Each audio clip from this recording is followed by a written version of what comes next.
This is the second book of the King's Obsession series. Book 1, King of Shadows and Fire, is already available in my channel. Chapter 24. Was her disaster really her kindness? As if time has stilled around her. As if she has forgotten how to breathe. The loud beating of her heart was the only thing she could hear. Her terrified eyes stared at the man on top of her. The horror was beyond control because this time she wasn't alone. Her wide eyes slowly traveled to the left side as she watched her granny sleeping beside her on the bed. What would occur if she were to blink those eyes open? Lilith took a deep shaky breath, trying to calm herself down while the man on top of her stared at her vehemently. A whimper escaped her lips when she felt the back of his hand against her swollen cheek.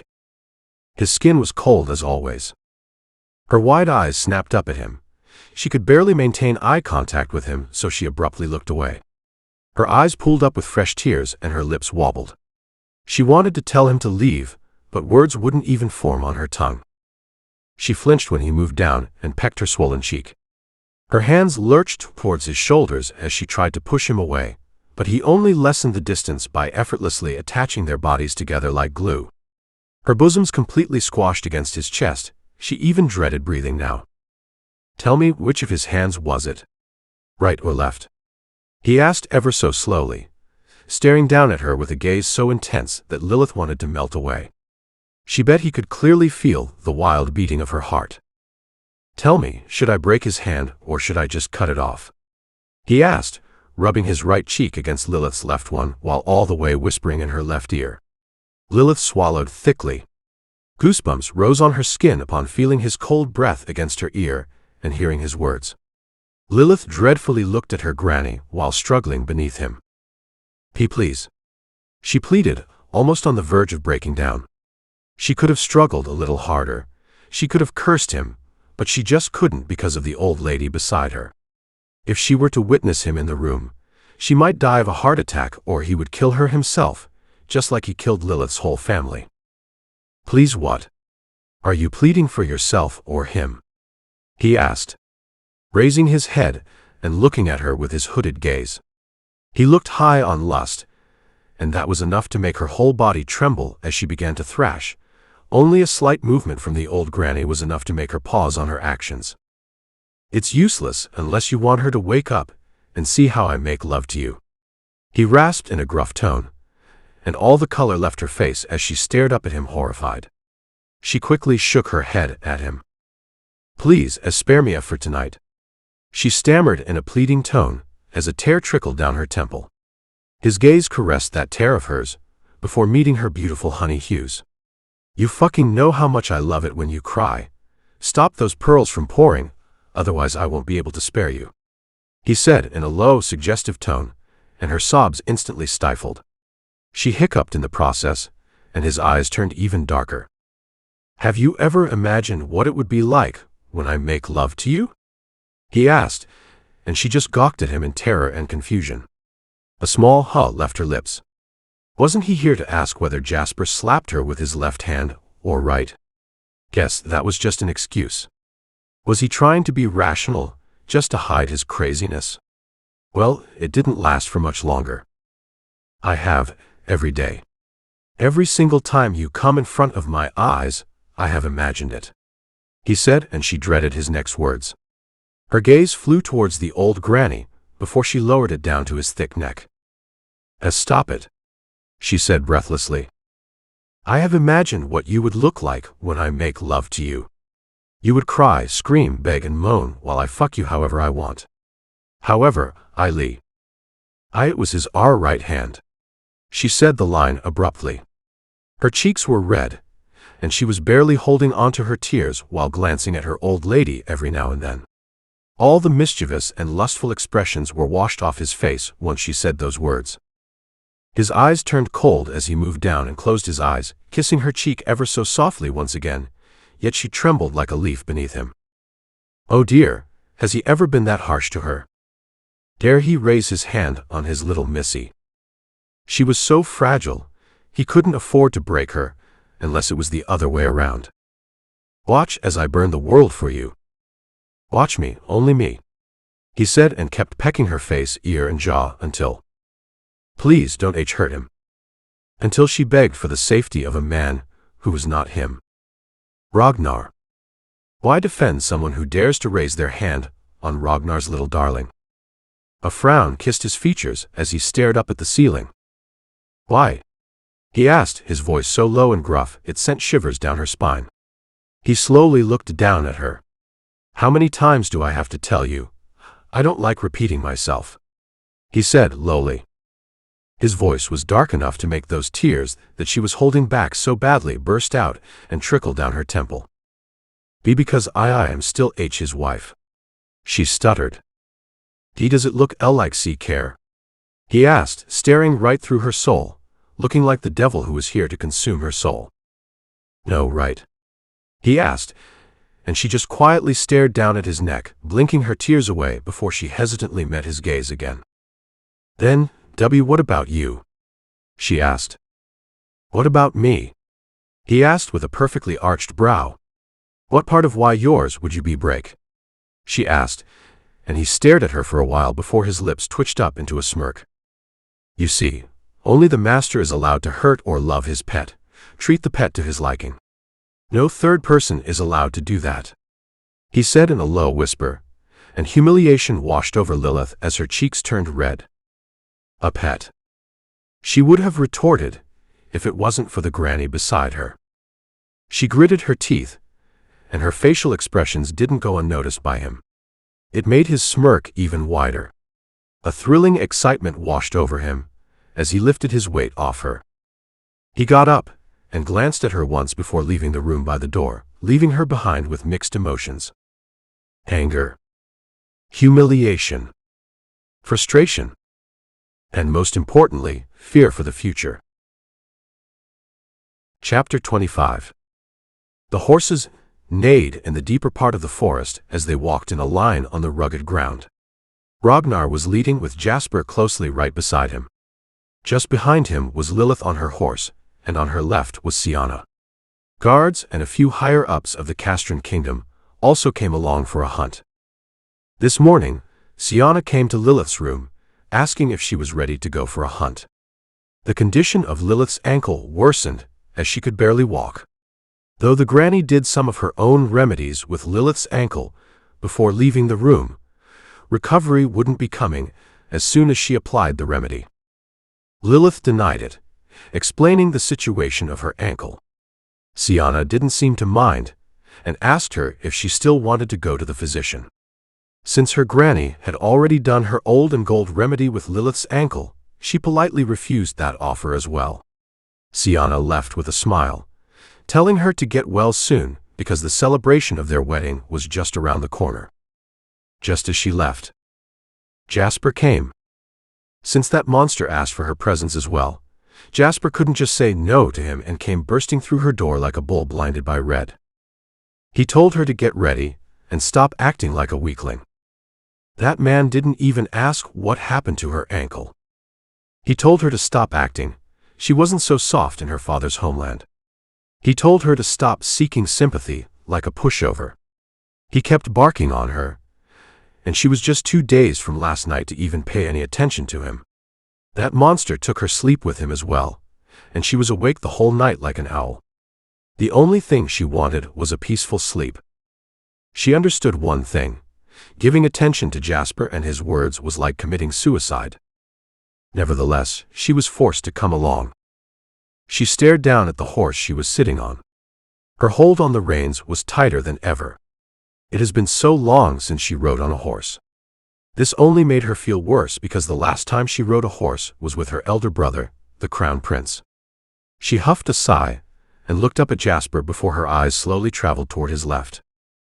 Ragnar. He was wearing a big velvety black cloak on top of his black suit. That black on his pale skin made him stand out extraordinarily. Just looking at him had her heart running for its life. He asked Jasper to make her join in the hunt. He was onto something. Something as malicious as his whole presence. "Let's get down here," said a tent. Ragnar ordered his guards before halting his horse.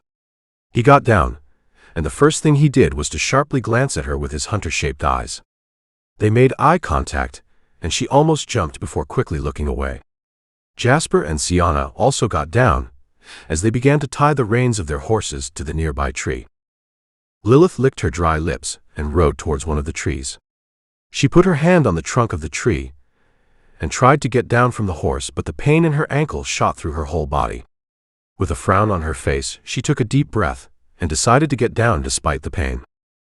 Once she dismounted the horse, she took a deep breath and tied its reins to the tree before turning towards the others. Everyone was so into each other that she felt completely left out and lonely. Though, it was better to be left alone than to be a part of them. She turned towards her horse. A soft smile appeared on her lips as she faced her horse. It had brown and white skin, and its hair was light brown, long and shiny. The horse overall was sparkling and beautiful. "They take good care of you, huh?" she said, and began to caress his head and hair, but as she was doing this, she felt a shiver run down her spine. Her eyes scanned her surroundings and paused on him. Ragnar was sitting on a huge rock, sharpening his bow with his eyes solely fixed on her. The two gray hues of his were staring right through her soul, sending chills all over her body as she abruptly looked away. Turning her back towards him, she continued to pat the horse until Sienna walked up to her with a quiver and a bow. "This is for you. I'm pretty sure I don't have to guide you into anything. You are much better than me," Sienna said, handing them over to Lilith. Lilith politely thanked her while taking the bow and the quiver in her hands. "Let's hunt as much as we can," Sienna said enthusiastically before hopping away. Lilith just watched her excitement, remembering how she used to get excited just like this for hunting before any of this happened. Her eyes roamed around. She didn't spot Ragnar or Jasper. Most of them were off to hunt while the guards were setting the tent up. Lilith decided to hunt as well. She took the route that she was sure not the two disasters of her life had taken. She took out an arrow and brought it near the bow, getting in the position and mood as she walked ever so slowly. Her ankle was making things hard for her. Her eyes roamed around in the search for something big, such as a deer, but she couldn't even see one for a very long time. She could have taken down a bird or two, but she didn't. It was just pretty much useless to take its life, because it was small and weak. Hunters usually don't think that way, though. She wasn't a hunter to begin with. Lilith's eyes snapped towards the left like a whiplash, and her pupils dilated when she saw a deer peacefully walking around in its own world. She swallowed and raised her bow as she slowly began to walk towards it. Just as the arrow left its bow, the deer fell down, and she flinched. Her arrow was stuck in the trunk of the tree, because the deer fell before her arrow could even strike it. Something passed from right beside her head, making her flinch. Someone took the deer before she could, but how was that possible? She was the one closer to the deer, and the arrow came from behind her.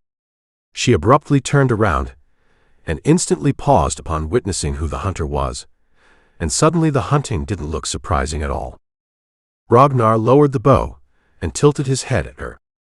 "I put my eyes on it first," he said cockily, and Lilith didn't really care about it. The only thing she was concerned about was being completely alone with him in a place like this. She passed him a slight nod and turned around to leave, only to stumble back. A painful expression kissed her features when all the pressure went on her bruised ankle. Lilith opened her eyes and looked at him, blocking her way. Just as she feared. How did he even find her? Unless he was always watching her. Hello guys, hope you all are doing good. I'm here to thank you all for your support for The King's Dark Obsession. Honestly, your comments makes me so happy and keeps me motivated. So keep commenting and share your ideas. You guys might think that I'm taking the book very slow nowadays. The main reason for that is I'm currently having my university exams. I still manage to take out a little time and write for you all. The focus is a little messed up. I just want to inform you guys that updates this week will be less frequent, but the next week I'm coming with updates frequent and hotter than ever. Thank you for reading this. Chapter 26. How did he even find her? unless he was always watching her. What do you want? She asked, and turned her eyes towards the dead deer on the ground before hesitantly meeting his gaze again. His eyes, the way he stares at her, scares, terrifies her. It makes her heart pound as if she was on a stake of death. Those dark gray orbs of his hold something so deep in them that she couldn't comprehend the history within them. All she saw was his crazy obsession with her. The way he always looks at her feels like a snake's tongue licking its way across her skin. So careless of you. Knowing a monster like me is always on your tail, yet you go around and make yourself bleed, he said, and she slightly frowned. Before the word "what" could stumble out of her lips, her eyes snapped down at her hands, and her pupils dilated when she noticed her thumb bleeding. She was feeling a slight pain in her thumb, but she didn't pay any attention to it. All of her attention was on the man in front of her, the one she feared the most. She used the arrow and bow for the hunt, without any ring on her thumb. If it wasn't because of him, this wouldn't be much of a big deal for her. Lilith began to step backward. Panic surged through her body, as she hastily began to search for a napkin or anything to clean her blood within the pockets of her cloak. But what happened next left her baffled. She was abruptly pinned against the trunk of the tree by him. A gasp left her lips when her back came in contact with the hard trunk of the tree. Before she could regain her senses, he completely attached his body to hers. His obsession with feeling her all over him. Lilith's hands shoot up to his shoulders as a resistance. She began to tremble all over upon feeling his body completely attached to hers. She could feel the sturdiness of his body. She could feel every proportion of his figure, and she knew he could feel her as well. Her heart was galloping, and her senses were highly alerted. She threw a glance around before her glassy eyes moved up to meet his gaze. "As someone will see," she stammered and struggled widely in his grip. What it took from him was only a little firmer hold, and her struggles died as well.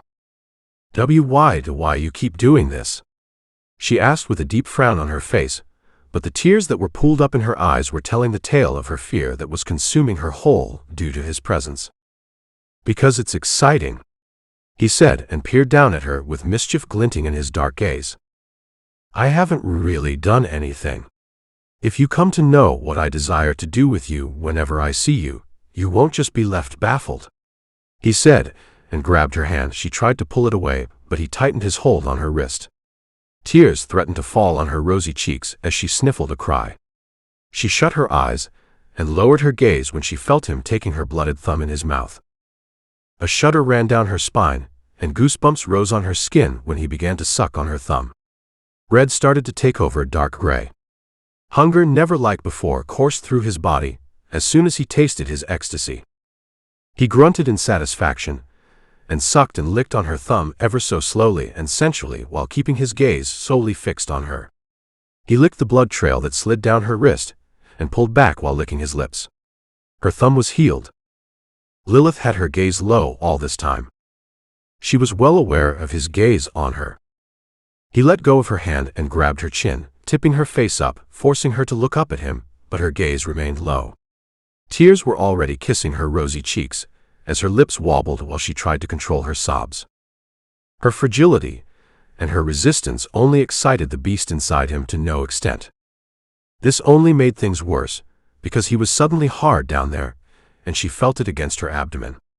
Her horrified eyes like a whiplash snapped up to meet his gaze. "Why you?" She wanted to speak, but words were blocked within her throat. She began to struggle like never before. Hitting him on his chest with her fists, it only made him sigh, as all of a sudden he grabbed her waist and pulled her up. Lilith's heart almost jumped out of her mouth when he effortlessly pulled her up against the trunk and began to kiss her like an animal in heat. Her eyes widened when he took her lips in a ferocious kiss, forcefully thrusting his tongue in her mouth as he began to suck on her tongue. She shut her eyes and grabbed the side of his thick neck with her right hand, as her left hand went up to his forehead, trying to push him away as he devoured her mouth like a hungry cannibal. Wah mmffffphh. The intensity of the kiss was toe-curling, and she was left yearning for oxygen in no time while he on the hand was completely hovered over her. He was so much into the moment to even realize that she was struggling to breathe. His body was completely pressed against hers. He was holding onto her waist with his left hand, while his right elbow was resting against the trunk of the tree right above her head.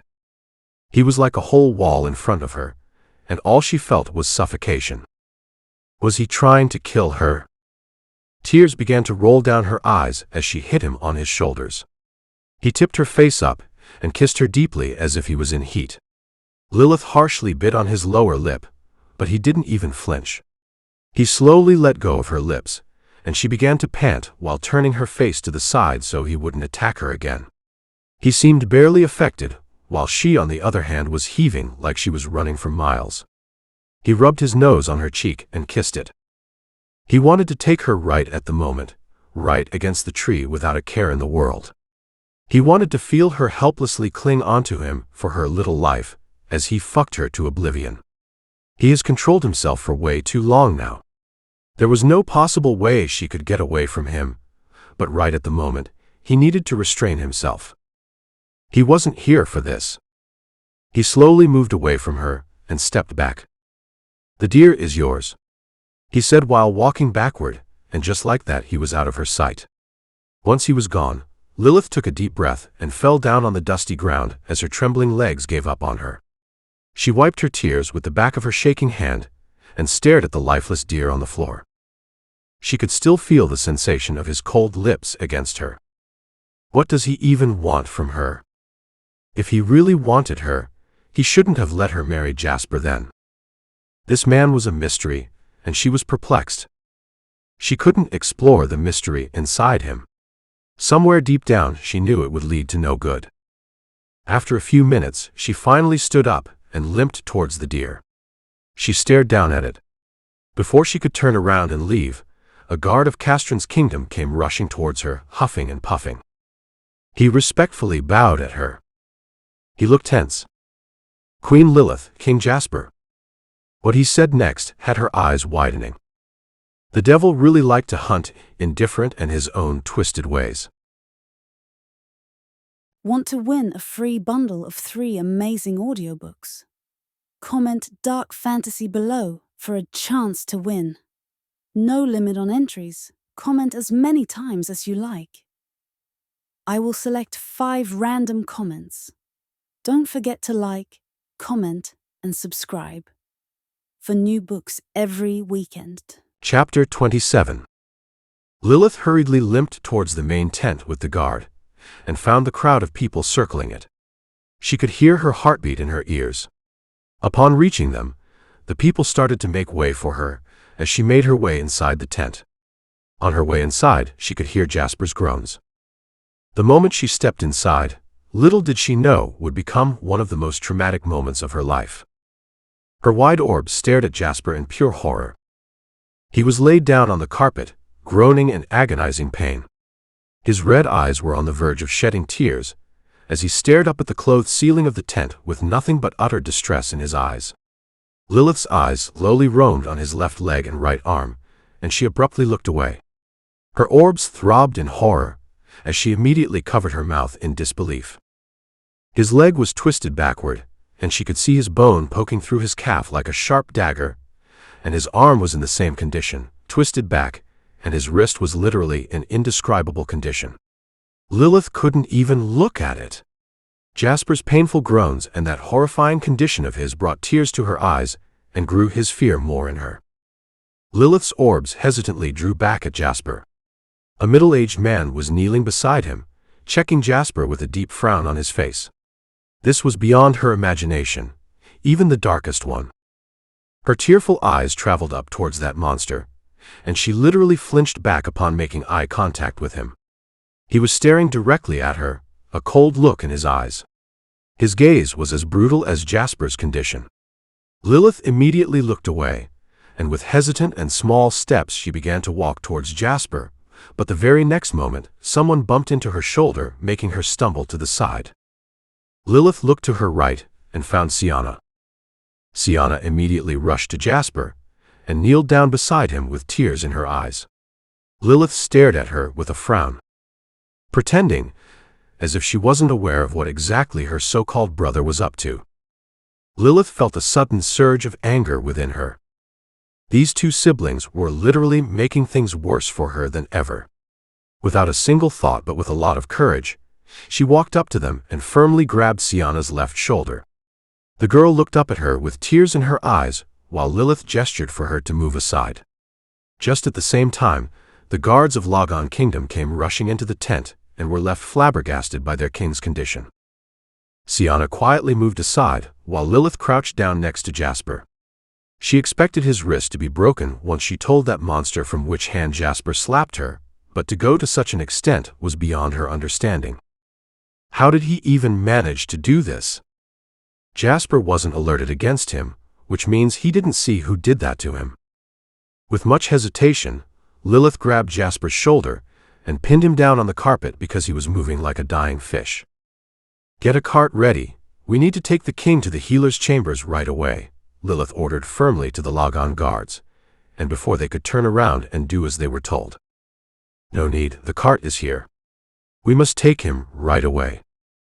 Lilith didn't even spare Ragnar a single glance, and immediately stood up when a few guards rushed in with a cart. Before the guards could get a hold of Jasper, she stopped them and ordered Logon guards to pick Jasper up instead. Once they helped Jasper on the cart, they immediately left for the castle. The ride back to the castle was hell, both for Jasper and Lilith. She was a bit too soft-hearted. Upon reaching the castle, Jasper was immediately taken to the healing chambers, and all the people from the Logon Kingdom, including Granny, soon gathered outside the healing chambers. Everyone was tense, but he looked as calm as ever. "How did that happen?" Granny asked, and Lilith looked up at him. As expected, he was already watching her like a hawk. "How did that happen?" "It nearly seems impossible, by some natural falling," Lilith said, looking him directly in the eyes. She wasn't scared to face him head-on because she wasn't alone. "Pardon me, I'm not aware." "No one is." My guards heard his yelling and immediately went to his rescue. "By the looks of it, it seems like he fell into a trap," he said. His tone was calm, his voice as smooth as a river yet as furious as the waves knocking against the rocks. "Trap. Fall into the monster's trap." "Pardon me as well. You should have been aware of that trap before taking us to hunt. He is a king, and he is severely injured in another kingdom," Lilith retorted sharply, leaving everyone stunned, including Sienna. Never have they ever seen someone talking to Ragnar like this. Ragnar was leaning against the wall with his arms crossed over his chest, and his posture as calm as ever, his gaze that of a hunter examining his prey, taking in every portion of his prey, thinking about where to begin eating it up. "I know, that was careless from our side. But the way you are addressing it seems like an accusation," he said, and Lilith slightly nodded. "It is." Once she said this, low gasps resonated in the area, as the old granny nudged her arm, telling her to quiet it down. However, the other people from the Logon Kingdom seemed quite satisfied with how strong their queen was coming over. Going against a man like him wasn't a thing even a man could do. Lilith knew very well she was speaking like this because she wasn't alone. If she was to be alone with him, only God knows how'd she even stay rooted to her spot. "I understand, it must be nerve-wracking. I take full responsibility for it," he said, and with that he walked away. Lilith watched his back before turning her gaze towards Sienna. They made eye contact, but Lilith only passed her a stoic look. Entering the dark, lightly dimed hallway, Ragnar made his way towards an unknown direction. His gait screamed dominance and his aura screamed power. His hands were tightly clenched in a fist as he ripped his mask off and threw it away. His jaw was clenched, and his eyes were as dark as the ocean of blood. He opened the door, which made a creak sound, and stepped inside a huge hall. The hall had no furniture other than several statues. The hall was lit up like a hall that was holding a wedding ceremony in it. It was lightened up like this from day to night. Dare even a candle stop providing his tiny bit of light. His footsteps echoed in the silent hall, as he made his way further in. Halting on his steps once he was close enough to the huge wall in front of him, close enough to the huge frame that was hanging on the wall. He stared at the painting. A woman's painting. Lilith. My little missy. He whispered under his breath and tilted his head at the frame. It's enough playing around now. He rasped and looked around at all the frames that were framed against the walls of the hall. Each of them had her and no one else. I've got to tame you. So all you will know is me and nothing else. The only one you will ever shed your tears for will be me. Chapter 28. After a long time of waiting, the physicians finally walked out and bowed at Lilith before telling her about Jasper's condition. The only thing she was worried about was his arm or leg getting cut off, because the way they both were broken, it nearly seemed impossible to fix them. The physicians did a very great work in saving his arm and leg, but in the end it was their king who did it. Lilith thanked them genuinely, and they told her that Jasper would be unconscious for a while. The physicians asked Sienna to make recovery soup to help Jasper recover faster. When their part was done, they left. Before Sienna could order for the making of soup, Lilith stopped her. Pardon me for interrupting, but my granny here is great in making soups that can heal one faster. Please allow her, Lilith said, and the granny quietly nodded her head. They all were showing suspicious behavior towards the castrans, and the influence was their queen. Something flashed in Sienna's eyes, but she immediately recovered her expressions and passed them a soft smile with a slight nod. Feel free to, Sienna said, and gestured to one of the guards to lead the old lady to the cooking area. Once they left, Lilith told her people to go and rest as she made her way to Jasper, but before she could take another step further, Sienna stopped her by blocking her way. Please don't accuse us, Sienna said, and Lilith took a deep breath. Please drop the act. I know who you are and what you are up to, Lilith said sternly, and Sienna gawked at her for a while before her lips turned up into a smile. You don't know me, Sienna said and stepped forward, coming face to face with Lilith. But I know you, she said, and Lilith's brows twitched. You defend the man who slapped you because you are afraid his people will point at you as a bad luck for their kingdom and treat your people badly, Sienna said, and Lilith tilted her head at her. So that still doesn't mean you know me, Lilith said and stepped forward. Whatever you and your brother are up to, remember I won't let that happen. Sienna's smile widened. You're acting as if you have any choice or even a say in it, Sienna said with a scoff, and Lilith's pupils dilated upon hearing those humiliating words. She was nothing to them. Really nothing. May you all rot in hell. She spat bitterly and immediately left. Sienna watched her back, her smile vanishing. We already have been in one for several years, all because of you. Jasper was shifted into his guest room.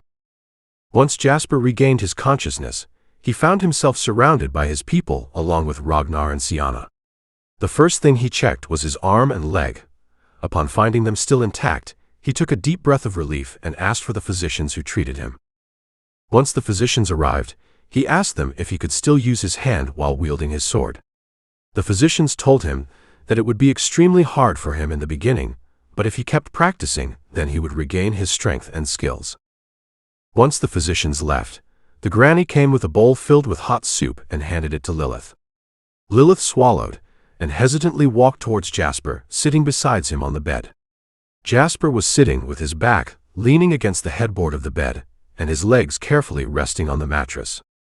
He looked towards Lilith and passed her a soft smile. Raising his left hand, he cupped her cheek. Lilith almost flinched. She was left both shocked and horrified. Shocked because he was caressing her, and horrified because the monster was watching. Planning to break his left arm too. Thank you, I must have worried you, Jasper said and lowered his arm. Lilith didn't know if he was pretending or if that was really from his heart, because it seemed way too genuine. The Logon people were happy to see them, but the two siblings remained stoic as ever. Lilith began to feed him soup, and he, without any resistance, took each spoon carefully. "How did this happen?" Sienna asked. "I don't know. Everything happened in a blur. I was standing fine when all of a sudden something attacked me, and when I was in my senses again, I found myself in this condition," Jasper said. "Oh my God, could it be a ghost?" The granny nudged in with a gasp, but immediately sealed her mouth with an apology and a little bow. "It could be a vampire," Lilith said, digging her own grave at the moment, but if she did this, she might successfully make Jasper leave the Castron Kingdom and go back to the Logon Kingdom. "What? A vampire?" Jasper asked with a frown. "It could be.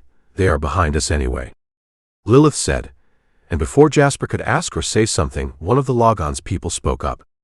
"My king, it could really be vampires aiming for you," the man said, and Jasper lowered his gaze. It seemed like he was finally pondering on the situation. "Then we must leave for the Logon Kingdom," Jasper stated. "If they are aiming me, they must be aiming for my people as well," Jasper rasped, and Lilith's face lightened up. But the sparkles soon turned into darkness when the monster began to drop his cards of the game. "Pardon me, but I must hold you back," Ragnar said while stepping forward. "And why is that?" Jasper asked. "It happened in my kingdom. They dare step in my kingdom and hurt my guest. For that I must take full responsibility," Ragnar said, and Jasper immediately shook his head. "I must refuse." "You don't have to. My people might be in danger. Plus, the ceremony was tomorrow, but due to this we clearly cannot hold the ceremony. It's better to leave then," Jasper said, and Ragnar shook his head. "You don't need to worry about that. I have taken full responsibility. Their king is hurt because of our irresponsibility, and we must take care of it. I have sent my #1 unit to the Logon Kingdom. They will guard each and every street while you stay here and recover." Once these words left Ragnar's lips, Lilith's eyes widened, and the soup bowl almost fell out of her hands, but the granny immediately took it from her hand and passed her a frown. "He what? Sent his most skillful vampires to the Logon Kingdom?"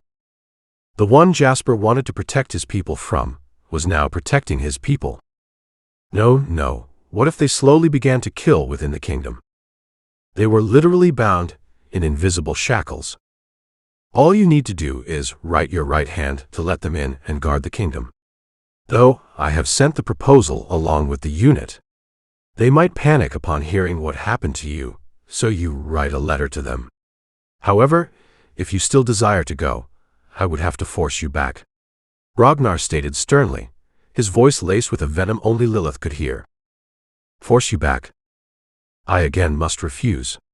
It will take a lot of time for me to recover, judging by my condition. I cannot leave my people for so long," Jasper said with concern. Thank God, this man had a little brain and love for his people. "Please, King Jasper, the Castron Kingdom will fall into the pit of regret. If you don't go back recovered and healthy like before, your people might grow hatred against us. Please stay. Let's not even ask for full recovery, just please stay for a little longer." Sienna stepped in the conversation, and Lilith took her words back as instantly as she let them out. This man had no brain when it comes to this woman. She definitely did some magic. "Fine, only for a while. Until I'm good enough to travel," Jasper said logically. He couldn't ride the horse in this condition, nor could he rest on the cart for so long, and what if they were to be attacked by the vampires on their way? Ain't no way he would be able to survive in this condition. Lilith's hands turned into a fist. Everything seemed so intentional and planned out. They could have left earlier, but now they have to stay longer. This monster got his own ways. Both the king and the queen being absent from the kingdom for a long time could impact the kingdom. Lilith began speaking, her back facing the two siblings while she was facing the old granny, and on her right was Jasper. "How about I go back, Jasper?" Lilith asked, throwing her card of the game. This was solely between her and Jasper, and no one else had a saying in it. "You're right, even if you're not doing anything, presence is much better than absence," Jasper said with a nod. You can leave tomorrow or the day after tomorrow, he said, and Lilith nodded at him with a smile. She succeeded. But isn't it better for Queen Lilith to stay back and take care of you? She's your wife, Siana said, and Lilith took a deep breath. She slowly stood up and faced Siana. So generous of you, but I believe you will be able to take better care of him rather than me. As a spoiled princess, I'm not so good at it. It's much better for me to be in the kingdom, right, Jasper? Lilith asked, looking down at Jasper as he instantly nodded. He would love it if Siana would take care of him. What else does he want, other than that? Yes, Jasper said, and Lilith slowly looked up at Siana. The victory was again hers. She dare not make eye contact with Ragnar. She knew she wouldn't be able to stand so confidently if she made eye contact with him. Then I must depart tomorrow. I will take your letter with me, Lilith said, and Jasper nodded at her. Lilith still couldn't understand his soft behavior. He was definitely pretending, showing how great of a husband he was to Siana, as if his brutality wasn't evident on Lilith's cheek not long ago. Still, this act was in her favor, so she was least bothered. She feared nothing but him. It was pretty late at night. Around 1 in the morning. Thank you, but you all must rest now, it's pretty late, Jasper said. How about I stay the night here with you? Let me take care of you with my clumsy hands while I'm still here, Lilith said. She knew Ragnar would find a way to get at her, so she wanted to stay beside Jasper. One thing was bothering Lilith. Judging by Ragnar's personality, all of this situation was completely opposite. He doesn't like drama. He could have killed everyone on the spot and chained her for life, but he didn't. Why? Ragnar took a deep breath and finally averted his gaze from Lilith to Siana, his gray orbs sparkling with a shade of red. Siana made hesitant eye contact with him and lowered her head as if asking for forgiveness, no, as if begging for someone's life. As you wish, Jasper said, and Lilith passed him a slight nod. Though Lilith was extremely stressed.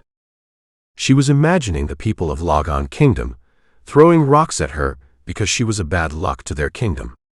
Of course, they wouldn't see what the people of Logon saw in the Castran Kingdom, how she stood against Ragnar. They would go directly for her life. By now, everyone must be aware. What if they started hurting her people? While she was busy in her thoughts, she felt a strong presence walk past her, and all the hair on her body stood up. She dare not pass him a single glance. Soon the room was empty. For a small brain, you did surprise me today, Jasper said, coming out of his pretending zone. All the softness and ethics were gone from his tone. Still, she wouldn't punish him to that extent. Breaking a wrist would still be fine. Do you need help with anything? Lilith asked, and Jasper nodded. Yeah, scratch my balls, they're itchy. Jasper snickered, and Lilith passed him a blank look. He acted more like a perverted thug than a king. Where did he learn such language from? Fine, you helped me a lot today. So I won't say anything further. Just help me lay down, Jasper said, and Lilith looked up at him. With a sigh, she walked up to him and grabbed the cushion on his back. Thankfully, he didn't do anything stupid and quietly laid down on the bed. Lilith covered him with the blanket and rounded the bed as he quietly watched her. You make a good wife, he said. I can be bad as well, she said, and sat down on the sofa. See, that's why I don't like talking to you. You're either bored or have bitter words to say, he said, and Lilith just looked at him. She had so much to say to him, but she decided not to, because he looked like he was in the mood to argue. She stood up and blew off all the candles before laying down on the sofa. She turned on her right side and curled herself in a ball because the sofa was small. She didn't want to sleep beside him, and he didn't ask her either. With a yawn, she smiled to herself. She won. Now she could go back. She doesn't care about Jasper. He could stay here and be their fish. She only cared about herself and her people. She could go back and never return. Though she doubts if Ragnar would let her go, but at least she wouldn't be in this haunted castle. And just in her own thoughts, she slowly drifted off to sleep. But the night was still young. A little frown kissed Lilith's face when she felt someone playing with her hair. Something much softer was beneath her, as she rubbed her half-bare legs on it because her dress was pulled up. It felt nice, it made her even sleepier. Just as she was about to doze off again, a familiar musky scent invaded her nostrils, and her eyes snapped open as fast as an arrow leaving its bow. Her orbs throbbed as she stared at the man laying right next to her. His head rested on his elbow, as he played with her long silky hair with his right hand. A blank look on his face, and his eyes a darker shade of red. No evil or mischievous glint in his eyes could be seen. He was staring at her lips way too intensely that she couldn't even swallow. Lilith's wide eyes slowly went down, and she found him half naked. His pale yet muscular chest, adorned with scars, were on display. How did she even get here? "You are awake," he said, and slowly looked up at her. She flinched upon making eye contact with him. His famous evil glint was back in those orbs. They were literally sparkling with mischief. "Now it's my turn to be fed by you."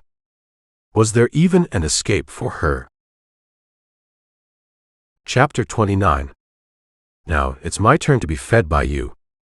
How much deeper and darker was the sea? She knows because she has seen his eyes. The desire and evil erupts within those orbs whenever he sees her, just like the large wave that crashes against the huge rock. Ha! Lilith stared at him with wide eyes, words not forming on her tongue. No, she couldn't even think about anything, because of the way his fear consumed her whole, and left her unable to properly react and adapt to the situation she was in. Lilith abruptly sat up straight, and stared down at him before her terrified gaze took in her surroundings, and she realized that she was in his master bedroom. All of a sudden, she couldn't breathe properly. Did she really think sleeping in one room with Jasper could save her from this monster's hold? "Don't tell me, you really thought that a peasant human could save you from me?" he asked, his deep and rugged voice sending shivers down her spine, and she soon flinched when he caressed her arm downwards in a sensual way. A whimper escaped Lilith's lips as she immediately scooted back from him. A sharp gasp left her lips when she almost fell off the bed, but she managed to save herself as she quickly got down from the bed and stared at him with teary eyes. Surprisingly, for the first time, he looked very unamused, and that was even more gut-wrenching. "You are really making me sick." She spat bitterly yet helplessly before limping towards the door, and he just calmly watched her like a hawk while laying in the same position. She began to twist the lock as roughly as she could, but the door was barely even budging. With no other option in mind, she began to bang on the door while yelling for help, although deep down she knew nobody could hear her. Even if they did, her screams would fall on deaf ears. She continued to bang on the door until her knuckles got bruised, but once she felt that shuddering coldness right behind her, her moments slowly died as a tear trickled down her cheek.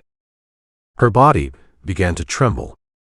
She could hear her aggressive heartbeat in her ears. She swallowed thickly because she just couldn't face him. Those eyes, his presence terrified her, and after seeing what he did to Jasper today made things even worse. After what she did today, she knew she was done for. But why? Why couldn't she fight for herself? She took a deep breath and decided to face him regardless of her trembling heart, but before she could turn around, he wrapped his muscular arms around her waist and picked her up. Her feet were no longer touching the ground. A gasp escaped her lips as she immediately gripped his wrists with her small hands. What are? Shish, not a single word. He whispered in her ear, and she badly flinched in his hold. Tears began to trickle down her cheeks, and her heart started to beat erratically. Lilith immediately shook her head and began to thrash in his hold like a dying fish. What it took from him was a little tighter hold to make her struggles completely die as well. He caged her arms in his hold, as well as she dug her nails into his wrist's flesh. Please, let me GMMFFPH. He didn't let her complete her sentence, and covered her mouth with his left hand, as his right hand still held her up and caged within his grip. Her warm tears caressed his cold skin. "I've reached my patience, my little missy." He began speaking in her right ear. "If it wasn't for Sienna, I would have killed everyone in that room on the spot and would have fucked you senseless next to their crippled bodies." He rasped in her ear, and her eyes widened upon hearing his thoughts. "You know what? Sometimes I want to strangle you to death, and sometimes I want to fuck you right on my throne you gifted me. I hate you, but my obsession is much more than my hatred." He rasped in her ear and bit her earlobe, making her flinch. She didn't want to listen to him anymore, but when all he did was let her know only the surface of his deepest and darkest thoughts. All of those thoughts were about her. Lilith tried to speak, but only muffles came out. "Let me make one thing fucking clear to you, Lilith. You are bound to me for life.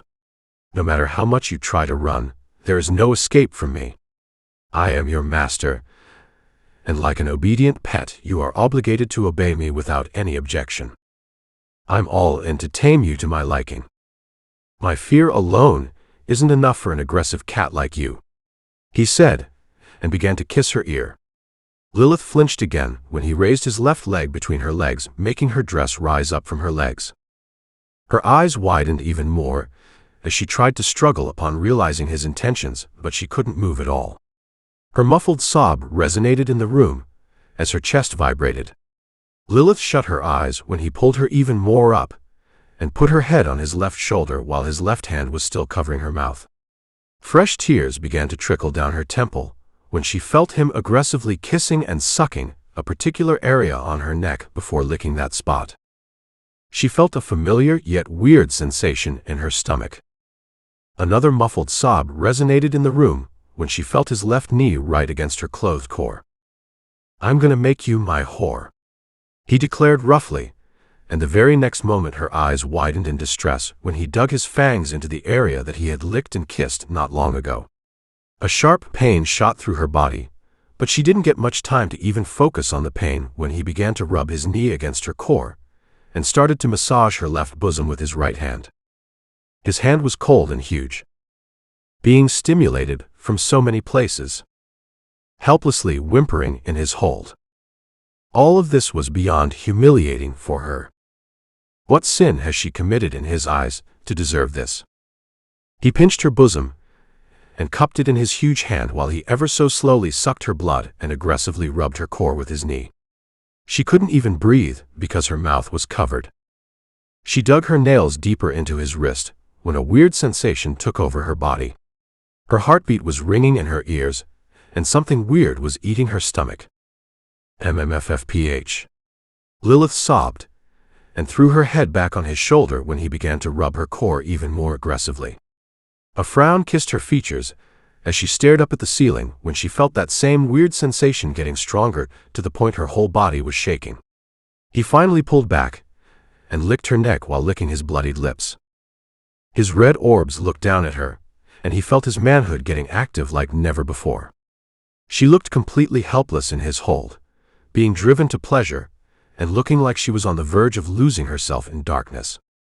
Those eyes were hazy in distress, pleasure, helplessness, and humiliation.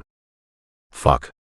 He cussed under his breath and fastened his leg movements while kissing her neck aggressively. She began to tremble even more, and he smirked in delight.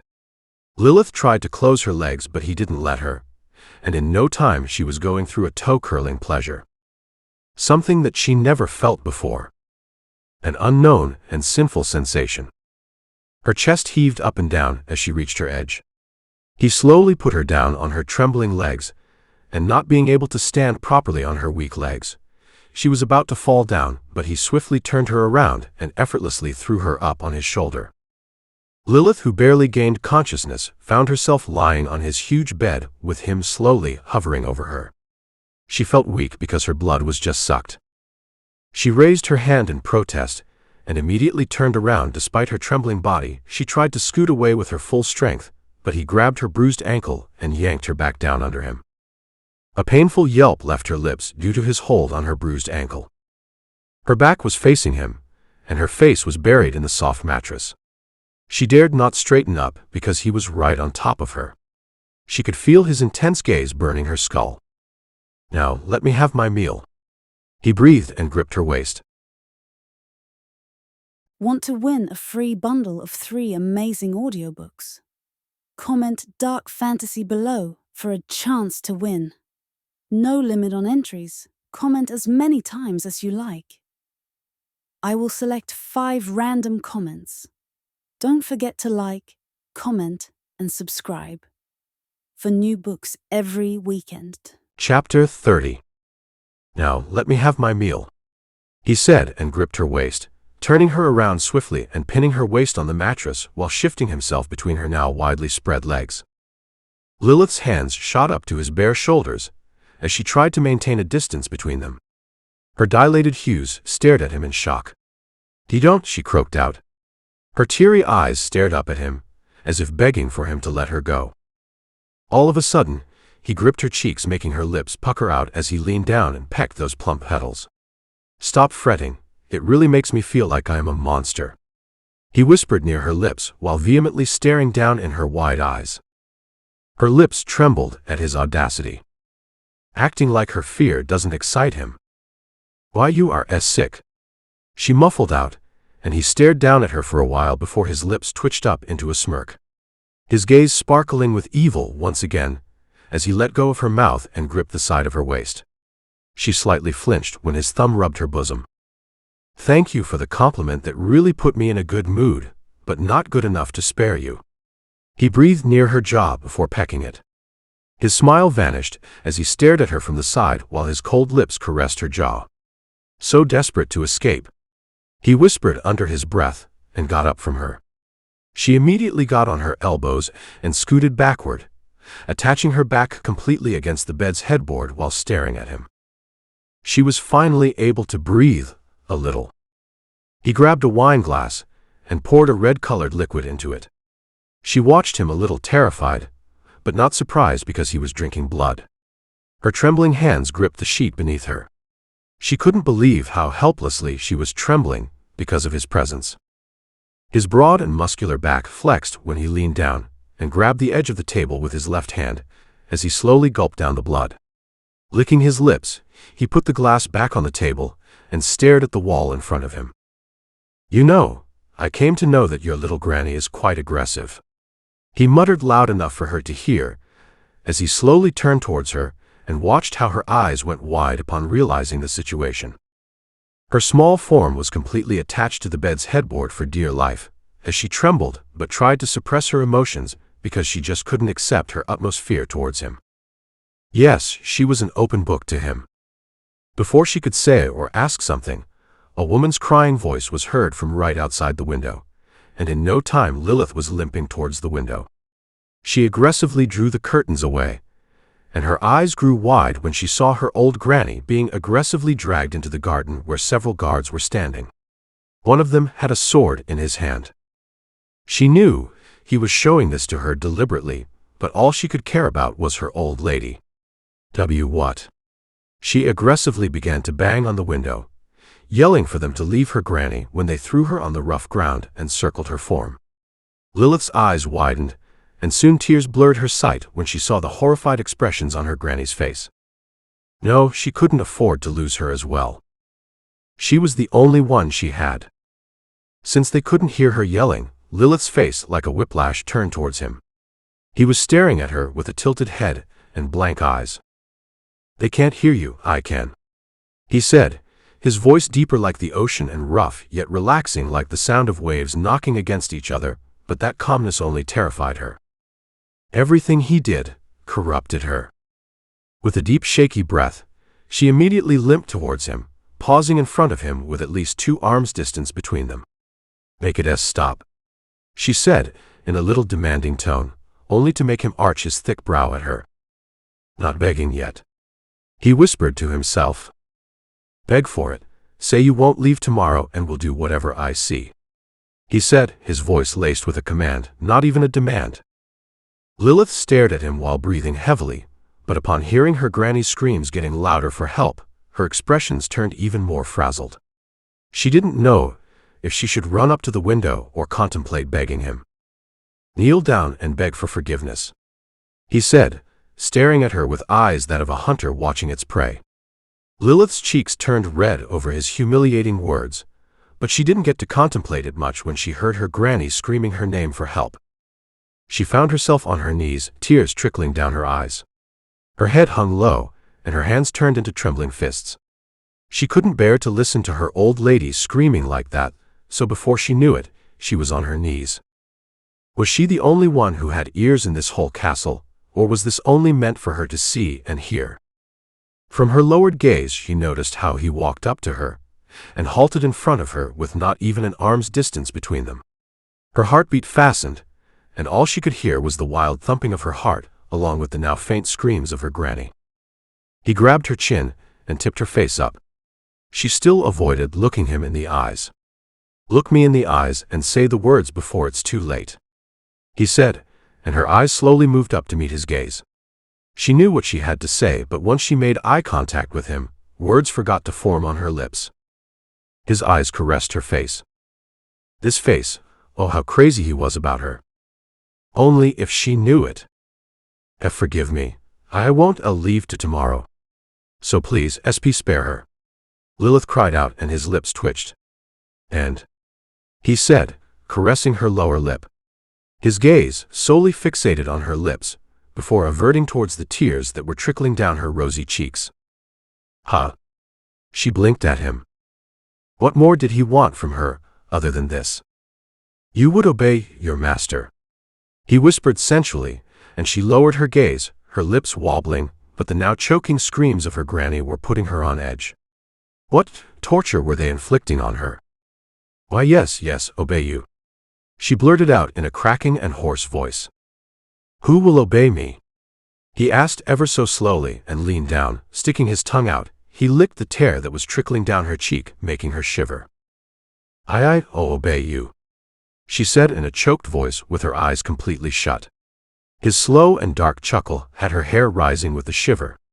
He slowly moved back and gave her a nod of approval, and just like that, in a few seconds the old lady stopped screaming. Lilith was about to get up to check if her granny was all right, but his hand on her shoulder forced her to kneel back on the ground. She stared up at him, blinking her tears away. Before she could ask something, her eyes slowly traveled down to his huge boner. A gasp left her lips, and before she could move back, he grabbed the back of her hand, keeping her in place. "Going back on your words won't help you. You should have known that obeying me is not easy," he said, peering down at her. Obeying him was not easy. Not obeying him was not easy either. His whole existence was a catastrophe for her. Fresh tears blurred her sight, and she immediately looked away when he grabbed his boner and took it out from his pants. The wild thumping of her heart was already making her dizzy. Lilith tried to force her head back, but he yanked her even more forward than before. Her hands unconsciously went up to his thighs as she tried to force a distance between them. "No, please," she cried out. A shaky sob escaped her lips. She immediately shut her eyes when she felt him jerking off right in front of her face. Disgust took over her, as she felt beyond nauseated. Humiliation. His hand, which was holding her head from behind, gripped her hair in a tight fist. "I'm being lenient, otherwise this would have been in your mouth," he rasped roughly, making her flinch. This was beyond words for her. In mouth would be her death. Stop it," she stammered in her shaky voice. Her head was throbbing in sheer pain. His movements became faster and more urgent. She could hear his heavy and rugged breathing as he pleasured himself right in front of her face, and soon after she felt something wet on her face. Something wet and sticky on half of her left cheek and her lower lip. Lilith slowly opened her eyes. She didn't get to react much when he grabbed her chin and forced her to face up, making her look up at him. Her wide eyes stared into his, that were now dancing in mischief. "Perfect," he rasped and fixed his pants while moving backward, letting her hair go in the process. Lilith kept staring at him, shocked. Her trembling hands hesitantly went up to her cheek as she touched that wetness on her cheek. It took her a while to realize that he just ejaculated on her face. Tears began to stream down her eyes like never before, as she stared at that sticky thing on her trembling fingers, her orbs throbbing in horror. Ha. Her lips trembled, and breathing became impossible. Disgust took over her as she gagged.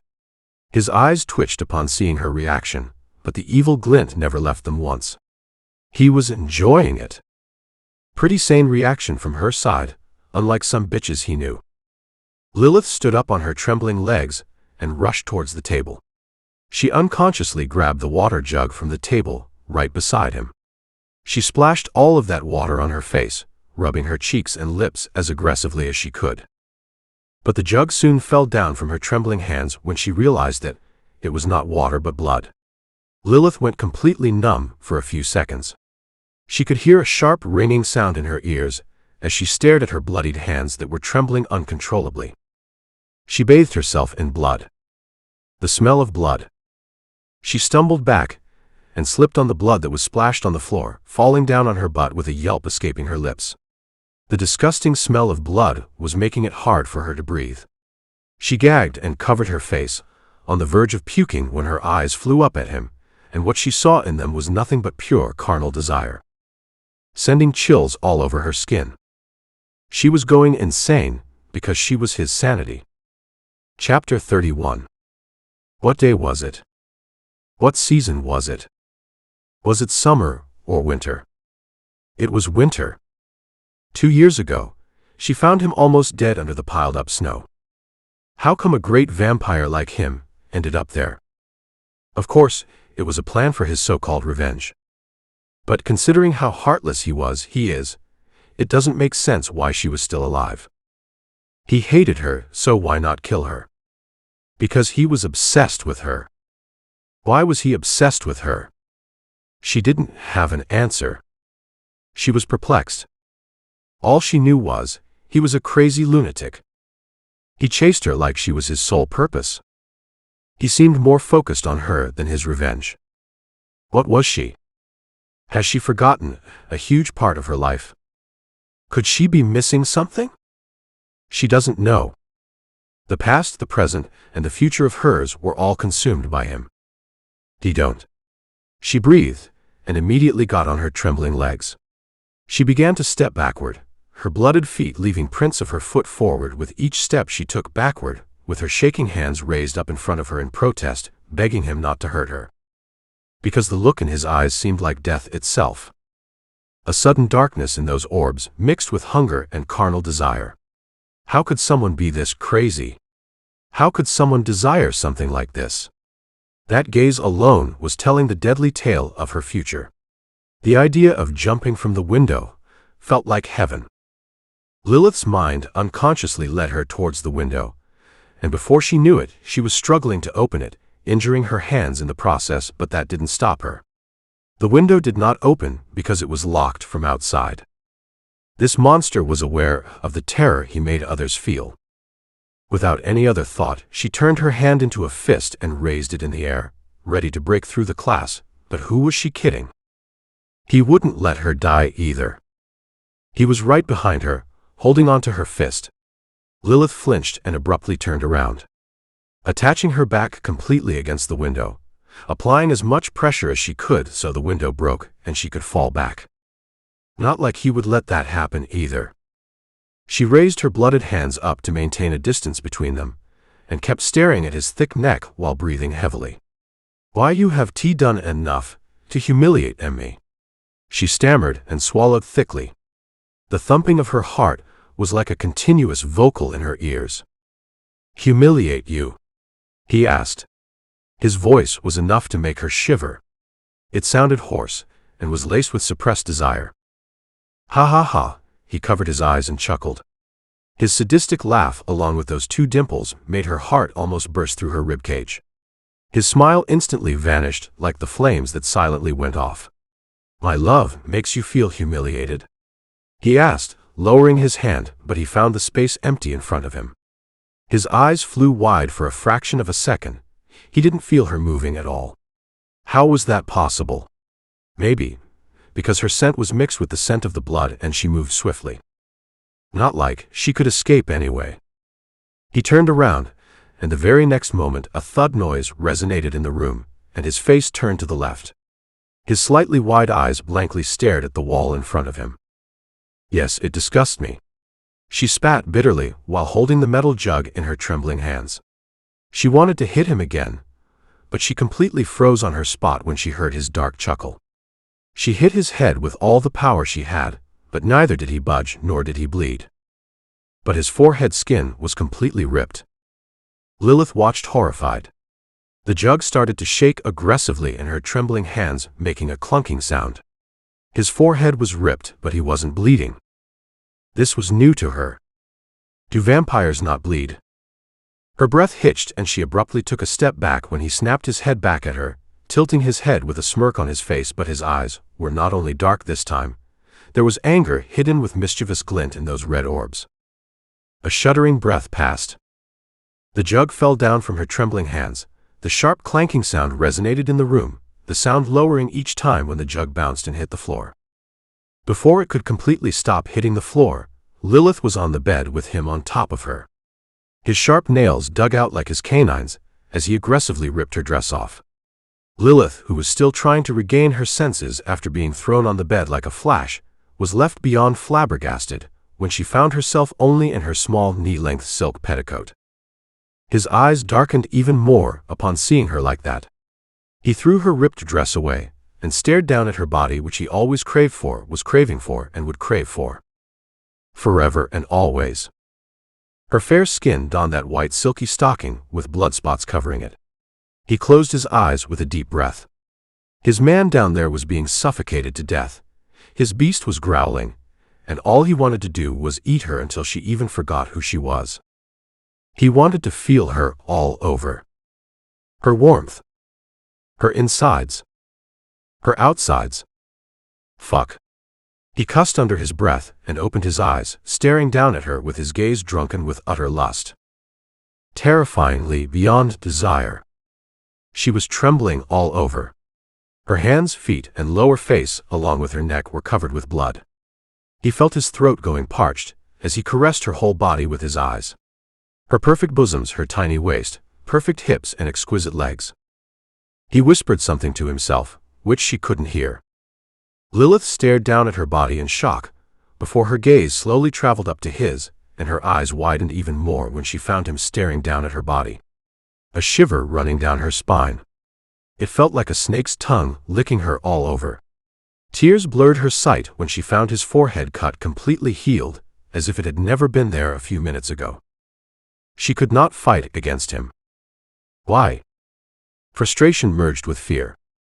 He finally looked into her eyes. Hatred against lust. Neither cared. Ragnar leaned down, and she began to struggle like a dying fish. Even the huge bed began to shake with creaking sounds.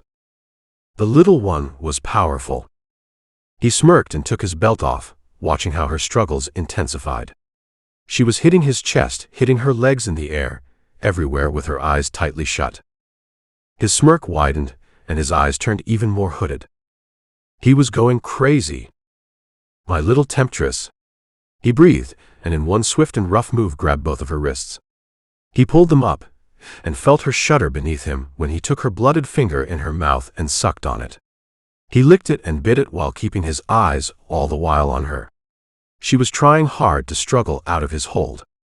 Her eyes still shut. He did the same with all the other fingers of hers.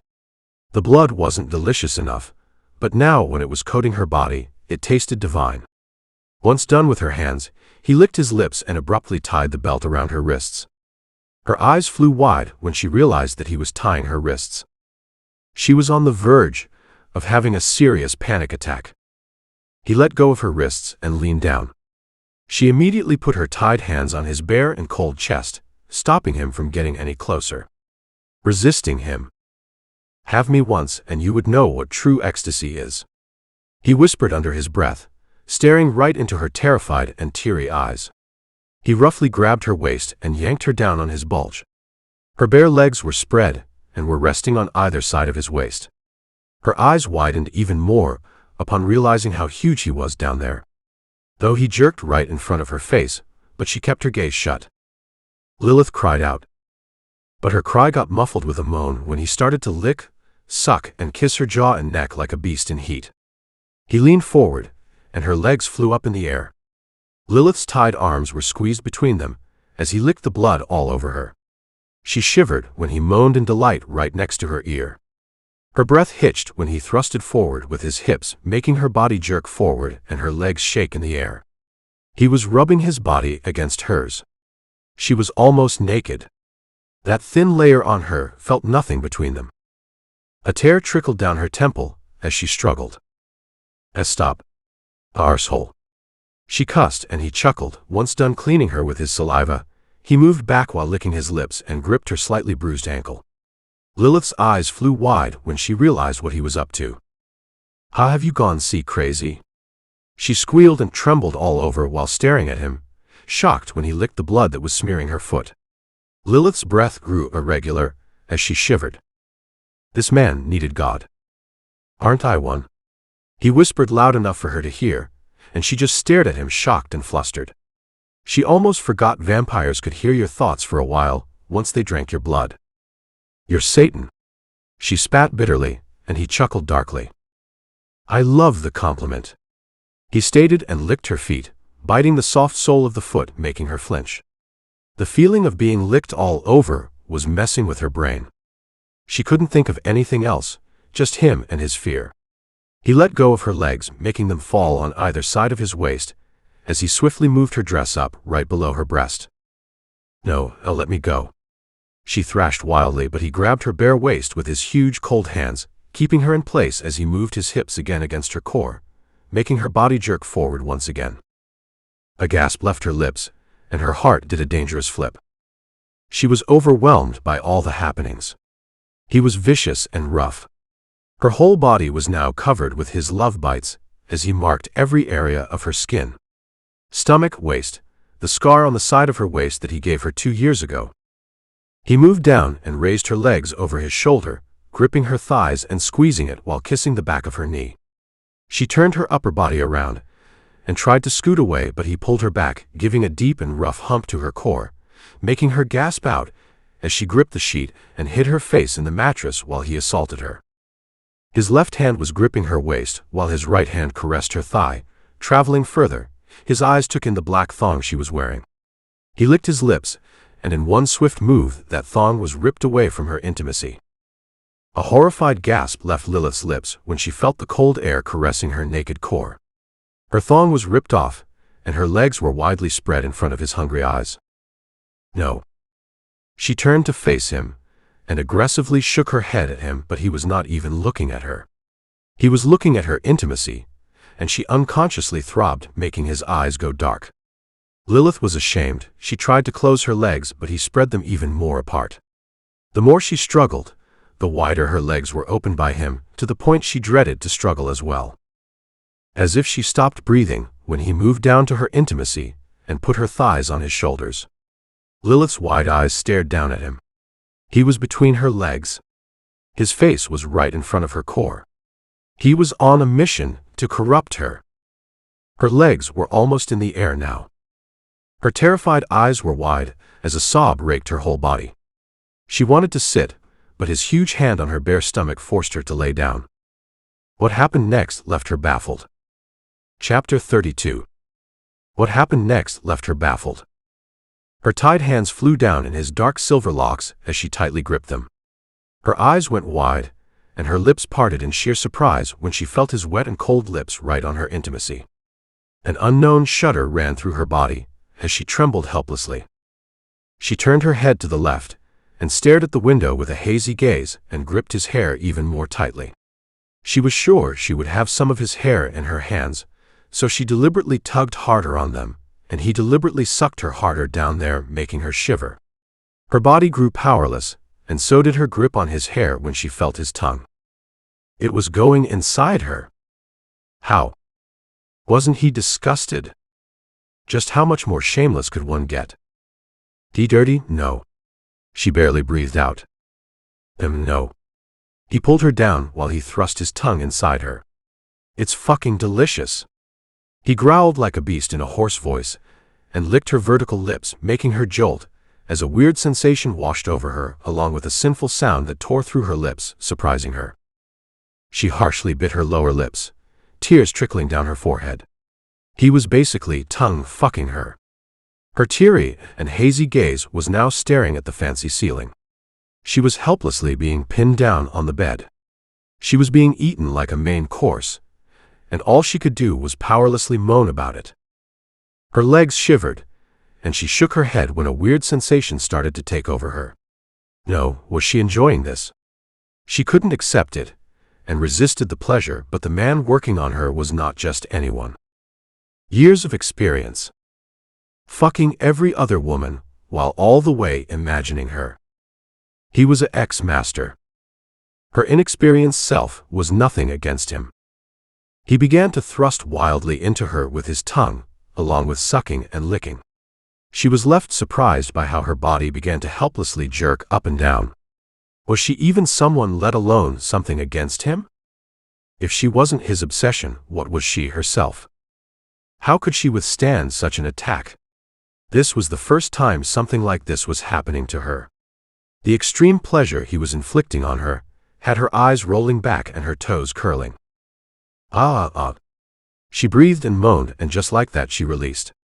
Her chest heaved up and down, and her legs powerlessly fell down from his shoulders. She was all soft and numb. He moved back, and a trace of lust hung on his lips. She shivered when he kissed her and pecked her there before moving back. He pulled back while wiping his lips after tasting his meal, and it was beyond delicious than his imagination. He peered down at her already messed up form. Her fair body was shining because of the sweat that was smearing her body. Her hair was a mess. Her tied wrists were bruised, and so was her whole body with his love bites. He forced his claim on her.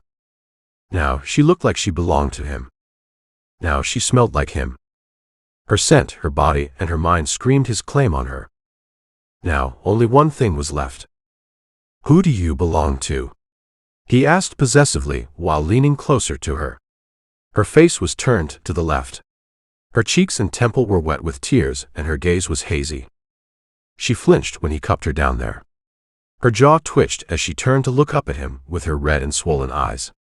For all I know is, the day I really belong to you from every aspect is the day I die. She said bitterly in her hoarse voice, and his orbs instantly turned a shade darker, but that for some reason did not scare her. So if for that to happen, how about you just kill me? The earlier, the better. She said, and he kept staring at her, the side of his brow twitching as he slowly got up from her. Fine, then let me kill you, he said, and her eyes went on him. What? He agreed. Was he really about to kill her? Her wild heartbeat intensified tenfold in relief, and somewhere in happiness, although she was perplexed how he agreed on it. Since he was a lunatic who wanted her to only belong to him, this might as well work. But what he did next made her realize that she got herself into much hotter water. Then I'll fuck you till you die. Good, right? You get what you want, and I get what I want. Fair play for both of us. He spoke like a deranged lunatic, and pulled his pants slightly down, and before he could take out his manhood and terrify her, he received a perfect kick on his face. Although he didn't even budge, but she bought a little time for herself. She jumped off the bed and pulled her white petticoat down while running towards the window with her full strength and speed. She didn't stop. She didn't look back even once. Afraid she would get caught, and upon reaching the window she harshly hit it with her body. His pupils dilated. The loud and harsh sound of the window breaking echoed in the surroundings and far in the wild. A few pieces of glass pierced her skin and tore her skin apart. The pain at that moment felt like a feather caressing her whole. A smile caressed her lips and she closed her eyes. A tear escaped her eyes and instantly vanished into thin air. At that moment all she wanted was peace. To be away from her fear. She closed her eyes and gave herself away to her end. Yes, this was the only way she could have her peace and freedom back. Her peace and freedom, what were they like again? What season was it? Was it summer or winter? Yes, it was winter. The horses neighed as they rode on the snowy lane of the forest. Their steps shook the trees, making the snow that was piled up on their leaves melt down and merge with the snow on the side of the lane. The caravan of youth was coming from a successful mission, and the one leading them was no one other than Lilith Draven. Chapter 33. 2 years ago, The season of winter. The caravan led by Lilith Draven rode through the bustling market of the kingdom at a slow pace, taking their people's blessing as they showered the successful youth with scented flowers and respected bows. Yes, it was a happy kingdom in which their people were satisfied with their rulers. The caravan slowly rode through the market, people caressing their princess shoes she was modeling in her battle armor. Lilith smiled at everyone, her eyes glinting in happiness as she led the caravan. Children roaming around their horses, trying to catch up with them while the elders gave them congratulations.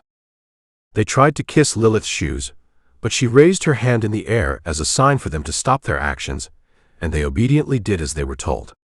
The same bustling market lane led them to the huge gates of the castle.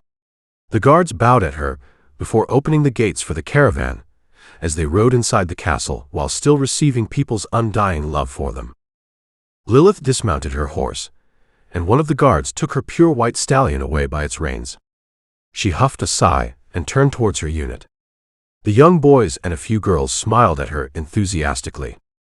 No matter what the mission was, all it matters is that we came with a victory. Lilith began, making eye contact with each one of them with her hands on her waistbone. So pull up that chin and walk with confidence. This confidence might make you win in the upcoming disasters, she said and turned around, side-eyeing them. But don't think below or more than your potential unless you work on it enough to be overconfident. Yes, Your Highness. All of them roared in unison, and Lilith smiled to herself. Around noon, you all must gather in the main hall, Lilith commanded while walking into the castle. The group once again agreed in unison before scattering away. Once she stepped into the castle. Oh my, Princess Lilith, I was waiting for you. Lilith halted on her steps when the old lady blocked her way out of nowhere. Granny, Lilith said, and instantly opened her arms to hug the old lady, but she immediately stepped away from the young girl with her arms raised in the air. Are you trying to kill me? Look at that armor. Does that even suit you? You should be running around laughing, giggling, and looking all soft. What is this? The granny asked sharply, and Lilith threw her arms down with a poker look on her face. You are more brutal than my mother, Lilith said with a huff, and almost rolled her eyes in annoyance because if her granny caught her rolling her eyes then she would be given 1,000 lectures on ethics. My, aren't you proud of me? The whole Draven kingdom is. I conquered a town from brutal bandits without any great loss. I was away from the castle for almost a week. Instead of being showered with your smooches, I'm getting a lecture here.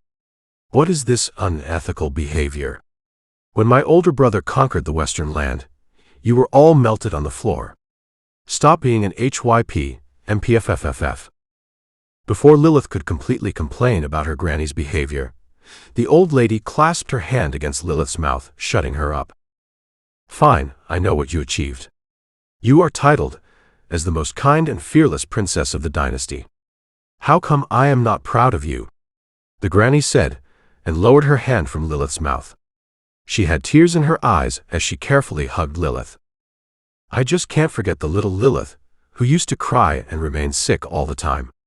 I truly am proud of you. She sounded emotional, and before Lilith could comfort her, her poker voice came crashing, spoiling the mood.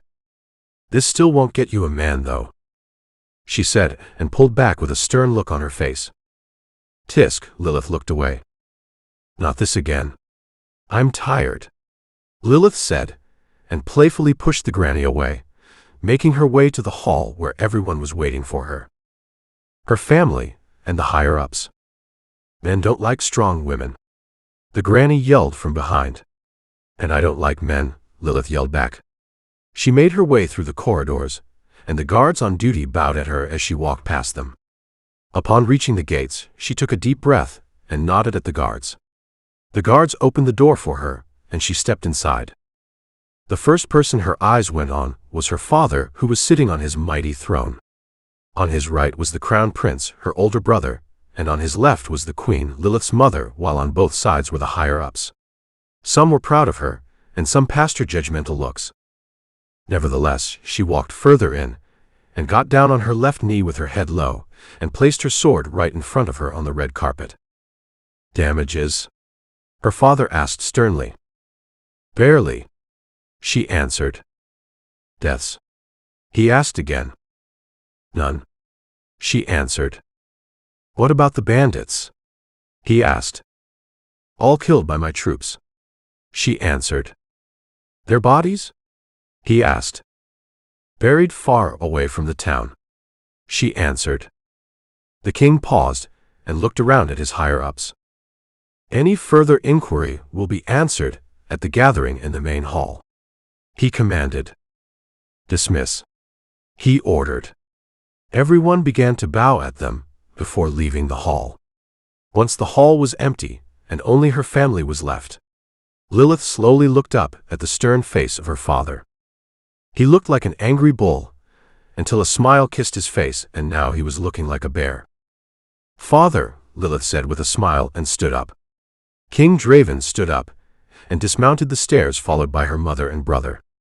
I am going to tell the whole world that my daughter is a conqueror, he said, and patted Lilith's head.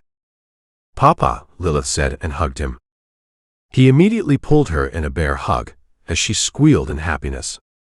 Once he put her down on the floor, Lilith greeted her mother. She wasn't very fond of the path Lilith was walking on, but she was still a mother.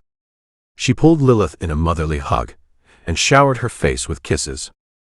Who knew I had to worry about 2 sons and not 1? She said with tears in her eyes and hugged Lilith again. Lilith smiled the whole time. She liked the smooches she was receiving. Once her mother let her go, after a decade, her brother finally got the chance. The first thing he did was flick her forehead as she hissed in pain and tried to punch him, but he dodged it. In no time, they both were having hand-to-hand combat as their parents watched them unamused. Stop them, what are you smiling at? Scarlet asked while nudging her husband's aka King Draven's arm. Once you are done, go to rest. We have a festival tonight after the meeting, her father said sternly, wrapped his arm around Scarlet's waist and dragged her away. But honey, Scarlet said, side-eyeing her kids while walking out of the hall. Don't worry, once he becomes the king, this wouldn't last long, Draven said. Lilith huffed and stumbled back while holding onto her thigh. Her brother lunged at her again, but she immediately raised her arms. Fine, I lose, she breathed, and Leo chuckled as he swung his arm around her shoulder and almost dragged her out of the hall. Gosh, could you be gentle? She said, annoyed, and tried to push his arm away, but he only jerked her towards himself. If I was fighting with my sword, you would be dead, Lilith said while doing a hand sign with her thumb and making a slash on her neck. He just chuckled. Sure. By the way, I haven't met my sister-in-law. Where is she? When is the baby boy coming? Lilith asked, and he sighed. She was excited to meet you, but she wasn't feeling well this morning, so I told her to rest. There is still time for the baby to arrive. He elaborated on the situation, and Lilith sighed. I can't wait. Lilith huffed. Well, I would like to meet her, Lilith said, and before Leo could say something, his right hand came out of nowhere and bowed at him. Lilith instantly paused, and so did he. Her heart began to do baw thump a little faster as she stared at him and he stared back at her. Leo watched him and then her before clearing his throat, and both of them snapped out of it. Princess. He bowed at her, and Lilith nodded at him. Then I will be leaving, Lilith said, and Leo nodded at her. She passed him, the right hand, one last glance before trekking past them. She took a deep breath and licked her lips. That man. He was someone Lilith had known ever since she was born. He was the son of her father's right hand, and now he would be the right hand of the next king, aka Leo. He was the same age as her brother, 4 years older than her. He had a muscular and slender figure. He had a tan skin color, and his features were gentle like a feather. He was the definition of elegance with power. He was considered one of the greatest warriors in the kingdom. The youth looked at him as an inspiration. He was a gentleman. Though they never talked much ever since she grew up, there was always this weird tension around them when they would come face to face. Not only they could feel it, but the others around them as well. She tried to act normal whenever he was around, but her heart always gallops as if it had enemies running behind it. She, most of the time, avoided him and these feelings for the betterment.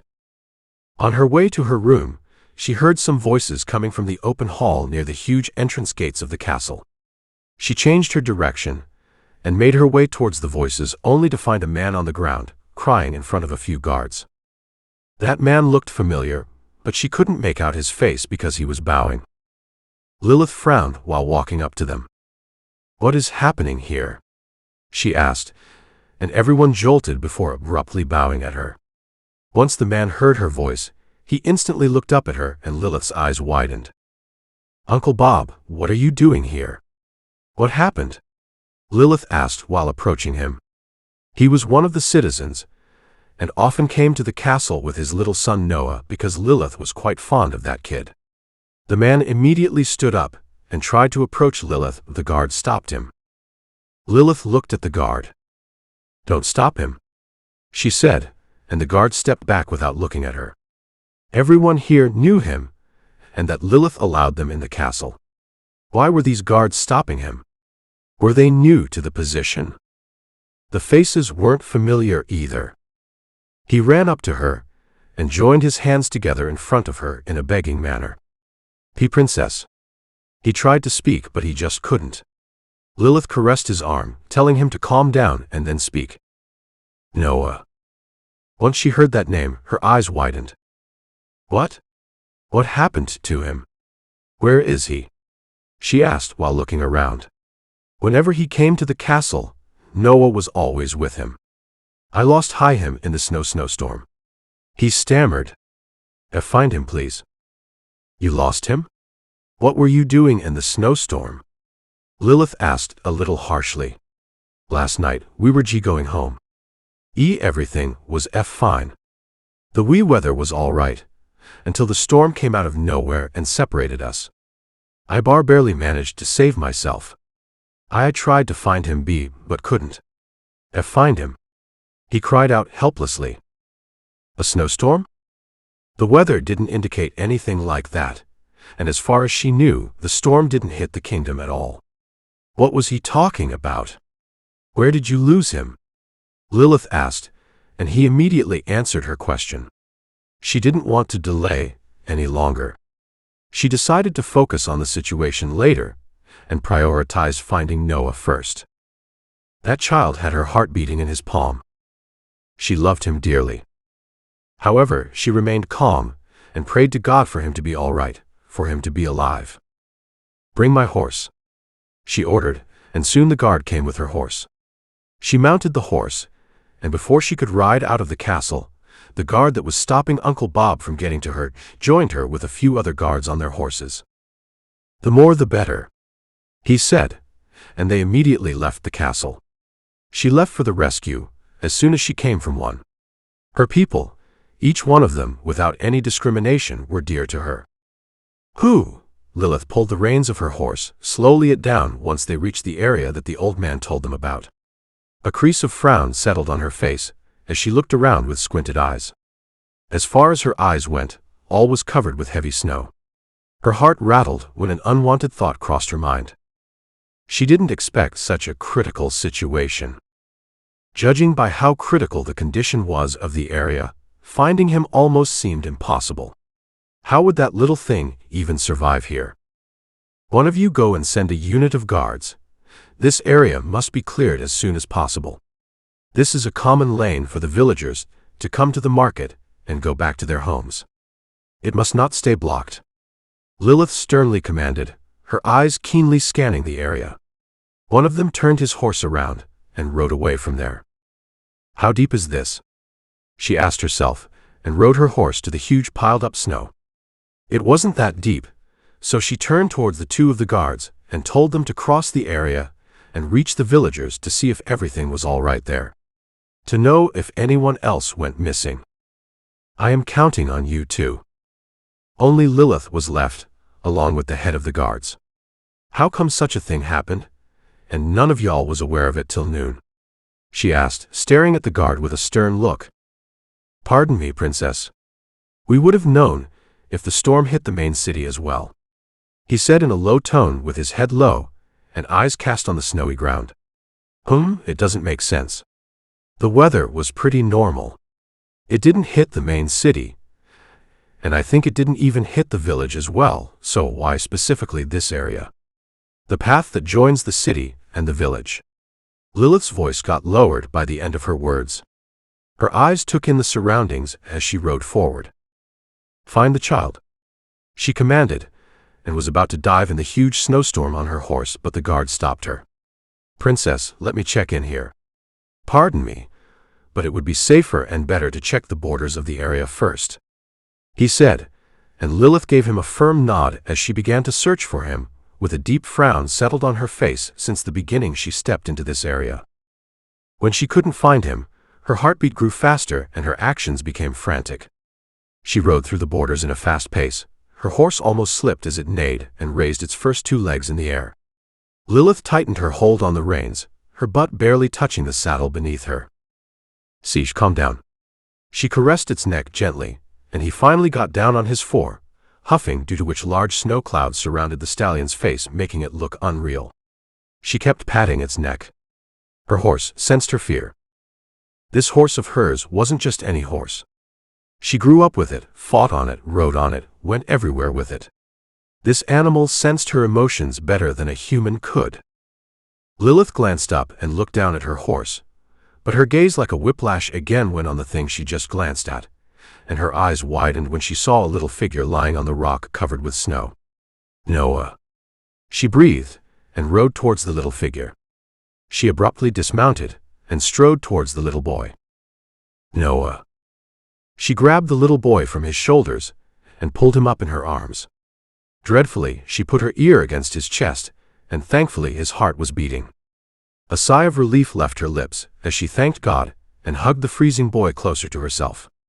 She immediately took off her cloak and covered the little boy in it before scooping his little body in her arms as she stood up. Just as she turned around to leave, she halted on her steps. She slowly turned her face to the left and looked down. Her eyes widened when she saw a pale, veiny, and slender hand resting on the edge of the rock. She moved further back, and she realized that the person was stuck in the huge pile of snow, and his arm was out on the edge of the rock. By the looks of it, it seemed like he saved the boy but failed to protect himself. Lilith wasted no second, and yelled for the guard to help him out. The guard with much difficulty pulled the man out of the snow pile, and her lips parted when her eyes fell on his face. No wonder why it was so difficult for the guard to pull him out. He was huge. But that was not it. He was unrealistically handsome. Pale skin and dark black hair. Chapter 34. During the meeting. That's a quite peculiar incident, the king said while rubbing his chin. Well, it's a natural disaster, so nothing can be done about it. You already managed things well, and the boy is saved, the king said, and Lilith nodded at him. What about the man you brought here? A feminine voice echoed in the hall, and Lilith's eyes went right ahead, meeting those green jades. The only female besides her in the higher-ups. Eleanor. Well, he saved Noah. His condition was worse than the child's because he was badly injured. So, I brought him here under our care. He will be treated and fed well here until he is completely healed, Lilith said, more like commanded. She knew these people would make an issue out of it just to put her down or not let her decision prevail. She knew the higher-ups didn't like her. What she did was clearly out of humanity. What human would leave a dying man behind? No one said a single word because she came clear, more like there was nothing more left to say about it. Soon the meeting was dismissed, and Lilith went straight to the healing chambers. Once she got to know that both of them were fine and were resting, she left to rest as well. Once she entered her room, she took off her armor and bathed in the tub for a short time before wearing anything that her hands first went on. She jumped in the bed and nuzzled inside the warm blanket. She was so tired, she drifted off to sleep as soon as her head touched the pillow. The moon is beautiful tonight, Lilith said. A summer night. The stars were twinkling in the sea of the night fury. The wind was soft and fresh. It caressed her fragility, making her nuzzle more into the man beside her. The warmth she felt from the man beside her was indescribable. But it soon all vanished. Lilith blinked her eyes open, and slowly sat up on the bed with her shoulders slumped and eyes barely open. What was that? She whispered to herself. Just as she asked herself this question, the hazy dream she remembered completely evaporated from her mind, as if she never dreamt about it. She was quietly sitting in the middle of the bed, her hair a mess, her face swollen, and her lips pouty with her eyes barely opened as she stared at the wall in front of her. A shudder ran down her spine, and her eyes snapped open. She rolled off the bed, and abruptly grabbed her sword from the bedside table. She unsheathed her sword, and it made a loud shrill sound in the silent surroundings. Lilith's eyes roamed around the room as she held her sword in front of her. She swore she felt a presence in her room, that also a dangerous one. Who is there? Lilith asked sternly, and to her surprise, the door of her room abruptly opened. Without thinking much, she raised her sword in order to hit the person, but a sharp squeal had her flinching as she abruptly threw her sword away and stared at her mother naively. What are you doing? Playing with your sword in your sleep as well? Scarlet asked sternly, and Lilith looked everywhere but her. Stop fooling and get ready for the festival, she said, and soon a few maids walked in with a few dresses and royal accessories. Choose any dress from it, Scarlet said, as Lilith quietly looked through the dresses and grabbed a vintage maroon-colored dress. It had a normal flow, comfortable to walk around, and elegant enough to be confident in. From accessories, she only chose a diamond necklace. This is enough, Lilith said while caressing the diamond in her hand, and Scarlet gestured for the maids to leave the room while closing the door behind them. Scarlet, you must behave well tonight. I won't tolerate unethical behavior from you. I don't want to see you talking about a single word related to your interest.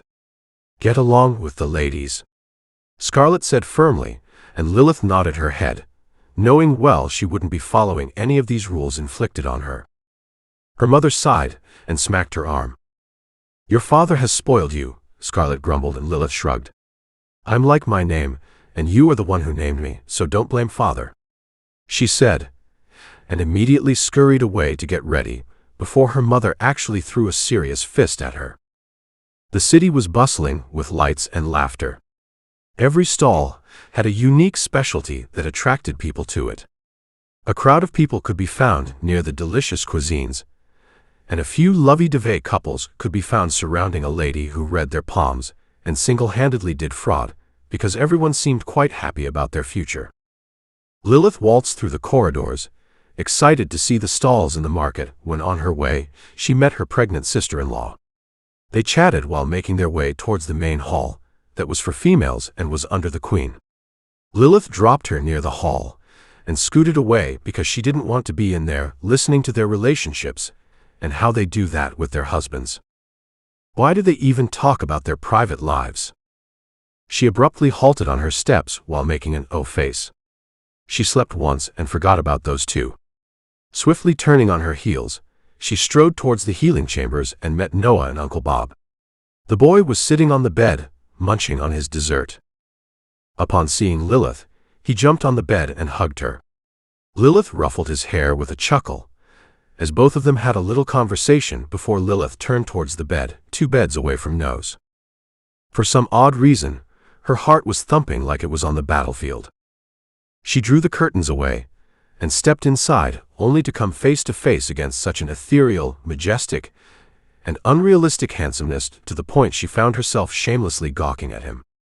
He was quietly sitting on the bed, with his back against the wall. A tray of untouched food was placed on the side table of the bed. His head was hanging low and his eyes were closed. It seemed like he was still sleeping. What Lilith noticed after his handsomeness was his pale skin. She thought he was pale because he was stuck in the snow for a long time, but no, he was actually pale.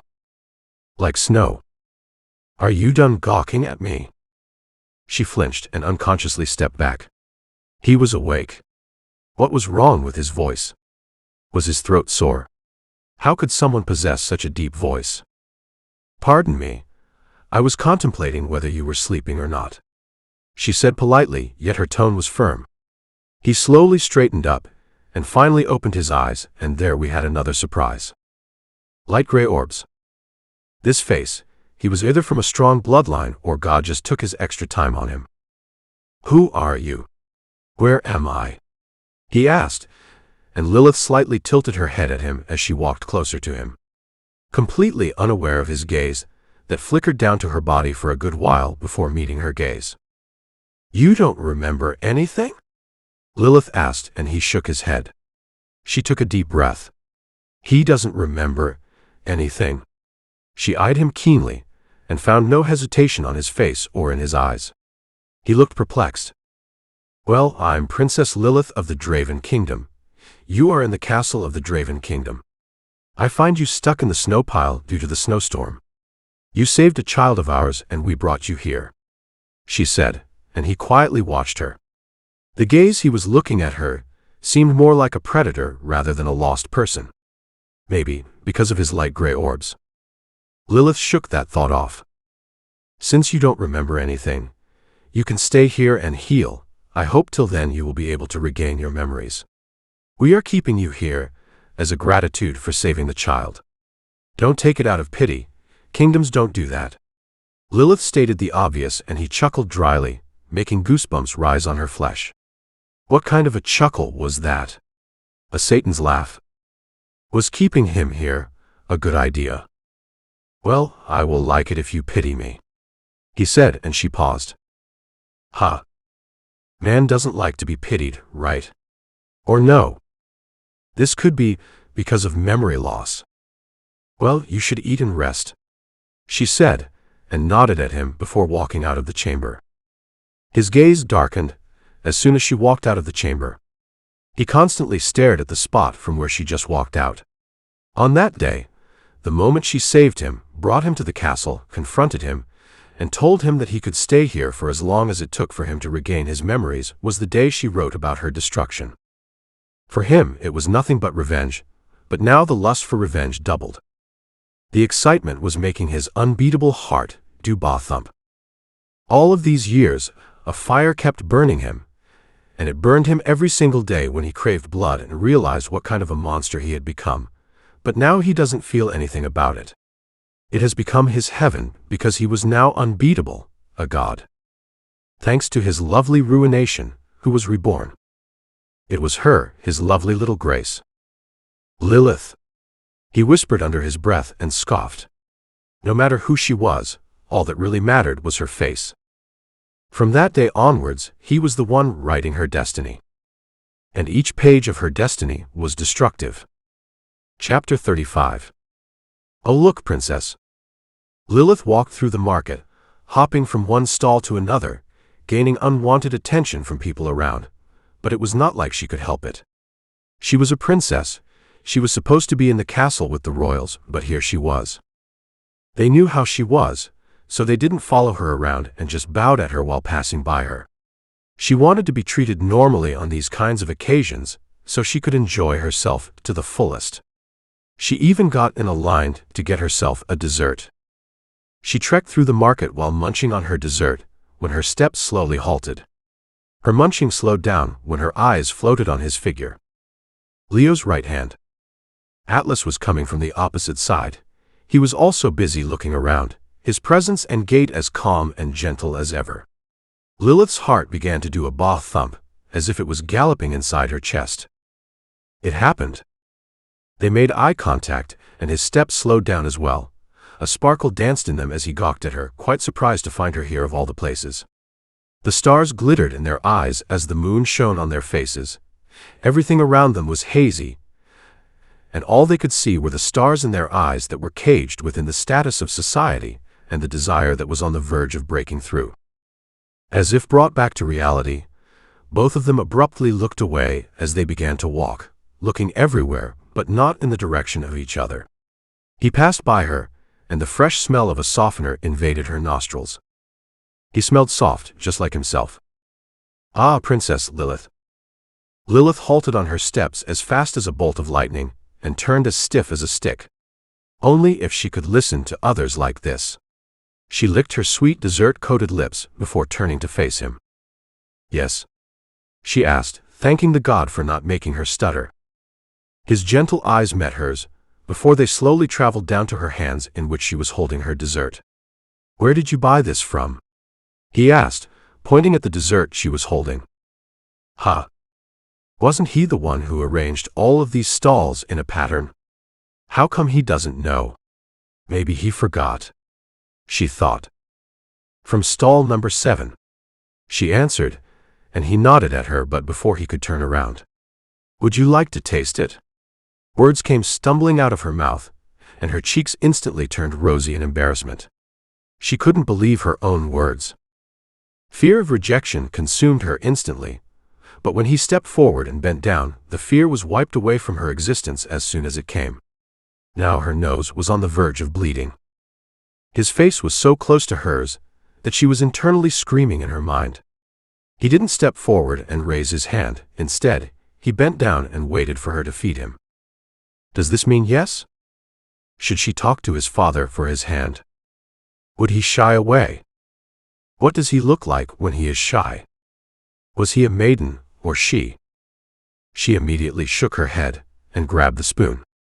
Her eyes almost bulged out of its sockets when she realized that her hands were shaking. "What is wrong with me?" she screamed inside her head while taking a spoonful of the dessert and bringing it close to his lips. The tremor of her hands was making things awkward when all of a sudden, he gently grabbed her trembling hand and fed himself. While taking the morsel, his eyes shot up at her, and the timeline stopped once again around them. Their gazes locked, and their heartbeats in a rhythm. His gaze dipped in gentleness, respect, and a foolish desire to conquer. Her gaze dipped in shock, shyness, and respect. He moved back and licked his lips, making her snap out of the trance as she slowly stepped back from him. Her eyes roamed around them, and she found a few people glancing at them while giggling. This could be another rumor, but for the betterment. "It's delicious." He complimented the dessert, and before they could share a few more hidden daggers dipped in flirt, a guard came rushing up to them. He was huffing and puffing for his dear life as he stared at them with a panic-stricken gaze. Both of them snapped out of their delusional state as their shoulders stiffened. "What's the matter?" Atlas asked as the man tried to catch his breath. "Our right hand. Princess." What he said next had both of their eyes widening as they shared a complex gaze before immediately following the guard. Lilith handed her dessert to one of the kids roaming around, and he decided to store it for the rest of his life as a trophy. They followed the guard to the city borders, and what they found next had both of their eyes widening. Dead bodies lay on the ground, their skins as pale as snow, and weird holes were punctured in all of their necks. It looked like they were just killed. All of them were citizens. They were dressed well, indicating that they were here for the festival. Lilith walked to one of the dead bodies and crouched down next to it. She checked the body all over, but there was no wound on them other than those 2 holes in their neck. Lilith titled the dead body's face aside and examined his neck. She even touched the holes and rubbed her fingers together, sniffing her fingers in the process. Nothing out of the ordinary, yet everything was out of the ordinary. These holes. She read about it in her history book. But this was a long time ago. That was not even possible now. "Vampires," Atlas whispered to himself, but she heard it. "That's impossible. Maybe this could be an assassin who is copying vampires' tactics to spread chaos in the society," Lilith said, and stood up. She ordered the research unit to arrive and search the area thoroughly. The dead bodies were taken away for identification. The news was already given to the king, and the actions were taken immediately. Guards were guarding all the areas with doubled numbers. She had a deep frown on her face as she rubbed her chin. Who could be the assassin? Was he roaming within the market? Was he a citizen or just an intruder? While she was busy pondering on the situation, she was completely unaware of the presence behind the tree, watching her closely like a hawk. A skilled predator gazing at his prey.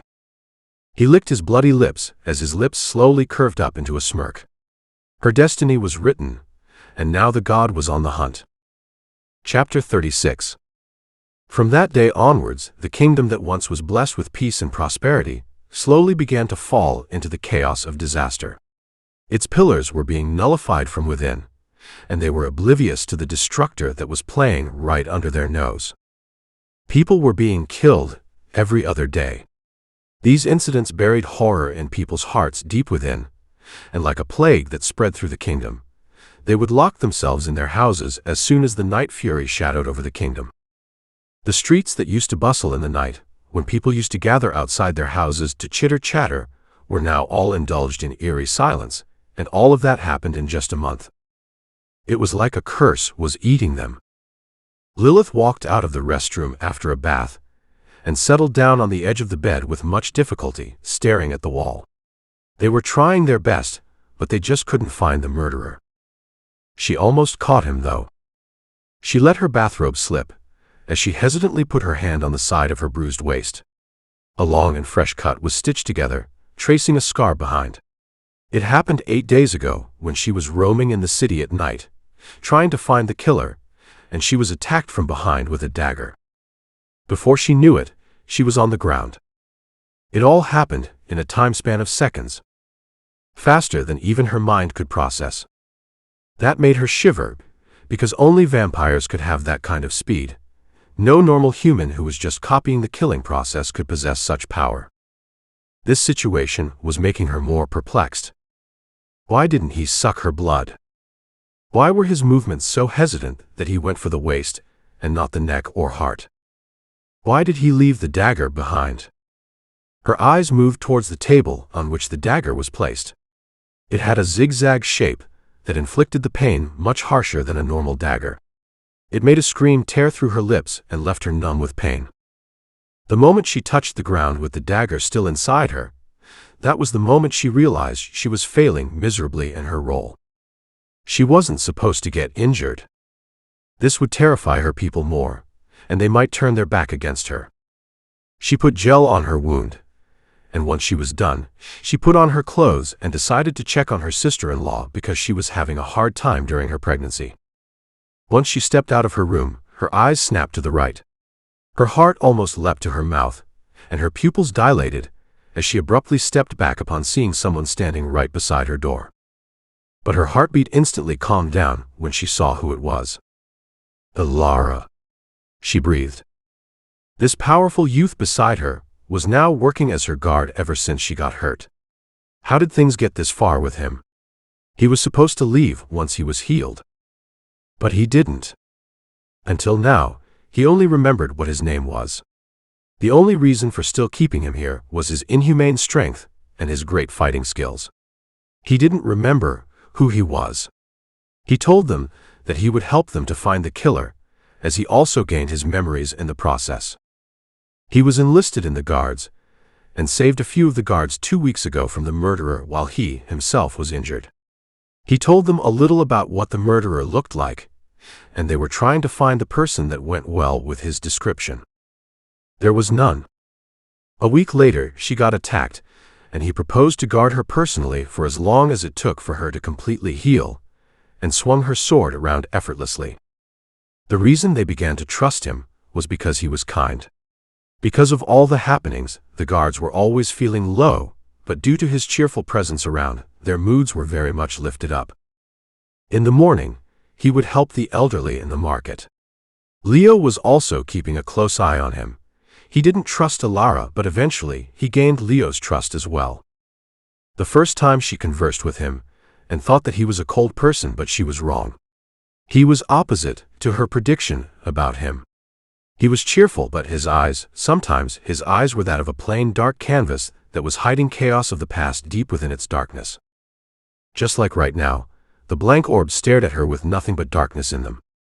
"Pardon me, I didn't mean to scare you. I guess you're still not used to my presence around. You don't have to stand outside my door when I'm in my room." Understood. Lilith walked towards her sister-in-law's chamber, with him following her closely behind. "How's your wound?" he asked. "Almost healed." She lied. "I will go out tonight," she said, and the explanation for her lie came knocking at the door. She wanted to desperately protect her people. Her father had told her not to go out unless she was completely healed. The guards were already guarding the city. Her extra presence wasn't needed. But she just couldn't stay still, knowing that people were still dying despite the heavy safety. "I will follow you." Alara halted outside the entrance as Lilith stepped inside her brother's chamber. She walked through the hall and took some turns in the corridor as the guards bowed at her until she finally reached the room. She knocked on it before stepping inside and found her mother, Scarlet, and old Granny beside her sister-in-law, Winter. She was lying on the bed with her protruding belly. A frown kissed her features, but she immediately calmed her face down when she saw Lilith standing at the door. Winter knew how excited she was for the baby, but at the same time worried sick for Winter. She even came to check on Winter the very next day she was stabbed. Her pregnancy was eating her. It was not easy at all. Lilith ambled up to them and settled on the bed beside Winter. "What's the matter?" she asked, and Winter forced a smile on her face. "Looks like your nephew is quite eager to meet you," she breathed, and Lilith lowered her gaze. "Because he is a fig fighter like his father." Lilith's hands turned to a fist as she looked away. Either the baby was dying, or she was. "Well, you tell him to make us proud," Lilith stammered. She felt her throat clogging up as she looked at her mother. She had a sad yet gentle look on her face as she stared at Lilith. Lilith looked at Winter and leaned down, kissing her sweaty forehead. "You better see him rise," she whispered in her ear, and Winter raised her hand, caressing Lilith's face. "Watch us," she whispered back. Lilith squeezed her hand that was caressing her cheek and slowly stood. She couldn't see her in this condition, so in no time she was sprinting out of the room as tears blurred her sight. She aggressively wiped her tears with the back of her hand. Winter was the daughter of one of the higher-ups. She was a year older than Lilith, but they have been together ever since childhood until she and Leo fell in love, and he swooped her away.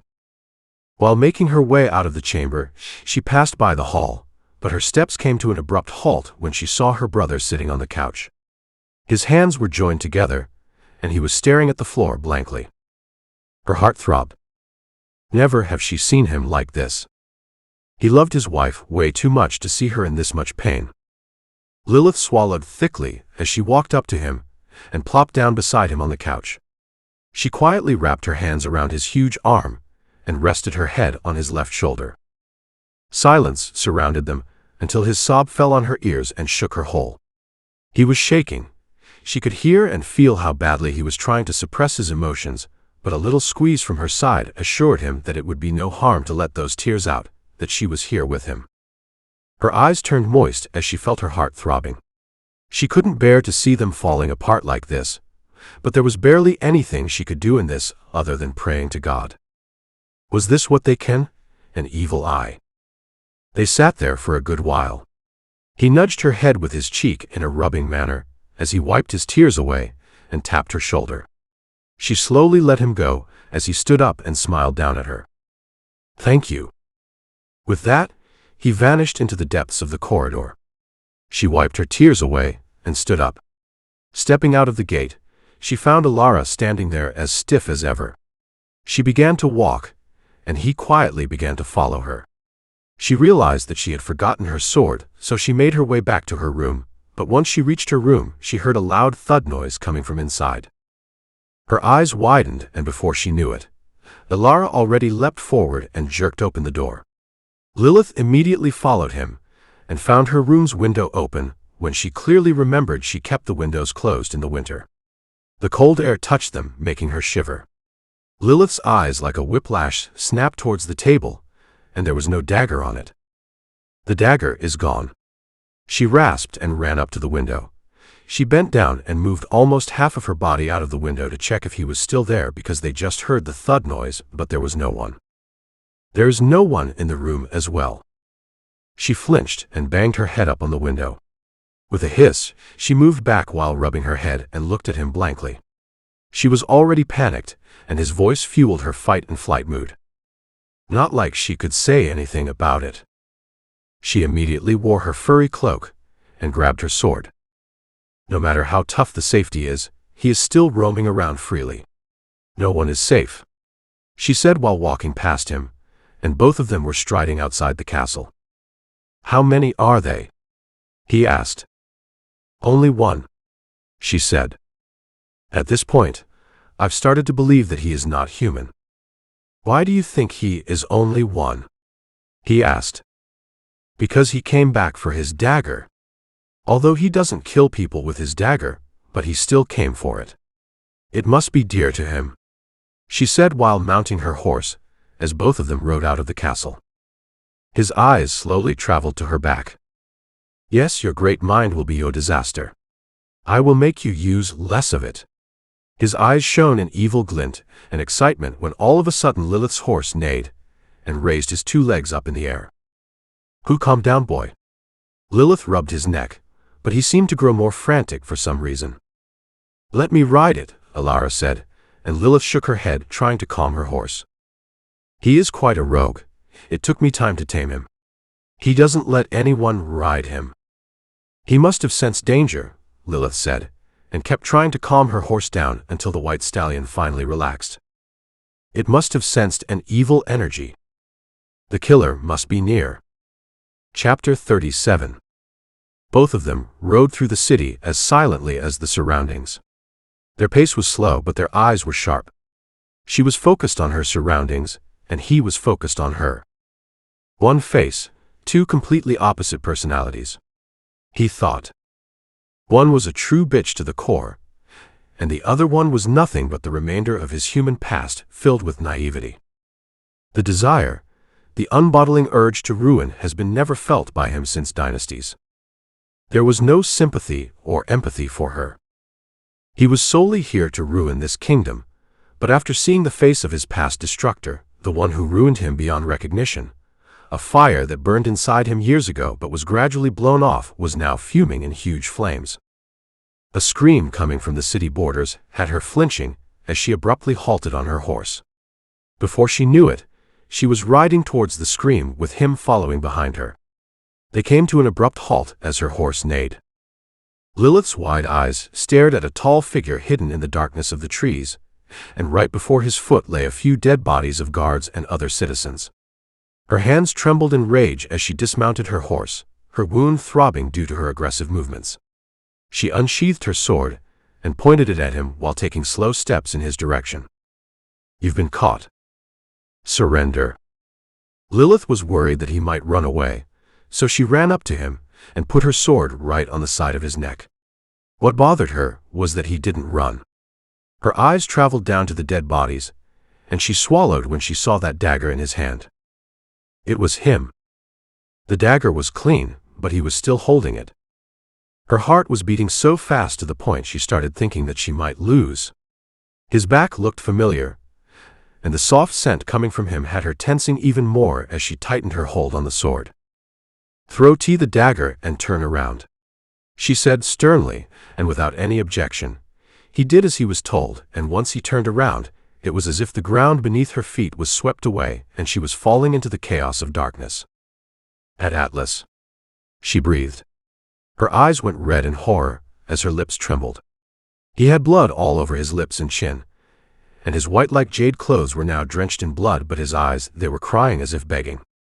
He parted his lips, but words wouldn't come out of his mouth. He seemed shocked just as she was. What are you? You traitor.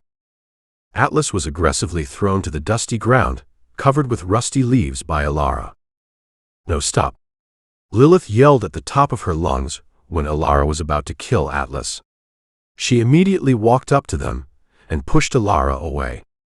Atlas was kneeling on the floor with his eyes solely fixed on hers. Why wasn't he saying something in his defense? Why was he looking at her as if begging? Why was he crying? Alara stepped back and walked towards the dead bodies. Although she saw it from her eyes, she still leaned down towards him. Are you really the killer? Did you Santa stabbed me? She asked in a wavering voice as tears blurred her sight. Now, when she looked at it, he looked exactly like the description Alara told them about the killer. Maybe that was why the murder was still happening even when the safety of the city was doubled. When he didn't answer, her lips trembled. Why aren't you answering?" she asked and flinched soon after. Her head snapped towards Alara, and he was on the ground, holding an old lady in his arms as he cried. The same old lady he helped every day. The way he was crying had her pupils dilating. What was happening? Her mind went numb as she walked up to Alara and grabbed his shoulder, telling him to calm down. He cried for a while before standing up. He sniffled and turned to face her, but his eyes widened as he stared behind her. "Watch out." Before she knew it, she was pushed forward by Alara as she fell down on her fours.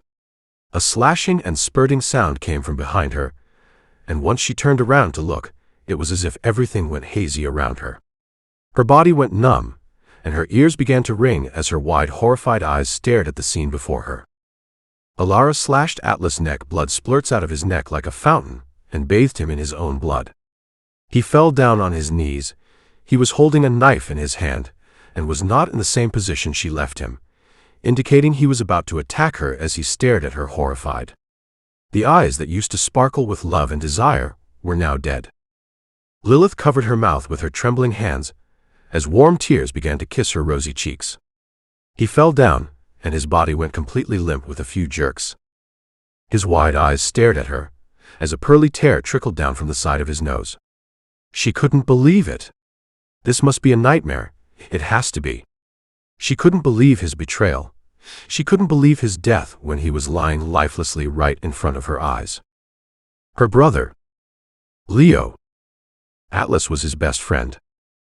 He would refuse all of this. He would completely break down. No.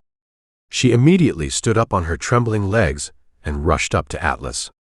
She was in so much mental pain that she didn't notice Alara's expressions or the stance he was standing in, completely opposite to his cheerful personality. She immediately picked him up in her arms and hugged him while crying and wailing. Alara stared at them with a blank look. This before him was the same scene being replayed from several years ago. Just like this, Grace was in his arms. He was wailing for her like a fool even though she betrayed him. It was being replayed, but this time by him. He manipulated Atlas' body to his wish, and that man was completely unaware, died an unfair death, but he couldn't afford the sparkles in her eyes for someone else. Those dead hazel eyes would seem better as long as they possessed sparkle for someone else other than him. The scene before him, for some reason, made his unbeatable heart throb as his eyes widened. He put his hand on his chest and abruptly turned around. Fuck, ha ha ha, am I feeling emotions? Fuck no. He thought. He shook his head and turned towards her, bending down beside them. He put his hand on her shoulder, making a puppy's sad face as he stared at her with teary eyes. I'm sorry if I didn't do that. He would have killed you. That was the only thing that came to my mind, he said, but Lilith didn't answer him. She was too wounded. She wanted Atlas' explanation. Why did he do that when he loved his people so much? Got so many scars for them. There must be a reason behind it. He wouldn't do it without a reason. She wailed and cried.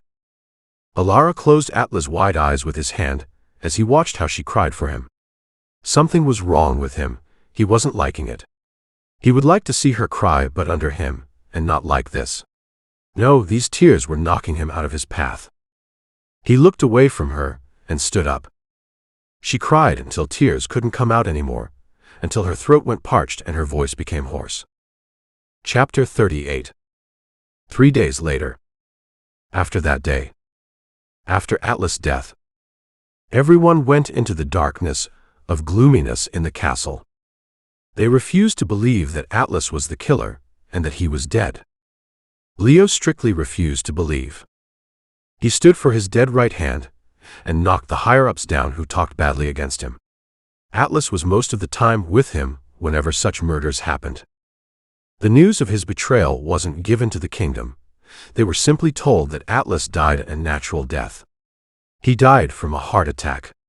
If they told them that he was murdered, the fear in them would grow. Everyone in the kingdom was deeply saddened by his sudden death and mourned for him. His father was dismissed from his seat after several years of loyalty to the king. The king didn't want to do that. His right hand was dear to him, but the higher-ups demanded to throw him out of the kingdom. Draven couldn't do that either, so Atlas' father himself resigned from the position.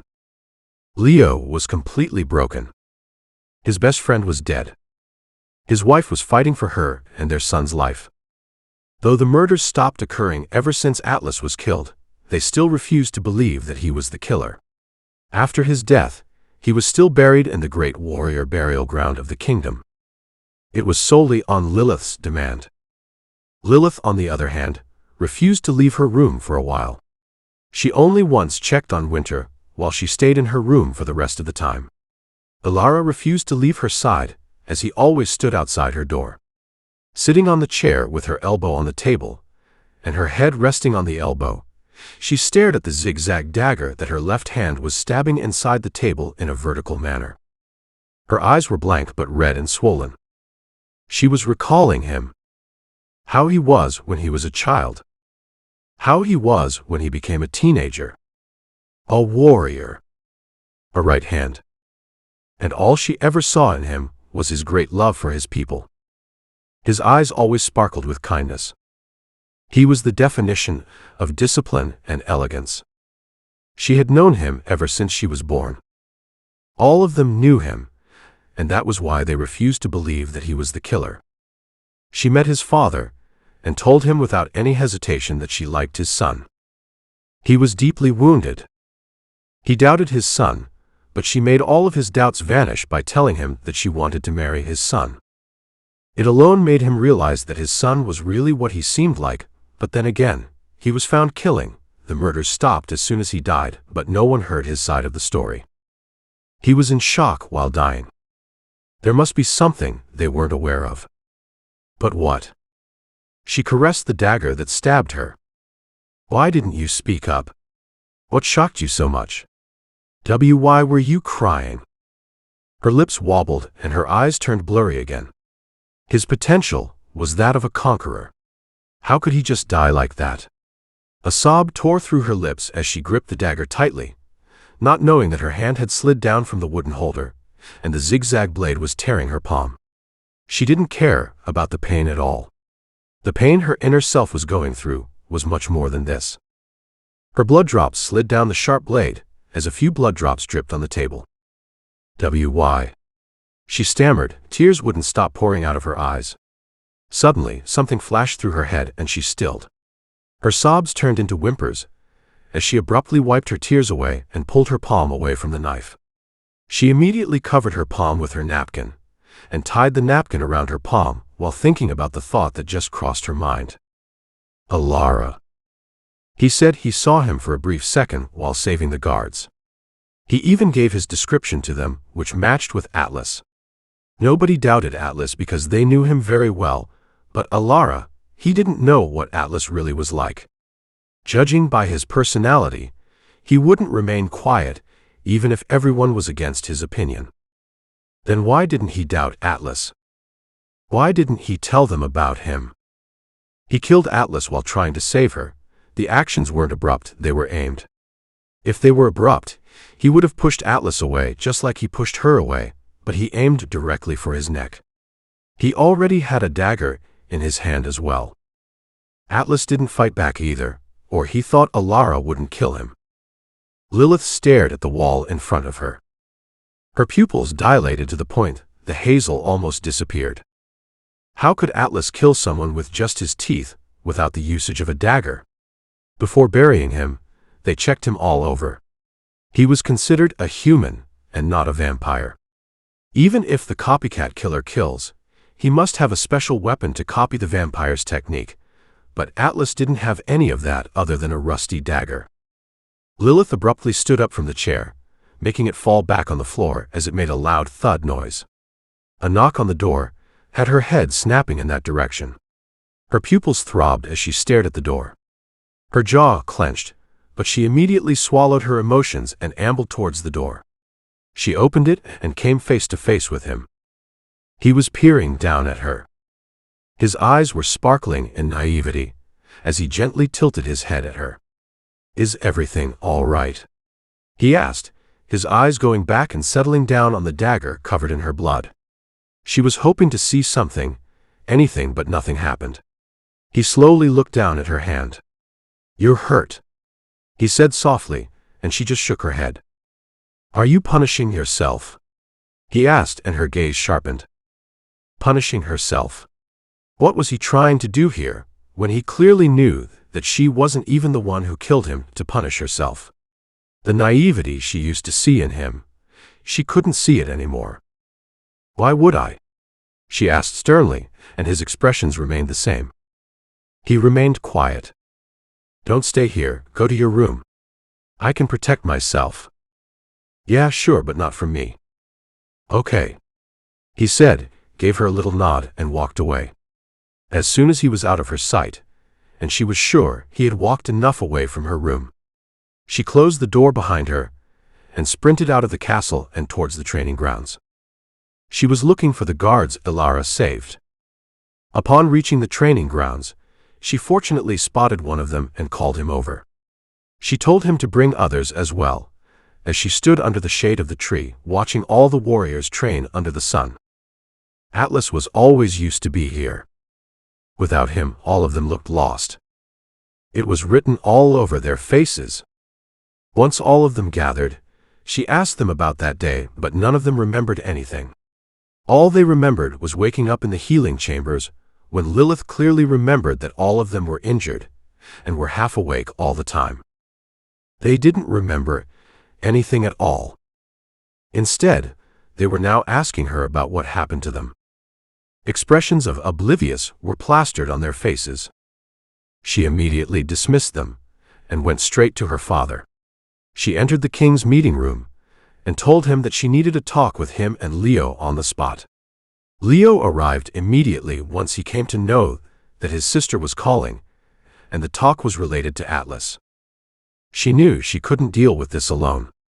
If Atlas was gone, she was nothing. She disclosed the matter to both of them and told them every little detail. You brought him here," Leo said, looking everywhere but her, and Lilith looked at him a little shocked before lowering her gaze. He was right. She brought him here. Her brother was deeply hurt. She didn't mind his words at all. "Then I will throw him out as well," she said, and told them what she was about to do. Once they approved the idea, she made her father write a letter with his stamp imprinted on the paper. "But why let him go? We should face him, make him speak the truth, and kill him," Leo said, and stood up. "I won't let him go. I'm gonna do what I want now." Leo rasped and walked out of the room. King Draven didn't stop him and told Lilith to let her brother handle the situation. He lost someone dear to him. Atlas wasn't dear to only him. He was dear to his family. He was dear to her. However, she believed her brother was right.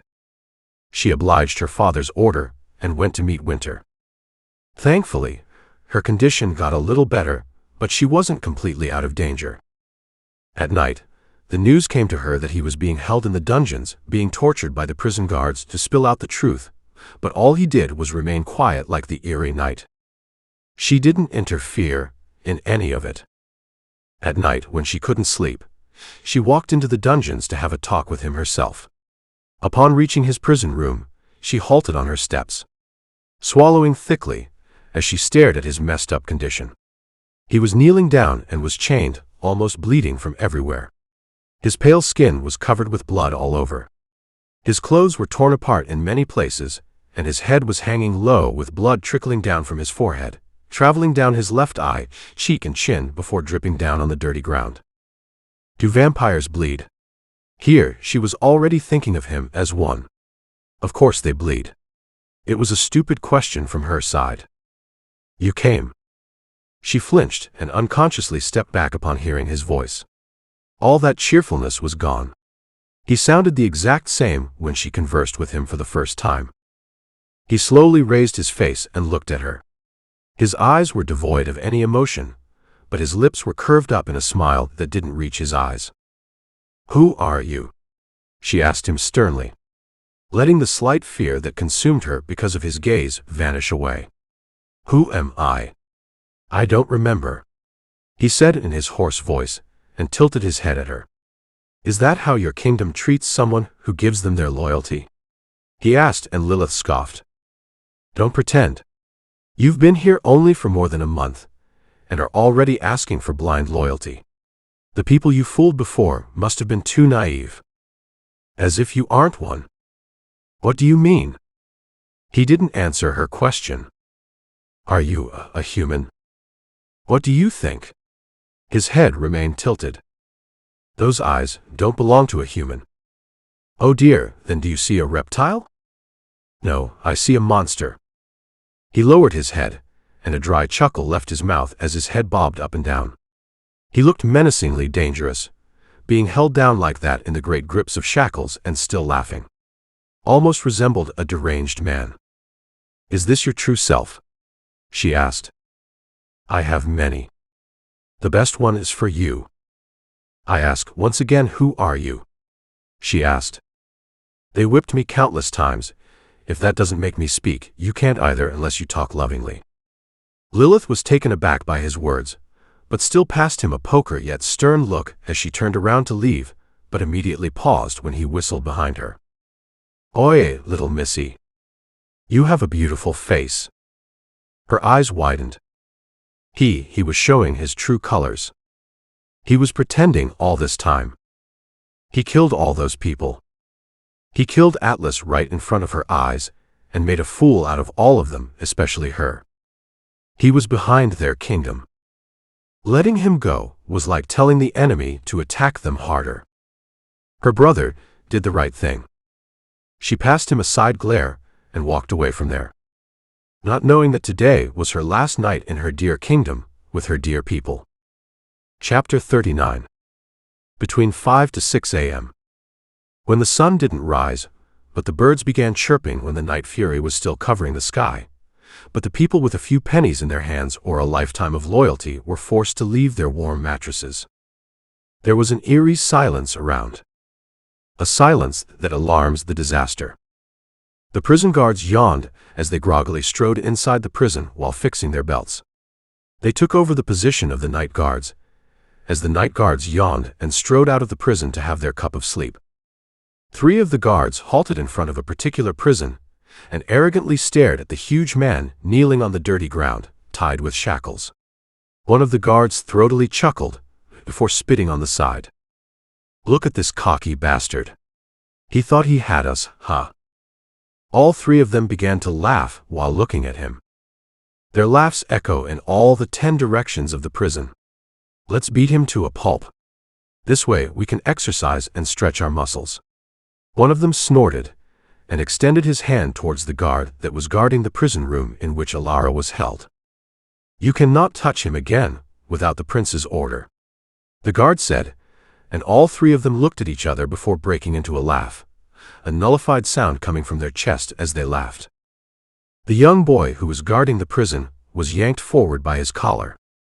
Stop looking at us as if we're doing something wrong, one of the 3 guards said, and yanked the key out of his pants pocket before pushing him away as he stumbled back and fell on the ground, flat on his ass. What a loser, now we're hiring weaklings. Explains why the kingdom is fucked up. All 3 of them snickered arrogantly and stepped inside the prison. They closed the prison door behind them and surrounded Alara, whose head was low all this time. Are you dying? The second guard asked, but was badly ignored. At the moment they were feeling like a god, thinking of the man in front of them as nothing but a peasant. Say something, little shit. The first one smacked him on the head, and before their filthy hands could touch him again, he effortlessly rose to his full length, as if he wasn't forced by the shackles to kneel down. Where are his wounds? The third one asked in a sudden panic. All of their eyes widened as they examined his huge body before they crooked their heads up to look at him. What did you call me? Ragnar asked, peering down at the man with his head low.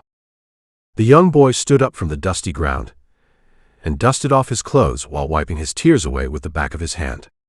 While he was just in pain, the door of the prison creaked open. He thought they came out faster than expected, but when he turned his head to the right to look at them, his pupils slowly dilated as a shiver of fear ran down his spine. Ragnar stood at the door, his huge silhouette covering the boy's whole existence. He was drenched in fresh blood, but that blood didn't belong to him because he looked completely unscathed. Even the wounds from last night were healed to the point as if they never existed. He quietly peered down at the now trembling boy, before quietly passing by him. His mere existence made the huge prison look small. The young boy couldn't stop him. Heck, he couldn't even utter a word, let alone think of anything. Once he was gone from his sight, the young boy immediately turned to look inside the prison because he couldn't hear the three who went inside. What he saw next made him fall back on the ground with a cry. All three of them were ripped to pieces, with their heads in each corner of the prison room, and their eyes almost popping out of their sockets as they stared right at the boy. The sun hasn't hit the castle yet, but the fire has begun to extinguish the castle from within. The boy stood up on his trembling legs and started to run out of the prison, but on his way, all he saw were dead bodies of the guards scattered around. Though they were in one piece, unlike the three of them. Tears streamed down his eyes. He tried to breathe, but he didn't stop running. All he saw were dead bodies on his way. He needed to reach the alarming drums. Ragnar walked out of the castle. His long nails were extended and were covered in blood. Splashes of blood were all over his pale skin. He walked to the main doors of the castle, but not a single guard standing there panicked after seeing him. Instead of panicking, all of them bowed at him. The head of the guards approached him. The same man who helped Lilith to find the child. "My lord." He bowed in front of Ragnar. "They are here," he said, and Ragnar nodded at him. He had a blank look on his face, but his eyes were glinting in exciting evil. Just as the guard said this, a huge quantity of men began to jump down on the castle ground by climbing the huge wall from outside. All of them were wearing black cloaks with their pale faces covered with a napkin, only their eyes were exposed. They bowed at Ragnar as one of them approached him. "My lord." He bowed at him. He looked like the leader of the troop. He had dark black long hair which was braided back in many stripes. He had pale skin. He possessed golden eyes, but his face was covered. His gait was screaming dominance even when he stood in front of his lord. His height was the same as Ragnar's. "Mason, did I make you wait too long?" Ragnar asked, and he lightly shook his head, but in a slow motion. "No, patience brings more ecstasy," he muttered, and Ragnar snickered. "Then you are free. Set the havoc to your liking. I won't disappoint." Ragnar smirked and turned towards the castle, as the large gates of the castle were opened behind him by his men. The guards guarding the castle from outside were the only ones who were here with him all the time. They even went inside the castle with him to cause destruction. The ones inside and the ones at the borders were still the loyal dogs of the kingdom. They soon would be set free from slavery. "See you soon, my lord," Mason said, and turned towards the open gates where his troop stood in huge manpower. "Let's have some fun," Mason whispered under his breath and twisted his neck while smirking under his mask. The morning light was peeking through the curtains, but the sun was yet to rise. Lilith's eyes snapped open, as her whole body jolted upon hearing a faint shrill scream coming from outside her window. She abruptly sat up on her bed and looked out her window. Without a second thought, she shuffled out of the bed and stumbled towards the window. She roughly drew the curtains away and looked outside. Her pupils dilated, and her eyes widened in sheer shock as her throbbing orbs stared at the horror before her. Fire, smoke was rising from every other corner of the city. The market before the castle was in the same condition. Screams, she could hear horrifying screams of her people. Where were the royal guards? She abruptly opened the window, injuring her hand in the process, but that went completely unnoticed by her. Her eyes were wide, and her heart was thumping in her ears. It was banging against her ribcage, ready to burst out. She moved forward and looked at the main gates of the castle. Ha! Her wide eyes turned red in tears when the traumatizing scenery fell before her eyes. The royal guards, their dead bodies were merged together, forming a mountain of dead with their bodies one over another, as the whole ground was covered with blood as if the slaughtering happened there. It seemed like it was happening for a while now, and all of them were unaware, or was she the only one? Tears streamed down her eyes as she stepped back while shaking her head. "Father, mother, Leo, Winter, the baby, Granny, my people. Who?" She was in so much shock that she completely went numb. Her mind stopped processing as she stayed rooted to her spot while staring at her kingdom burn. The terrifying screams of her people were taken over by her wild heartbeat. Her surroundings turned hazy. She needed to pull herself together. She needed to. She flinched when she heard a manly scream coming from within the castle.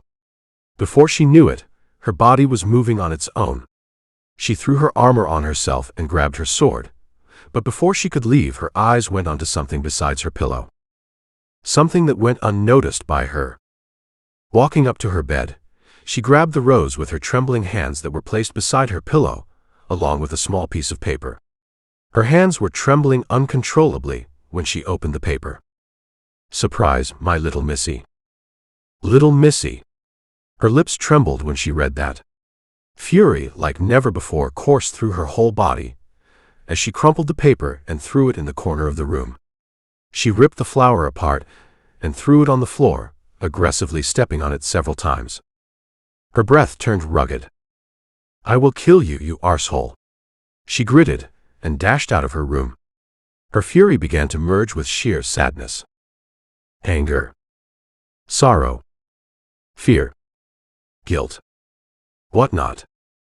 Her heart was ripping apart with each dead body she passed by. She was dying second by second as she passed by each one of them. Every other corridor was filled with dead bodies. Maids and guards were found dead in each corner.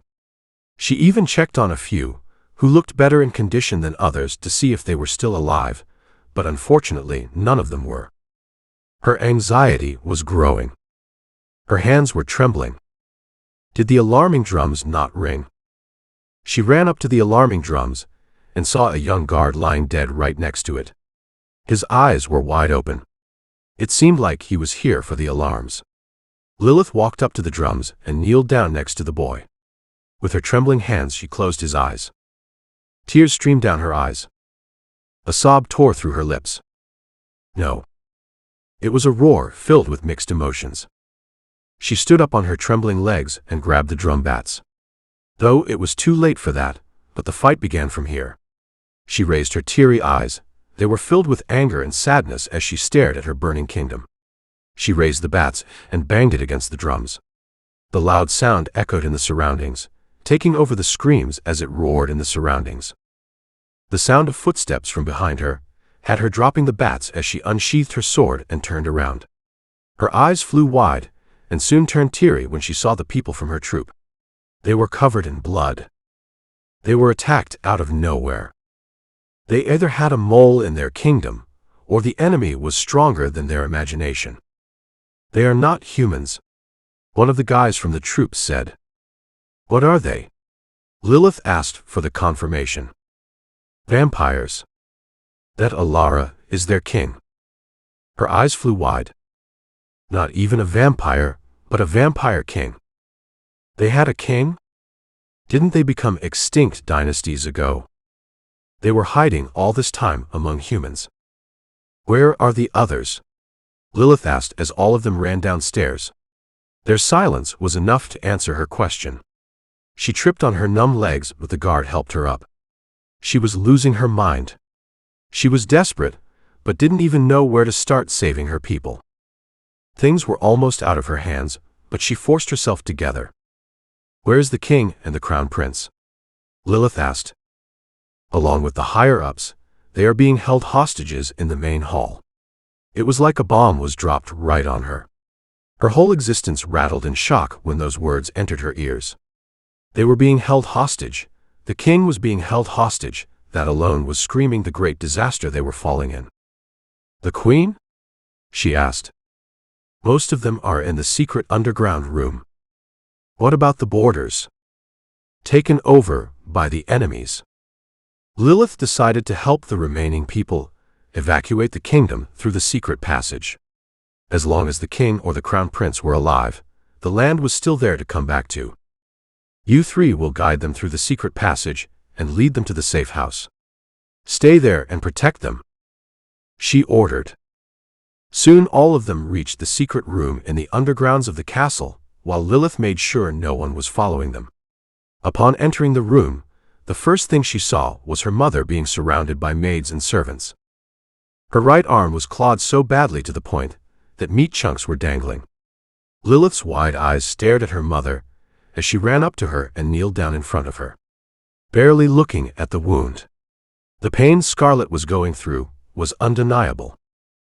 Lilith was on the verge of tears, but she didn't let a single one fall because her people were watching her. A physician was standing beside her mom, trying to wrap her wounds, even though he had nothing good enough to wrap that heinous wound with. Her mother caressed her cheek. Although tears were streaming down her cheeks, she still smiled at Lilith. "I am sorry," Lilith breathed in a broken voice. Scarlet shook her head at Lilith. Her mouth was tightly sealed. She was afraid a painful cry might tear out of her lips and drown her daughter in the sorrow of guilt. On Lilith's order, the group inside the secret room walked through the secret passage that would lead them to the safe place specially designed for these kinds of outbreaks. There her mother might get treated, since they had resources stored in the secret house. Lilith went to her brother's chamber. Her mother told her that Winter and Granny were still there. Strangely, all she saw were dead bodies. She didn't come against a single enemy. Her brother's chamber was in the same bad condition, and she prayed that the two of them, along with the baby, were all right. When she reached the room, her eyes flew wide when a little cry fell on her ears. She burst through the door and saw the baby along with Winter and Granny on the floor. A baby. He was crying. Lilith took a deep, shaky breath and walked up to them. She put her sword on the floor and grabbed the wet and blooded baby in her hands. Tears began to stream down her eyes when she found the baby all healthy, unlike what the healers were saying. But his mother. Winter's lower half was drenched in blood, as if she forcefully pushed the baby out of her. Lilith held the baby closer to her chest, and before she could straighten Winter's body, her eyes went to Winter's hand that was on the floor. She wrote something on the floor with her blood. "He made us pro." Lilith's ears began to ring as she stared at it for the longest of times. "He made us proud." Tears were streaming down her wide red eyes as she straightened Winter and checked her pulse with her trembling hands. A sob escaped her lips when she didn't feel her pulse. The enemy didn't come here, and that was the reason the baby was still alive. Winter had no wounds on her, indicating that she died while pushing the baby out. Why was the old lady fainted on the floor like that? Lilith couldn't stop her tears. She was barely holding onto the strings that were keeping her sane. She tried to wake the granny up, and after a few shakes to her body, the granny finally woke up and was left flabbergasted by the scene before her. The old lady told her that Winter was trying to run out to Leo once she came to know that Leo was caught. The old lady tried to stop her, but Winter pushed her away and ended up falling herself as well, but the granny fainted once she got knocked against the cupboard. The old lady cried with sobs and blamed herself for this. They made Winter lay on the bed and covered her body with the blanket. Lilith wrapped the baby in his mother's shawl. She grabbed her sword and immediately left the room with Granny. "You will go to the secret room with the baby. A guard will be standing there. He will guide you through the passage," Lilith told the granny. The granny nodded her head meekly as her wide, horrified eyes took in her surroundings. "The baby must stay alive at all costs," Lilith said, upon reaching the end of the corridor. "Cross this path, and the stairs will lead you downstairs to the room," Lilith said and handed the baby to the granny. The old lady nodded and hurried away. Lilith stood there making sure no one came their way or even found the secret passage. Once she was sure the granny reached her destination, she made her way towards the main hall. But once she reached the huge gate, two tall men while wearing their guard's uniform were standing on either side of the gate.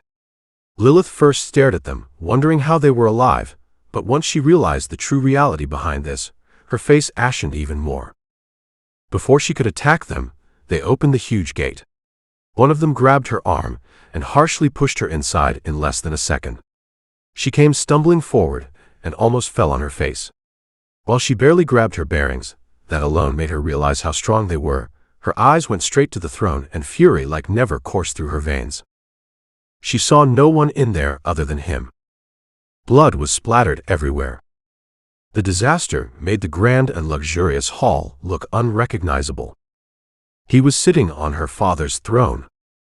His clothes were new, and he was all in a fit and tidy outfit, unlike last night. His legs were spread wide, and he was sitting like he owned the whole world. He silently stared at her ashen face. She already looked older than her age, because of the stress she went through in a short span of time. But her eyes were saying the opposite. They were red in rage. She was breathing heavily as she strode her way up to him. Her speed was fast. He liked the gait as she walked in. He liked the way she was looking at him. He liked all of her. Even the look of hatred she was giving him, he loved it all. She looked rebellious. That was because she didn't know who she was standing against. She didn't know what this man could do to her with a flick of his finger. Today, she would be given her first and most probably the last lesson. Where is my father and brother? Chapter 40. Where is my father and brother? She asked sternly while striding up to him, but all of a sudden he threw something forward, making her jolt back. Her eyes fell down on the floor, and they widened to saucers. There, your father and brother.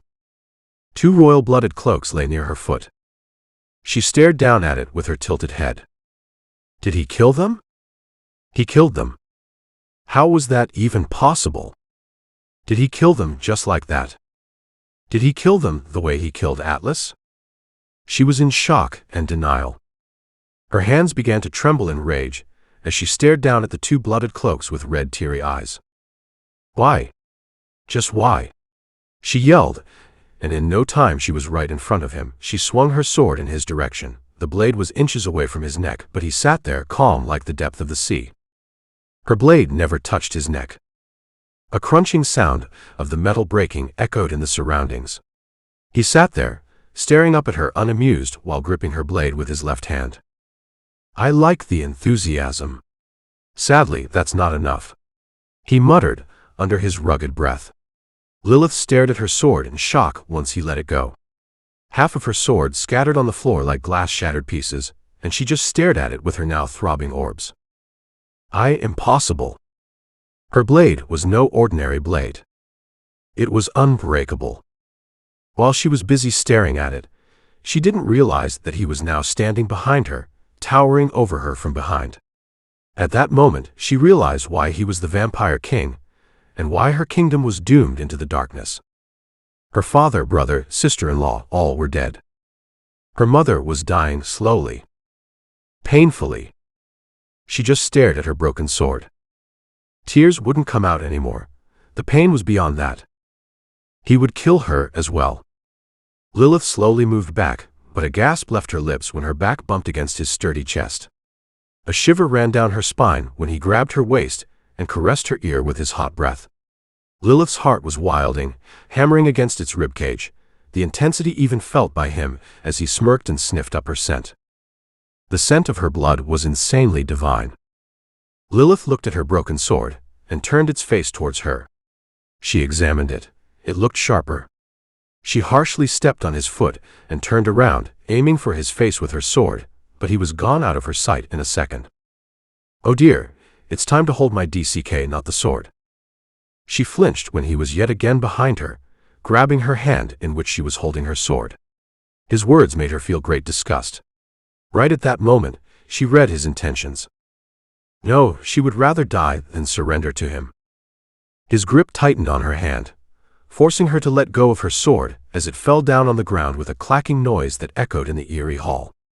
The moment she heard the noise of her sword falling was the moment she realized nothing would ever be normal for her again, that this was the last time she held her sword, and today was her last day.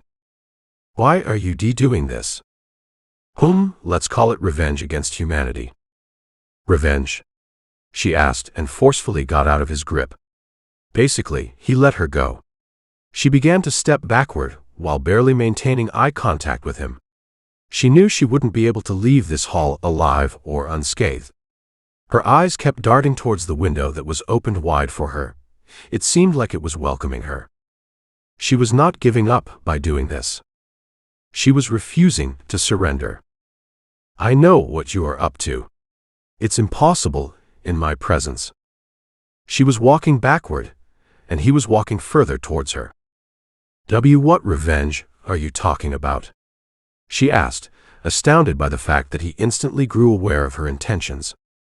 The injustice and cruelty your great family inflicted on us for several years, it's my response to that. It's not even the 60% they did with us. He answered, his gaze defining the cruelty of their surroundings. He slowly looked down at her steps and found them facing the direction of the window.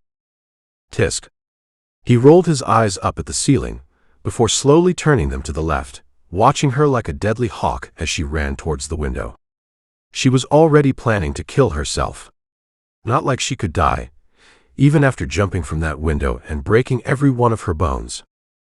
She couldn't die in his presence. Lilith didn't look back once. All she saw was the window, and all she could hear was her heartbeat.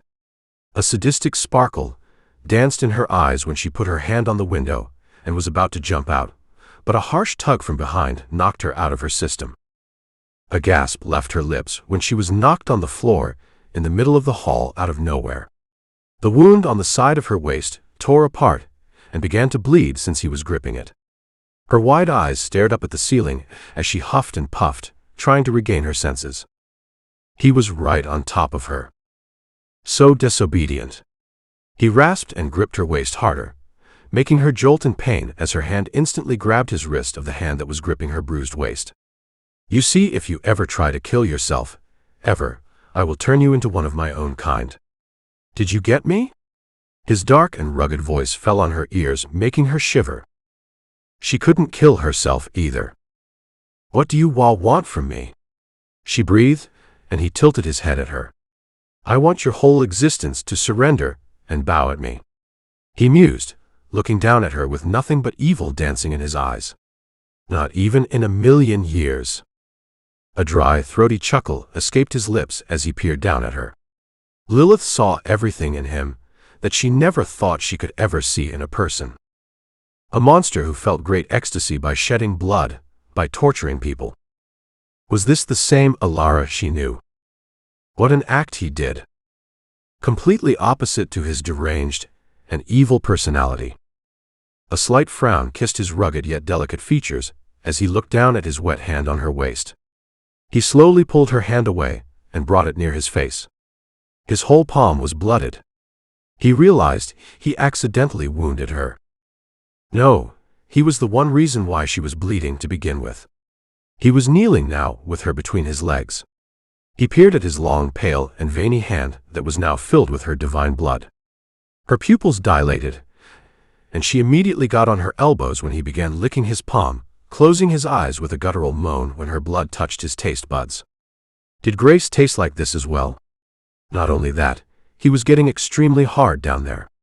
He slowly opened his eyes and peered down at her with red, lustful eyes, and a zap of current ran down her spine when she noticed his red orbs filled with shuddering carnal desire. She immediately shook her head and began to scoot back. He noticed her frantic behavior, and a smirk immediately caressed his lips. Tisk. See what your disobedience did. He rasped in a mocking tone, referring to the effect her blood had on him. If she didn't run, he wouldn't have to grab her. Her grave was already dug, but she dug it even deeper. His head tilted to the left as he peered down at her with a smirk so malicious that one would immediately know that he was the cause of the disaster around her. Lilith scooted back in horror and turned around. She stood up on her trembling legs, and just as she took a few steps to get away from the monster behind her, she ended up facing him. He was pale, he had red eyes, and he was everything but a gentleman. Only if that one unfortunate night she didn't help him, hell wouldn't have cocooned her and her kingdom in its embrace. A sharp gasp left her lips as she immediately stepped back from him, but he was in front of her again in a blink of an eye. She gritted at him, and all he saw was a cat purring at him. Lilith swiftly took her little dagger out from the leg strap around her thigh and attacked him. He swiftly grabbed her wrist as if she didn't just pull one of her fastest and sharpest moves on him. The movement he grabbed her wrist of the hand in which she was holding her dagger and grabbed the back of her head, pulling her closer to himself, was the moment she realized she was nothing against him. He was a monster, trained for years to inflict cruelty. What happened next didn't only traumatize her, but for the first time made her feel the peak level of helplessness because she couldn't even budge in his hold. His strength was beyond her whole existence. His lips roughly took hers. He rubbed his soft lips roughly against hers, biting, licking, and sucking on her lower lip. She tried to fight back, but with each of her struggles, only panic took over her, and the realization of nothingness doomed her. Her wide eyes turned blurry in tears when he forcefully pried open her mouth and shoved his tongue inside her mouth, biting and sucking on her tongue, licking her mouth, kissing her lips as if he was feasting on her mouth.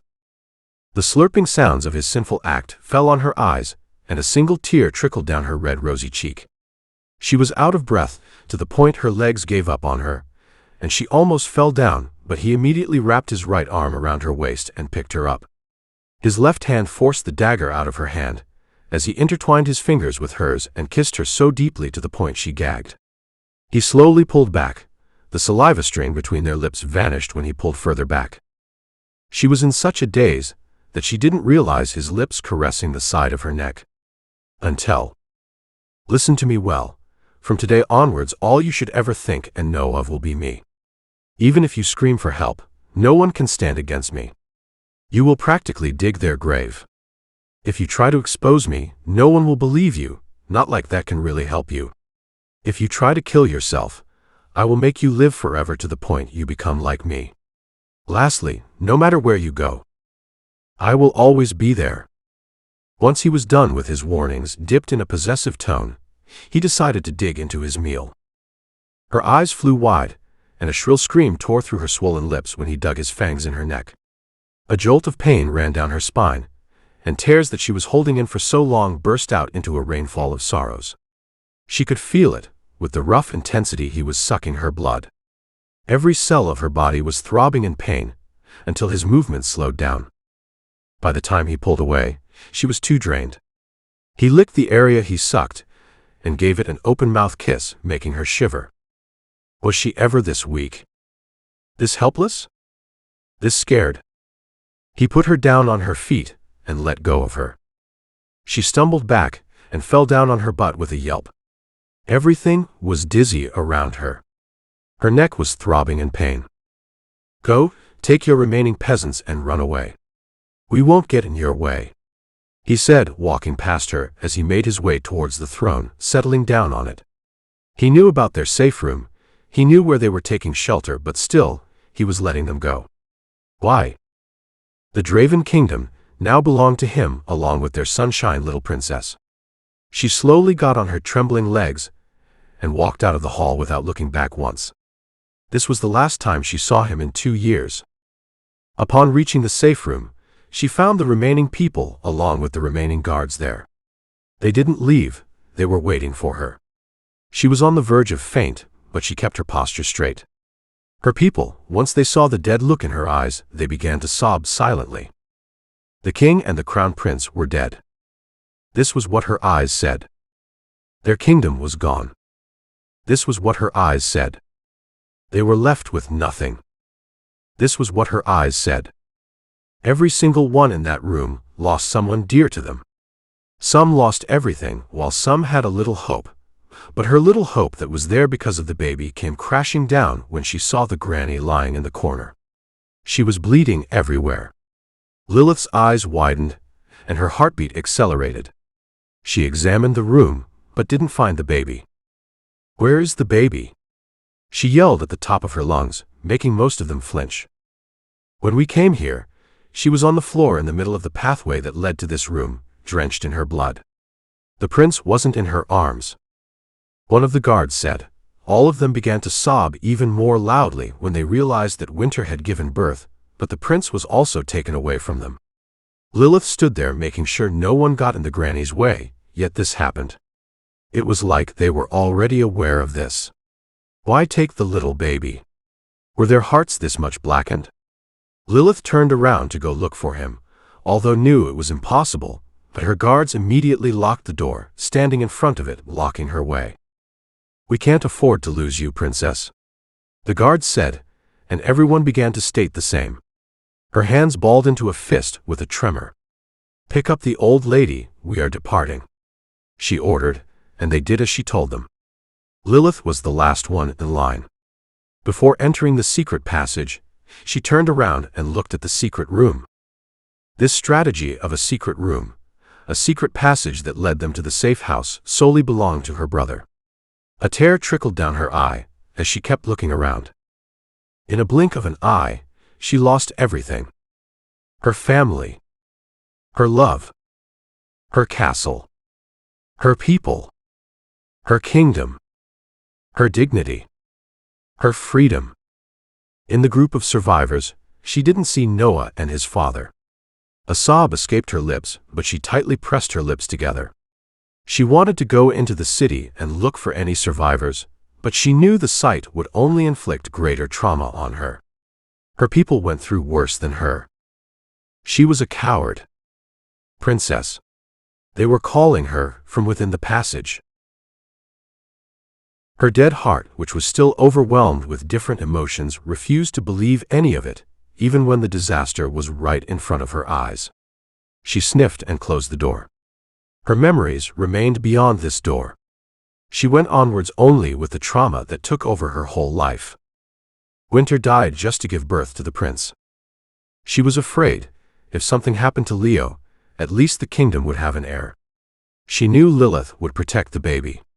But Lilith was a disappointment. She fell down on her knees due to her weak legs in the middle of the passageway. One of the guards helped her up. Their princess lost her charm, not for years but forever. Upon reaching the safe house, they got to meet those who already come first with her mother. She didn't expect the safe house to be even full, but to her little relief, people were in every corner. They were given the news of their kingdom's disaster, the fall of their king and the crown prince, along with the little prince that was just born. They were mourning. "Where is the queen?" Lilith asked, and the others who just came along with her stared at the ones who came before with the queen expectantly. But what they heard next broke them to oblivion. Dead. She died with great loss of blood. She was in extreme pain. That day, an unfathomable pain was emotionally inflicted on them. They surrounded the queen, as she was the only one they could mourn for. Lilith didn't even got to see her father and brother. All of them surrounded the queen's bed, on which she was laid in the middle of the hall, and Lilith was right beside her bed. Her head rested on her mother's stomach as she sobbed, not caring that her people were watching. The pain she was going through was undeniable. She could never ever recover from this. They didn't even have a place to bury the queen, so they built a stone wall for her in the corner of the hall. 2 days passed, and the food began to go into shortage. The news of the great Draven kingdom's disaster was given to the world, and left all of them shocked. They knew the princess was still alive, and she was sending letters to the kingdoms to accept her people, even if they didn't accept her. She was a royal princess, and she was known well in the kingdoms due to her bravery. Some kingdoms might think of her as a threat, so she only wanted any one of them to accept her people. She even personally went with the remaining of her guards, but came back with her head low. She never thought there would be a time she would do this. She never approached great kingdoms like her Draven kingdom. Such kingdoms don't show much of a pity. Draven fell because it showed sympathy. She told her people not to let the real cause of the fall of their kingdom out. Others would not believe them. They would call them fools and would not accept them, and some deranged ones might kill them. She didn't even get to mourn properly. She was desperate to find her people a shelter because they were looking up to her. They were going out of resources as well. 5 days went by, and they eventually ran out of food. There was no hope, and that was the time when Jasper stepped forward, and not only took her people but also her under his shelter. She wanted to leave on her own path because she knew the monster was after her, but if she refused to enter the kingdom with her people, they also would not enter without her and would choose to follow her. She decided to stay there and let her people get accustomed to the new kingdom before leaving. Her people slowly began to recover, but she remained the same. The sword of terror that the monster inflicted on her was always hanging above her head. She completely changed. Became someone she never thought she would be. She forgot who she was and what she was capable of. Every single cell of her was alerted in fear because he always haunted her. She felt him even though he was never there. She had nightmares every single day. Her granny, who survived, began to think that she was going mentally unstable, which she was. She took her to the physicians, but the medicines didn't help her either. Lilith knew deep down he would come for her. She wanted to leave once she was sure her people were completely safe. She showed the people of Jasper's kingdom that her people refused to come with her back to her land, because they got so much love from this land and refused to join her back. A few of her people wanted to join her, but she strictly denied their proposal. Her people weren't really aware of the monster on their princess tail, but they could see her deteriorating health. She never recovered from that day. When she was about to leave, Jasper stepped forward and made her life even hell. That day she should have left. This way the monster wouldn't have found his way to the kingdom that sheltered her. She also wouldn't have to see Jasper's ugly side. She should have left that day. She had given up on life long ago. Every day she was living blankly or with his fear haunting her. Hope you all like the chapters. Writing the past kinda almost got to me. These chapters were only related to her past. Warning was given in the description. This book contains gore and have a toxic male lead. Thank you. Chapter 41. 2 years later. When fear had become a part of life, and one had forgotten their true self. The glory they once lived in was never reachable ever again. The sorrow of losing everything, including oneself, turns into a trauma of a lifetime. Lilith lay on the soft mattress. She was all clean from the previous assaults. She was dressed in a soft baby pink-colored dress, with her body wrapped in bandages beneath the softness of the dress. A blanket covering her body, and her soft long hair scattered everywhere around her. The room was cozy. The candles were lit in every corner of the room. The yellow shade reflected everywhere in the room, including his face. He lay beside her. His elbow dug into the pillow beside her head, his hand propping up his cheek as he silently gazed down at her, barely blinking. Lots of thoughts were marathoning in his mind as his eyes caressed her features. He doesn't know how long it has been since he was staring at her like this. Never once did he lash his gaze away from her face. He knew he went a little hard on her. He could see her hatred, to the point she wanted to die. He did nothing to her, what he had imagined in his wildest imaginations, yet her reaction was beyond the action he inflicted on her. He knew what he was. He sanely knew what he was doing to her. He knew he was no longer capable of giving love or being loved. He wasn't a human, and he accepted it in each aspect. Yet he couldn't believe, after all these years, this little human was making him recall the rules that he made the day he accepted his demons. He let go of her soft locks and caressed her cheek with his right hand, his thumb caressing her soft lips. The day I saw you again was the day I was reborn. Do I recall you as Grace or Lilith? I thought you'd either turn into that wicked witch or a demon like me after going through all of that pain. You forgot yourself, but never held on to another character. You were either still holding on to yourself from within or didn't want to accept another. I haven't really taken your precious ones, I just made them one of my own kind. How would you react if you got to know about that? He leaned in and pecked her lips. Once, twice, thrice, and again and again. I was ruined, and I did the same with you. He slowly hovered over her. His long dark silver locks fell down like a curtain around their faces. He stared down at her chest, which was slowly heaving up and down, before his eyes traveled up to her face. If you're not her, if you haven't dreamed about the remnants of our past memories even for once, then I will give you your past back with the same fervor I took it, and will step into your life in a new light where you don't know what kind of a nightmare I am. But if you ever dreamed of us even once, you are fated to live as long as I do. He leaned down with his eyes closed and kissed her cheek, her closed eyes, the tip of her nose, her forehead, her chin, her lips. He smooched all over her face while cupping her face. He leaned his forehead against hers and sighed, his hands traveling down from her cheeks to her neck. The grip was tight but wasn't tight enough to choke her. "Wake up, so I can hate you more." "What happened to my wife?" Jasper snapped. A deep frown settled on his face. He was here for the ceremony, not to get his arm and leg broken, and for his good-for-nothing wife to be dead on the bed out of nowhere. Sienna looked at Jasper, and then at Ragnar. An intense tension in the room had her hands clenching and unclenching. One of the guards saw her falling down the stairs in the middle of the night. It could be that she tripped over in the darkness.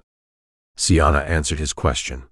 The look in Ragnar's eyes was clearly yelling that he wasn't even in a mood to spout out a word from his mouth. Sienna knew the real cause. She was the one who treated Lilith along with the physician. That girl really went rough on herself. She fell out of nowhere? She was here with me last night. How come she was roaming around the castle and tripping over? Jasper grew angrier and Sienna grew tenser. Once she wakes up, we will know about that.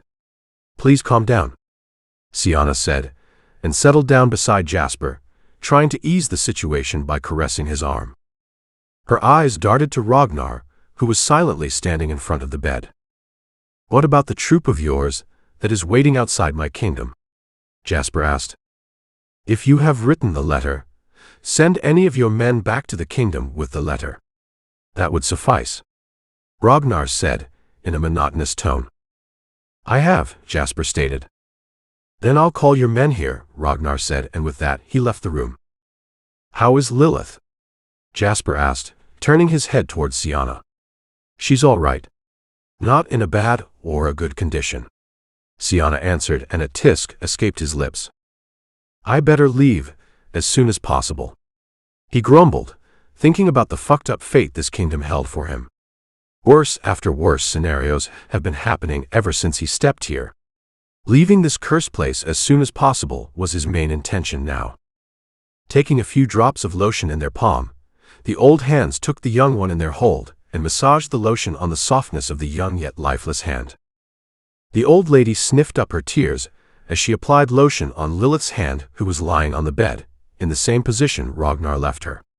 Stuffed in the warmth of the blanket, yet the face was as pale as ice. When she woke up from her extra deep slumber, her body was aching all over. Before she could even process the reason behind her sore body, the news of Lilith's condition fell on her ears. The old lady didn't remember the torment of last night. According to her, it never happened. It was left a secret within the predator and his prey. The bandages beneath Lilith's dress weren't convincing her by the tale that the people of the castle told her, but the sad thing was, all the old lady could think of was her running in corridors trying to get away from her tormentor who was never there. Lilith was now nothing but a mentally ill person in the eyes of the old lady. On the other hand, Lilith began to come back to her haunting present. Oh, how so badly she wanted to remain in the same darkness forever with the feeling of no existence. Her gaze fluttered open and fell upon a familiar yet unfamiliar ceiling. She wasn't aware where she was, in the present or the past, or in which room she was. All she ever was familiar with was the golden ceiling of her Draven's kingdom room. Her numb body was suddenly feeling pain. Her skin almost resembled his pale one. She had dark circles under her eyes and she looked like she was onto some illegal medicines. Her blank eyes darted to the old lady sitting beside her. She still wasn't aware of anything. Her mind was blank just like her gaze. She stared at the old lady as she gently applied lotion on her hands and arms. Her eyes left the wrinkly figure and roamed around the posh and royal room she was in.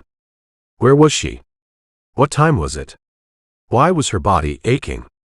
Her eyes paused on the window, and she stared at it for the longest of times before her pupils slowly began to dilate. The realization of her wrecked kingdom fell on her like a fresh trauma inflicted on her just yesterday.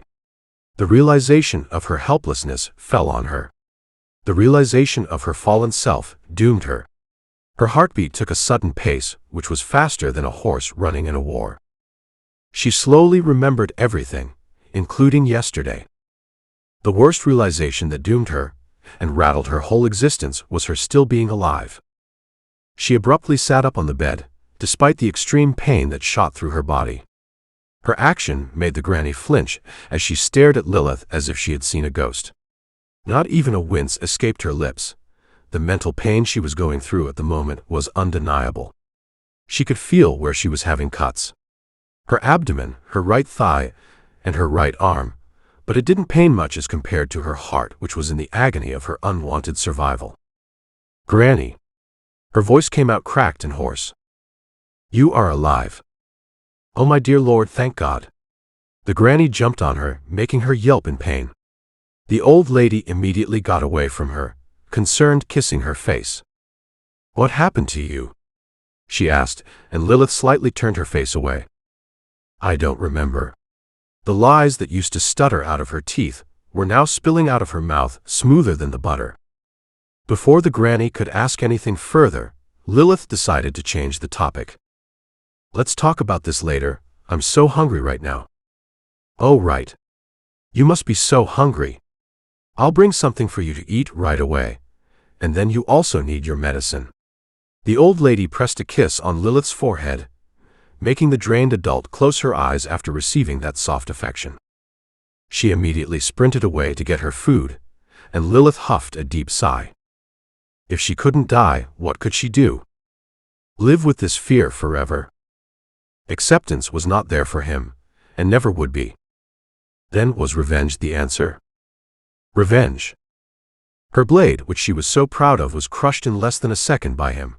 Her huge kingdom came rattling down, and all he did was sit on the throne and flip his fingers around. If none of the above answers were satisfying enough for her heart, then what was? Chapter 42. Pardon me, I didn't know he was still the same scumbag from back then. The only thing changed about him is that he at least loves someone, his people, Siana said, eyeing Ragnar with scrutiny through her lashes. Ragnar was leaning against his master chair with his head leaning back, and eyes fixed up on the ceiling, his boots on the table with a few papers scattered right beside his boots. A cuss escaped his lips. King peasant. I would have snapped his neck long ago into two. I'm merely hanging on to the string of control, all because of you. Ragnar spat in a rugged voice, as he lowered his head and massaged his temple with his right hand while his eyes remained closed. Fate played such a cruel trick with us. It's all messed up. My past lover and your past lover are bounded together in a marriage which none of them is happy with, Siana said and walked further. Putting her hands on the table, she bent down and leaned forward. We got them together so we can mess up with them, but they ended up getting married. But in the end, Siana trailed off for a second before muttering in a low whisper. Nothing much changed. Her eyes, that were fixed on the papers on the table, traveled up to Ragnar. You seem disturbed. What's the matter with you? Siana asked while moving backwards and standing up straight as she walked to the huge wall window in his office room. Is it related to her? She asked, wrapping her arms over her chest as she leaned against the glass window and stared outside. Servants and maids moving here and there, busy with their work. Is there anything about me that's not related to her? That sounds kinda romantic, she mused with a smile kissing her lips. For fuck's sake. Ragnar grumbled. He seemed to be in a less flirtatious mood, maybe because he was having a headache. Do you ever plan on telling her anything about the past? Siana asked. No, she will find out on her own. How are you so sure? What if she's really not Grace? Siana asked. She is. It came out of his lips in a whisper, but she heard it. Even if she is, at the same time she is not. Stop fucking up with my mind and get lost. I'm not in the fucking mood. Ragnar rasped, pressing his fingers on his temple while glaring at his boots. A tisk left Siana's lips as she slightly bowed at him and walked towards the door to leave. And yes, put a leash on that bastard before I crack his F-seeking neck into two. Ragnar rasped, his tone filled with threatening and malicious intentions. Siana side-gazed at him from above her shoulder before walking out. Ragnar huffed and threw his head back, gazing up at the ceiling. His Adam's apple bobbing up and down as he swallowed. With her around, Even her slight presence in his castle was enough for the time that had frozen for him long ago to tick by faster than his vampiric speed. While on the other hand, her time has been frozen ever since he took a step in her life. A knock on the door had his neck and forehead veins popping out as a deep and angry frown kissed his glabella. He just wanted to be alone for a while. When he did not answer the knock, a manly yet stuttering voice came from the other side of the door. It was low, but it fell right on his ears like a strike. "My lord, Princess Lilith has woken up." His headache vanished as if it was never there, and all of a sudden, he didn't want to be alone anymore. After being fully fed by the granny and taking her medicine, Lilith laid on the bed again.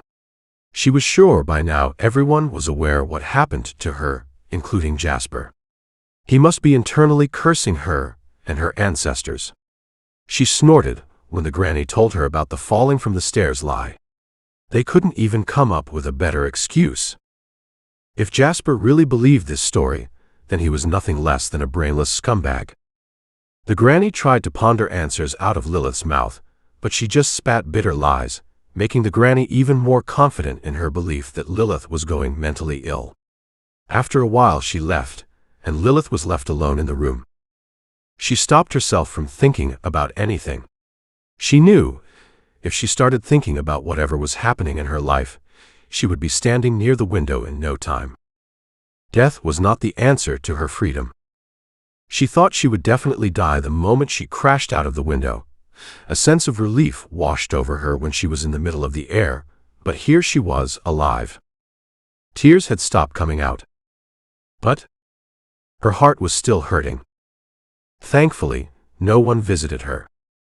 Lilith closed her eyes and laid in the same position for the longest of the time, until sleep finally consumed her.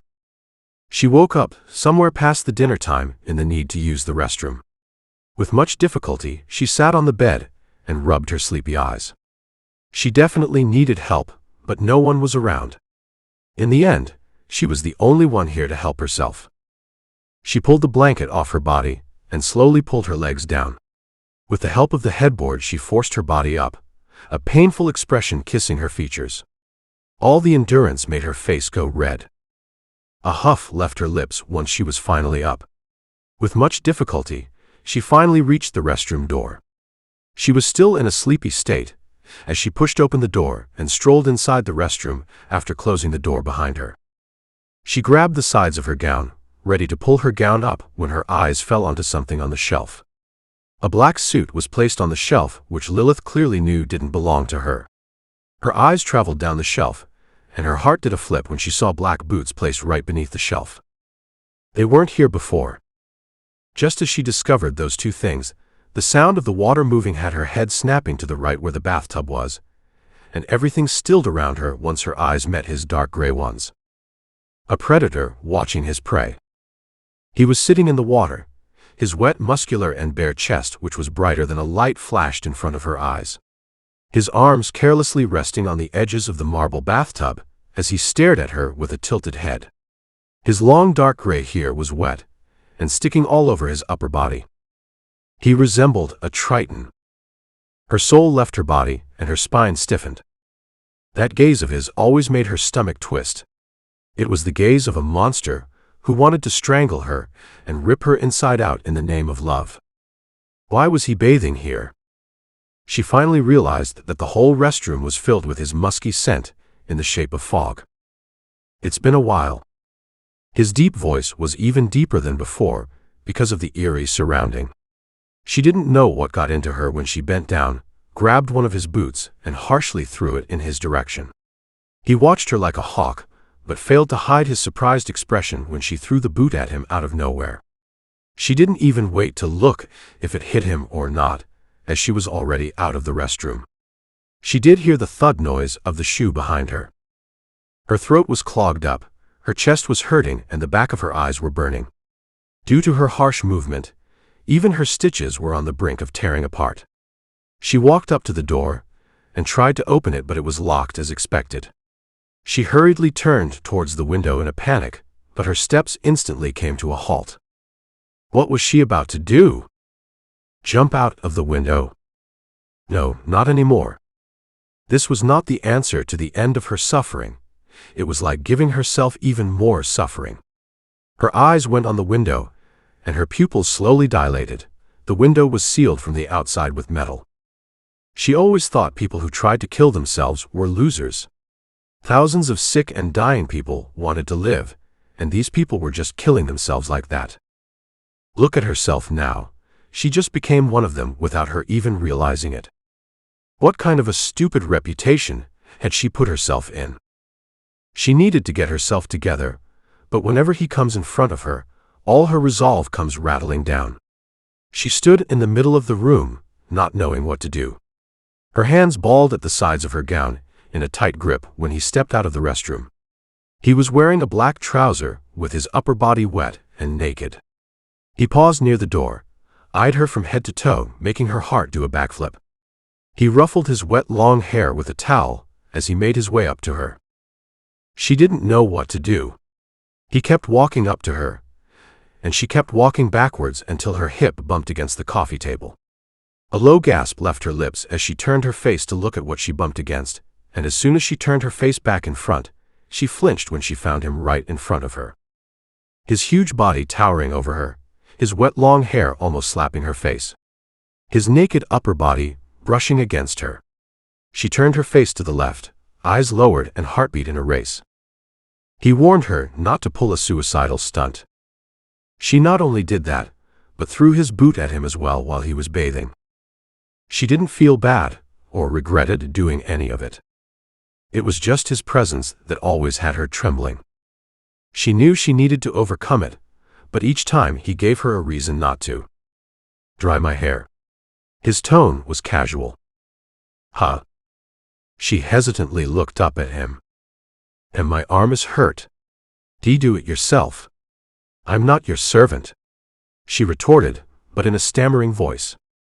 The side of his lips curved up in a smirk, as he spread his legs and lowered down in height so she could find it easier. He still was taller than her, although his legs were spread to their limits. What if she kicked his leg, and he fell down? An instructive thought crossed her mind. I still won't, she said, and was about to slip away, but he put his hands on either side of her waist, on the edges of the coffee table, trapping her in between. Do it. His casual tone turned into a stern command. I won't.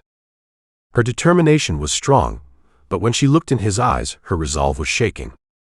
Although his expressions were soft, but his gaze was telling another story. It was cold. She didn't want the drama to continue any longer, so she grabbed the wet towel from his shoulder and put it on his head. With her trembling hands, she began to dry his hair. From up and down, she dried his hair. His eyes never once left her face. He kept roaming his orbs on her lips, eyes, nose. She was the most beautiful woman in his eyes. He could stare at her for decades and never get tired. Is there even anyone as crazy as him? She was well aware of his heated gaze on her face. Once she was done, she put the towel back on his shoulder and stabbed his chest with her pointed finger, indirectly telling him to move back. He pulled back up and moved aside, throwing the towel on the sofa. Lilith turned towards the restroom. She decided to ignore him, because in the end she couldn't push him away or run away. While she was walking up to the restroom, he gently grabbed her waist from behind, making her flinch. Want my help? His hot breath fanned her ear.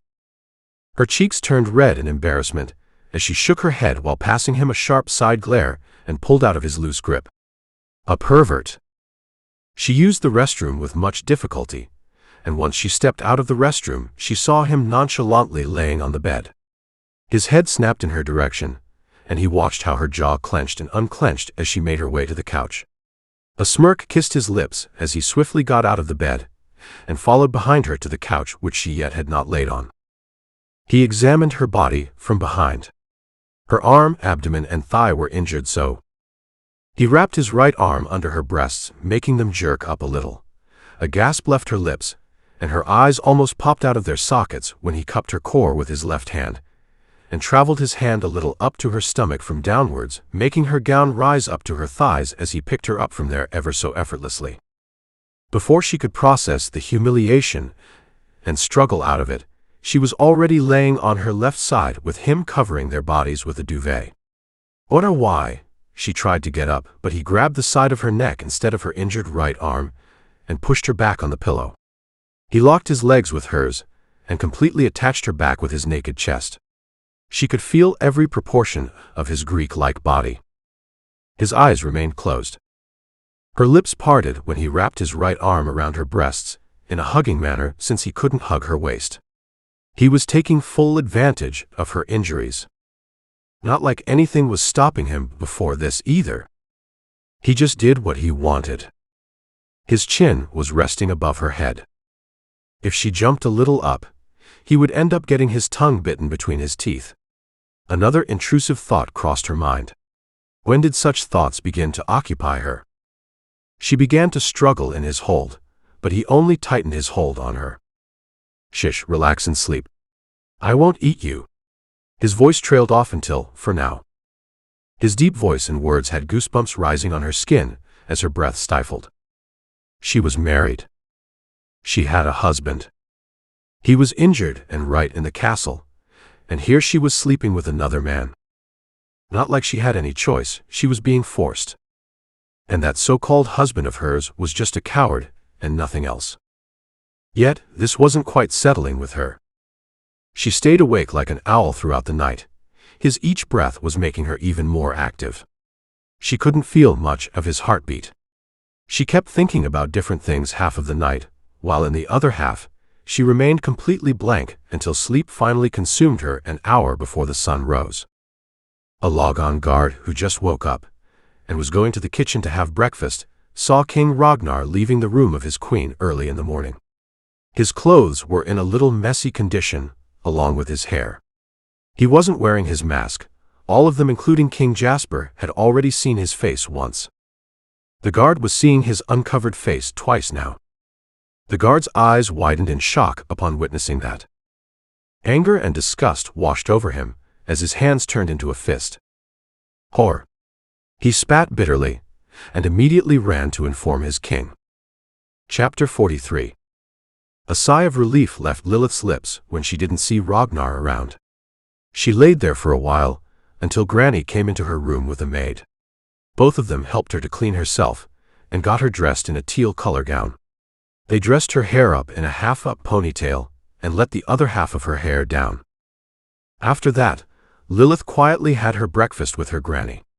Today, she decided to stroll around the castle while the morning light was still freshly falling on the haunting mansion. She told her granny that she would be around the castle. The granny seemed to worry about her, but Lilith assured her that she would be fine on her own. Around 11 in the morning, she left her room and strolled around the castle while humming a lullaby. She had thought a lot about it. Living in the four walls of the room from morning to night without doing anything, and just sitting on the couch blankly would not help her. She has already wasted 2 years of her life with this attitude. She needed to do something about this. The loss has been done, the trauma has been given, and all of it was rooted deep within her. They could never go away, now they were a part of her. She must move on with them. She needed to do something about her life. She needed to find herself a purpose again. She walked around the castle, looking at the ancient walls, paintings, and furniture, feeling slightly intrigued by them. This castle, that looked nothing less than a ghost territory at night, was telling her another story in the daylight. Lilith paused in front of a huge frame attached to the wall. It caught her attention for some odd reason. It didn't stand out much, yet she paused in front of it and stared at it as if it was the most beautiful among them all. It really was in her eyes. It looked familiar. It resembled the night sky filled with stars that she had in her dream 2 years ago, in which she was with an unknown stranger who seemed like her lover because of the warmth his body was giving off. But Lilith clearly didn't remember that dream. She only knew that it looked familiar. She stepped forward, wanting to touch the painting because of the sudden urge that grew inside her. But as soon as she touched the painting, a clack noise fell on her ears, and the wall area on which the frame was hung moved back. She flinched and immediately stepped back, abruptly looking here and there to see if anyone saw her, but there was no one in the corridor. She threw one last look around her before staring at the wall, which now was half opened like a door. She swallowed thickly and stepped towards the door, sticking her neck inside the gap. Her eyes roamed around the area. A thin path was lit with sconces on either side of the wall. It looked dangerous, but something was telling her to move forward, yet she was hesitant. The sound of footsteps had her jolting, and without thinking much she stepped inside. The sound of the door closing behind her had a shiver running down her spine as she stared ahead of herself. Scared to see even more of the traumatizing scenery which she thought this path might lead her to. Nevertheless, she hesitantly made her way through the path and soon came across a door. Her hands were sweating, and they were slightly trembling when she opened the door, and it opened with a loud creak sound. She hoped that the guards passing by didn't hear it. Stepping inside the heavily candle-lighted room, Lilith looked around and her pupils dilated and jaw slacked, almost landing on the floor upon witnessing the frames that hung around the walls of the huge hall. All of them, each one of them had her painted on it. Laughing, crying, fighting, each of her expressions were painted in a different scenario. She was left astounded. Not only that, there were a few sculptures of hers as well. She stood there still for a while. Her heartbeat was already in a race, frantic to win. With slow steps, she rounded each of her sculptures, hesitantly touching them. The size of her fingers, the size of her waist, breast, thighs, everything was exactly to the point. Even she didn't know herself the way he knew her. This was terrifying, but there was this weird sensation that was clutching her chest. How could someone be so crazy for her? She noticed something odd about her paintings. Most of them had her dressed in a common maiden rather than a princess or a warrior. She felt suffocating, so she immediately left that place, being extra careful while walking out of the corridor. On her way to nowhere, she came across one of the Logon guards who had a very bitter and hateful look on his face. She noticed that he didn't even bow at her. What provoked such expression on his face? He told her that King Jasper was asking for her presence. On the other hand, "Oh, have I ever disappointed you?" A voice filled with seduction falls on Ragnar's ears. He was in his office, going through some papers while a woman sat right beside him on the table with her legs crossed and her upper body leaning backwards. "Isn't your whole existence a disappointment?" Ragnar asked casually, as he continued to focus on the paper in his hand. He looked least interested in the woman besides him. That just made my ex twitch. She breathed and eyed him with pure lust. "Come on, I gave you great information on Macaria. I'm betraying my queen for you, and you can't even reward me properly." Rayla grumbled with a pout. She was a witch who came under Macaria, the goddess of death, who was a witch as well. These two were the only witches left on the earth. They had an island not really far from civilization. They ruled on commoners who were aware of their queen's reality, same as Ragnar. A few of his people were humans, and they knew about the reality around them, yet they were more than happy to be under King Ragnar's wing. No vampire harmed them. If anyone did, they would have to face the vicious wrath of their king. Since dynasties, Ragnar and Macaria have been bound in a relationship of love and hatred. It was even more absurd after knowing that they were siblings. Rayla worked under Macaria for years. She even brought some of her secrets to Ragnar, those secrets that wouldn't affect Macaria in a bad way. Ragnar never asked her to do this. She did it all on her own. Why? Because she loved him way too madly. Macaria knew about it, and oftentimes she didn't stop Rayla. Though Ragnar was the main cause, their blood was extinct now, and somewhere he was living with the guilt of that which Macaria wasn't aware of, but Rayla was. Or maybe it was just Rayla's positive imagination about her Prince Charming. "I didn't ask for that information. I have no interest in your queen, as long as she doesn't interfere with my goal," Ragnar said, putting the paper down, but before he could grab another paper, his chin was lifted up by Rayla's hold under his chin. His gray eyes met her green ones. Rayla was a beauty seen only once in several dynasties. She had dark black hair that ended right above her hips. Her features were well defined. She was considered a fox beauty, but due to her dark black hair and green eyes, she was pretty like the green northern lights. Don't be so cold to me. It hurts my poor heart," she said sincerely, love pouring out of her eyes as she stared in his eyes. "Whenever I used to provide you information, you would let me suck you off and sometimes even fuck me on this table. Why don't you do that anymore? Are you tired of me?" she asked, slowly straddling him as she cupped his cheeks. He remained unmoved like his cold gaze. "Is it because of your little human?" she asked, eyeing him with love, lust, and somewhere sadness. "How does it feel when she doesn't love you back?" she asked while kissing his cheek. "Well, I'm not as pathetic as you for love," he rasped, and a chuckle escaped her lips, a sad one. "Then I hope you become pathetic in love one day." A strangled gasp left her lips when all of a sudden he gripped her neck. "The day I become pathetic is the day you die," Ragnar rasped, and she just smiled while holding onto his wrist. She was not powerless. She was a strong witch, yet she never defended herself while she was with him. Ragnar let go of her neck and told her to get off of him. "I'm busy." "You always are. Don't you remember the way I suck you off? Take your load at my mouth. Is there even anyone other than me who can make you come like that?"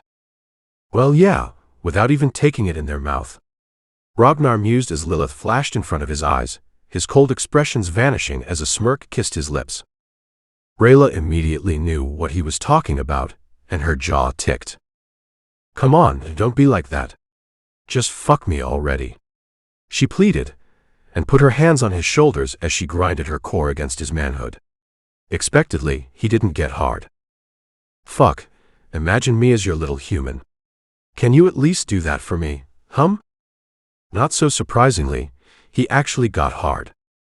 This man had erectile dysfunction, until it came to his little human, or either he was great in controlling himself. Was it really like that? "On your four." He grabbed her neck and pushed her down between his legs. "Suck it." Without a word, she grabbed his zipper and was about to pull it down when the door of his office room slammed open, making Rayla flinch. She immediately rose to her foot and looked at Ragnar. His gray pupils took a hold of an unknown gaze in them, which she wished was meant for her, but no. Rayla turned towards the door. That gaze was meant for this little human, who was huffing and puffing as she stood near the door. She looked like a mess, a beautiful one. Exactly like her grace. The grace she manipulated to destroy Ragnar. Chapter 44. Ragnar stilled. Rayla watched how he scanned her body, ever so slowly. His cold gaze slowly darkened to the point she could see his chained demons growling in the darkness, on the verge of lashing out. Rayla slowly stepped back and scanned Lilith as well. Her chest was heaving up and down, her neck was red, indicating that she was strangled not long ago. Her hair was a mess, and her eyes were red in tears. Lilith's eyes flickered to Rayla. An eye contact was made, but both of their gazes averted to Ragnar when he stood up. He looked like he was in the mood to kill. He suddenly looked thirsty for blood, and he was. Not for her blood, but the one who did this to her. It has been a long time since Rayla saw him like this. Most of the time, he was either a crazy lunatic or a cold bastard. He was rarely like this. "Leave," he ordered Rayla, in a low, monotonous tone. His voice was so dark, even the bad witch had to contemplate whether to leave his little human alone with him or not. "Leave." His sudden roar had both of them flinching. Rayla noticed how scared Lilith looked, yet she wasn't stepping back. She knew what this little woman could be feeling. She quietly walked up to the girl, and now even her little trembling was visible to the witch's eye. She quietly walked out of the room, while closing the door behind her. That little human ruined the XY atmosphere she created with her depressed one. With a huff, she pushed her hair back and trekked through the pathway. Why does that little peasant have to be reborn again? A question kept running in her mind, as a hateful look adorned her features. The sound of the door closing behind her had Lilith tensing up, but she didn't step back. She was angry and filled with hatred that was on the verge of bursting out. The back of her eyes was burning, and her chest was hurting. Why couldn't she spend her day like a normal person? Why every other day, something new was ruining her? Why? The answer was him. She watched how he walked up to her, eyed her condition like a hawk before raising his hand and massaging her bruised neck. She flinched at his touch and harshly pushed his hand away. Gritting her teeth in anger, she faced him head-on. She was tired of his games. She was tired of him.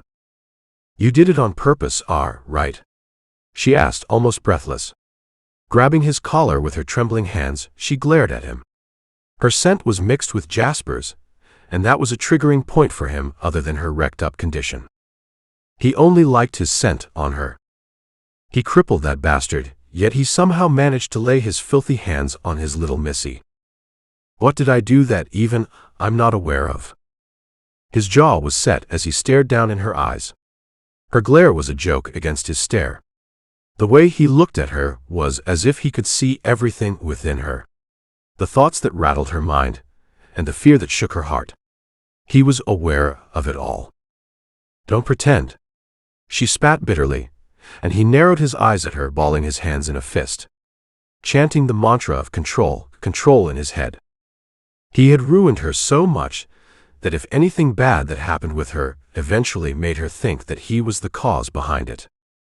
Most of the time, yes. "Answer my question, don't provoke me. I don't like hurting you," he said, and gripped her wrists, yanking them away from his collar. She pulled her wrists out of his hold and stepped back with a humorless laugh. "You don't like hurting me? What a joke. You're the most hypocritical person I've ever come AC." His hand slammed on the door beside Lilith's head. The sound of the whoosh had her flinching. He was into her personal space like a flash, towering over her like a mountain. She immediately attached her body with the door, yet that wasn't enough to stop her body from being pressed against his hard one. He grabbed her jaw and roughly tipped her face up, tears blurring her sight. Just what kind of a monster has fate fated her with? Answer while I still ask nicely. Her cheeks were squashed and her lips were puckering out with her eyes filled with tears. "UMMPHH. She tried to speak but couldn't. His eyes flickered down to her plump fucking delicious lips, but he suppressed himself. His anger at the moment was much more than his desire. He let go of her face and lightly wrapped his hand around her neck, caressing the bruised area. Touching her was necessary, no matter in what way. "One of the Logon guards saw you leaving my room early in the morning, and he informed J. Jasper." She stammered, and barely controlled her tears from trickling down. "Fuck these little peasants," he grumbled, and Lilith swallowed. "Now, everyone thinks I am a whore. All because of you," she rasped, and he lowered down to come face to face with her while his hand was still rubbing the side of her bruised neck. "Well, aren't you my whore, or do you prefer being called wifey?" Her jaw clenched as she glared at him. "Just because you are a man whore doesn't mean everyone is like you," she retorted bitterly, and he was a little taken aback by the choice of her words. "Man whore," he whispered under his breath. "Aren't you one?" she asked, and he tilted his head at her. "Does that make you jealous?" "Jealous? I'm not into jokes." "Why aren't you jealous?" he asked, and she narrowed her eyes at him, her tear-stricken face from before slowly drying. "Because you are nothing to me." He knows that very well, but he didn't like the way it sounded from her lips. "You made Granny forget the way your men mentally tortured her. Do the same with Jasper and the GUGHH." All of a sudden, he grabbed her uninjured arm and harshly yanked her forward, making her fall forward on the table. A groan escaped her lips when the wound on her abdomen got knocked against the edge of the table. Before she knew it, he was right behind her. He grabbed the back of her neck and pinned her on the table. Her teary eyes remained wide as both of her hands turned into fists. He grabbed the side of her waist with his other hand and pressed her hips against his manhood. A choking sob escaped her lips. "Why are you so angry? Does my words bother you?" she asked, her voice bitter like a snake, but her face resembled an innocent rabbit that got caught by a monster. She couldn't move at all. The control with which he easily held her down was nothing to him, but for her, it was enough to know how helpless she was. He let go of her neck and grabbed both of her wrists, pinning them on the table above her head. Her body still bent over. His hot breath fanned the back of her neck as he smooched her nape, making her shudder. "Yes, it bothers me." His voice as calm as a windy field, but his actions on the other hand resembled the violence of wild waves. "I will make sure to make him forget, but before that I will like to add some more broken bones in his list along with that guard." "No, don't. Only, if you ask me nicely." He smirked while musing in her ear. "You are the one who did this on purpose, why shish?" "I didn't," he said, and kept smooching and licking her neck, making it hard for her to breathe. He was suffocating her with half of his weight on top of her. They were in a very awkward position, according to her.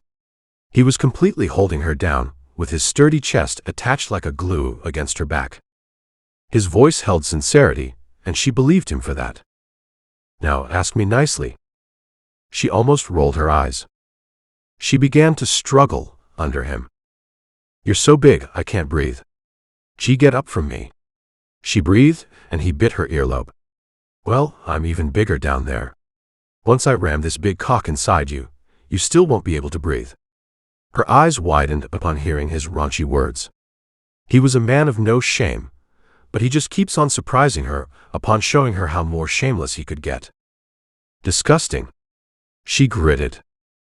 "Unless you want that to happen, speak to me nicely." He rasped in her ear like a dog, and she shut her eyes closed. If answering him nicely gets her away from this position faster, then let it be. "Don't hurt Jasper," she said as politely as she could. She sounded like an old woman, trying to sell some of her rotten apples. Knowing where she was wrong, but still polite. "Nicer," I said. His deep voice made her shudder, and something in him did a flip when he felt that shudder of hers way too well. It felt like he was inside her, he could feel how she was feeling. How her body was reacting. Please don't hurt Jasper." "Now that's better." He smirked widely, his eyes dancing an evil glint as he showered her nap with kisses and bites. Her heart was beating so fast and he could hear it. He fucking loved it. "Don't worry, I won't break his bones, anything else suffices." Her eyes widened upon hearing his words. "No, you see." "So tell me, why weren't you jealous?" he asked, and she stilled. She remembered how his expressions darkened when she told him he was nothing to her. She thought all of this conversation might have made him forget about it, but he still asked that question, and it felt like a death sword was dangling right above her head. He was nothing to her. Other than a nightmare. Because you are nothing to me." She still let those words out, like a curious cat wanting to see the reaction that he would give. These words shouldn't really bother him. "Say that again." She was still like a statue when a dark chuckle stumbled out of his lips. She could feel his chest vibrating against her back. "Ha, say that again," he commanded while still laughing in the same tone, and she took a deep shuddering breath. The crazy lunatic was back in him. Because she couldn't say it. All of a sudden, he stopped laughing. The room fell into an eerie silence as he peered down at her like a lunatic. She could feel him drilling holes in her skull. One moment, he was being all playful while smooching her up, but when her feelings for him came in the line, his behavior completely changed. "What? Cat got your tongue?" I said, "Repeat those fucking words." He rasped, and a whimper escaped her lips when he tightened his hold on her wrists. Because you are nothing to me." New fresh tears began to pool up in her eyes.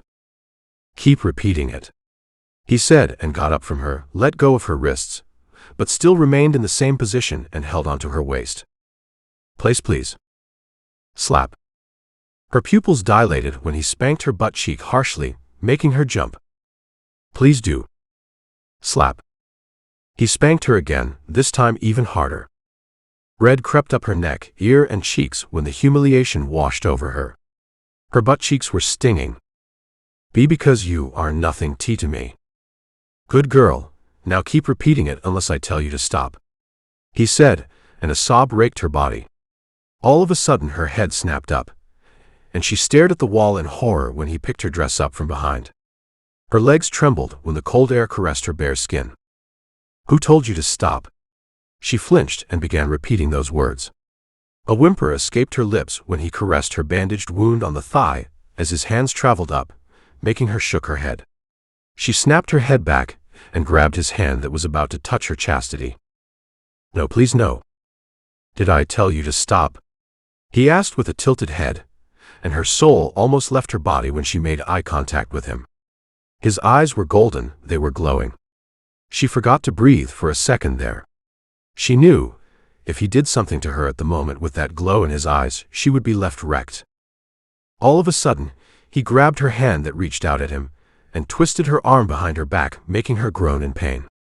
He pinned her down, and raised her ass with the support of his leg between her legs. Realization dawned on her like a nightmare, and she began to struggle in his hold, although she could barely move. Slap. Ah. A scream tore through her lips when he spanked her bare skin harshly.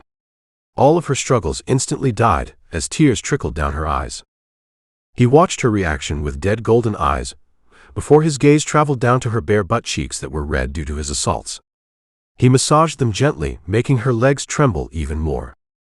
Who told you to stop? He asked in a low, dark voice, and a yelp escaped her lips. She began to repeat her words like a mantra. He rubbed her chastity through her panties with his middle finger before bringing that finger near his lips. So fucking dry. He licked and sucked on his middle finger. Keep repeating those words until I tell you to stop. By the end, I want the real answer. What was an answer satisfyingly enough for him, yet should not be a lie? Chapter 45. Keep repeating those words until I tell you to stop. By the end, I want the real answer. She always thought that her life would be pretty easy, considering that she was a princess who wasn't a puppet of the kingdom, whom people bow to, but an actual princess. Deep down, she wanted to marry Atlas, but her mother wanted her to marry a royal. She knew at the time of her already delayed marriage, she would convince her parents to marry her off with Atlas, as she would happily spend the rest of her life with him. But here she was being helplessly bent over by a monster who for no reason was crazily obsessed with her. He was a lunatic who desired to have her in his own sick ways. Please, let me go. Her tears began to trickle down, falling on the table beneath her face like a slow rainfall. A little tighter grip from his side had her chanting the mantra once again, as if her life depended on it. Although this chanting wasn't helping her, it was just one of his sick games to ruin her even more. She flinched and bit her lower lip when he pushed the only cloth sticking to her ass aside.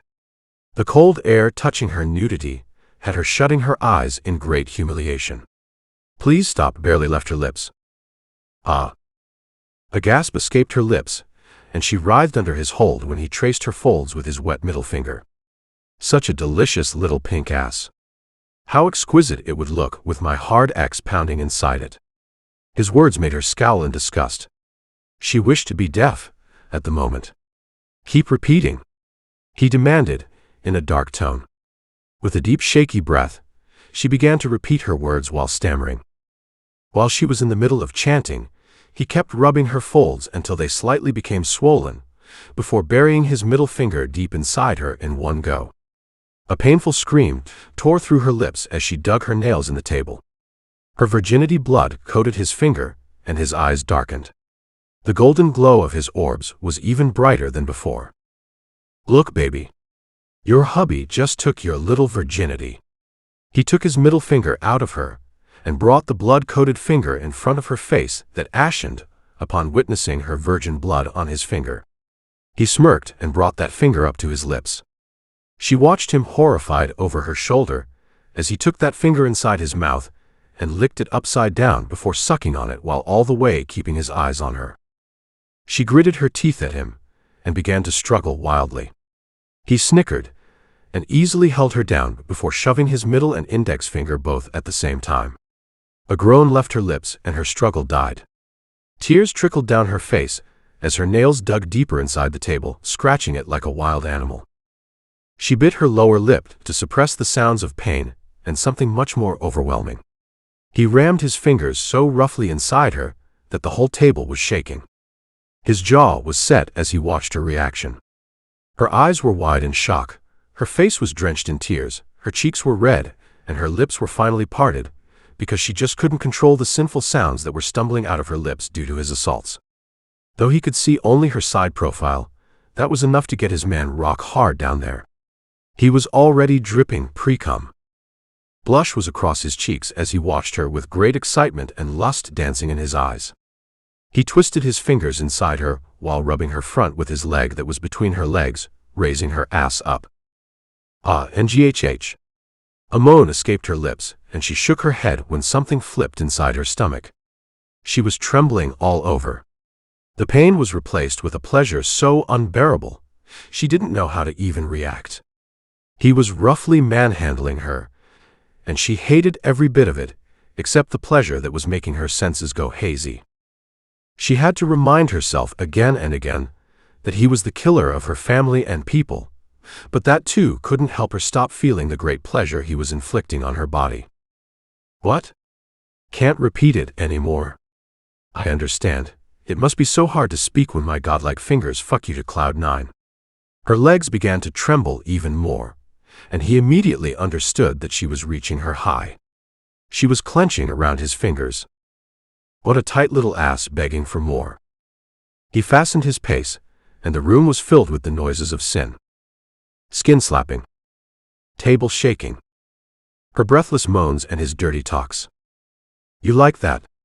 He rasped in her ear. Being stimulated from front and behind, she was losing her mind. Stop. Stop. He chuckled and leaned down towards her ear. If you want me to stop, then why are you so tightly clenching onto my fingers, He asked, but she could barely hear it. His movements became faster, and soon she breathlessly came on his fingers. He pulled his finger out, making her whimper. He let go of her arm, making it lifelessly fall to her side. Her exhausted gaze hesitantly went on him, and pure disgust took over her when she found him licking whatever dirt she came. She closed her eyes. Her body was still trembling. With a smirk, he grabbed her waist and stared at her little hole. How great it would look with my semen dripping out of it. She kept her eyes closed and didn't dwell one bit on his words. He so wanted to fuck her right then and there, but he reminded himself that she was too weak to be fucked by him at the moment. He pulled her panty back to its place and pulled her dress down as well. He slowly turned her around and watched her with a tilted head. Beautiful. He whispered under his breath while caressing her wet cheek with his hand, pulling her up with his hands under her arms. He made her sit on the table. What am I to you? He asked, and she slowly opened her teary eyes, her long lashes drenched in tears. The beauty in front of him always left him breathless. Nightmare. Her answer made him smirk, as he leaned forward and nudged his head against hers while peering at her with a tilted head. Whose nightmare am I? He asked. My nightmare. She answered almost lifelessly. This was the answer satisfyingly enough for his demons. Where have you been? As soon as Rayla entered the manor, she came face to face with Macaria, who was walking out. Macaria stared at her from head to toe. Rayla was dressed exceptionally well, with a seductive scent wafting out of her in waves. Macaria got the hint, but she still waited for her answer. Macaria was a tall woman with fair skin and light gray hair. Ragnar resembled his elder sister from many aspects. They were naturally born with silver hair and orbs. Ragnar possessed dark gray hair with dark gray eyes, and his features were rugged and sharp. Macaria possessed the same hair and eye color, but with a lighter shade. Her skin wasn't pale, but rather a little dull. Something she did on her own, otherwise she looked like a ghost lurking around. Her features were softer, and no one could tell that she was the great goddess of death. She was pretty like snow. Rayla came to a halt. Went to fuck your brother, but his so-called lover showed up. Rayla grumbled hatefully. Macaria sighed and stepped forward. Well, is she really her? Yes, she is Grace. Just the name and personality are different. Rayla answered casually. That crazy lunatic is losing the last chance he might have. Macaria said with a blank face. Yeah, he has gotten used to hurting himself and others. Rayla said with a sigh, and Macaria narrowed her eyes at her. Don't you dare step in them if you cherish your life. Ragnar is not the same from back then. If he finds out that you were the one behind this all, he will ruin you. Macaria warned, and Rayla shrugged. I'm ready to be ruined by him, but I don't want him with anyone else but just me.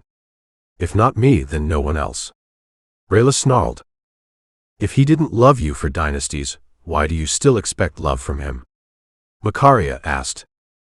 It's fine if he doesn't love me. Rayla answered truthfully.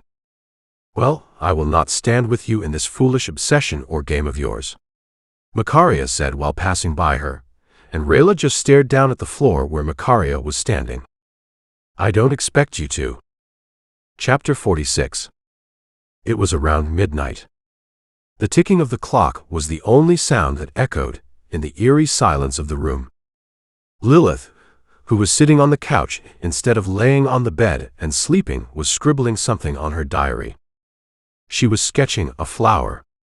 Her head was blank, her eyes were blank, her memories and rationality were gone at the moment. It was just a mass with a beating heart and a moving hand sitting on the couch. What happened in the afternoon, surprisingly, didn't leave her baffled. He had done much worse to her, and this was just an addition to his series of cruelty. He was a Greek god, but with a personality of a monster. A sudden noise, coming from outside of her room, had her hand instantly halting. She looked up at the door and stared at it for a while, contemplating if she should go and check out. She shook her head and turned her focus back on the sketching, but the noise came again. She stared at the door through her lashes, putting her things aside. She stood up, grabbed her dagger, hid it under her dress, and slowly walked out of the room. Her steps were hesitant. This was the first time she even heard noises in the palace at this hour. The further she got to the voice, the faster her heartbeat got. She turned in the corridor from where the voices were coming from, and instantly halted on her steps, standing there like a statue, but the expressions on her face were humanely. Her eyes were wide, and her soft lips were parted as she stared at the scene before her.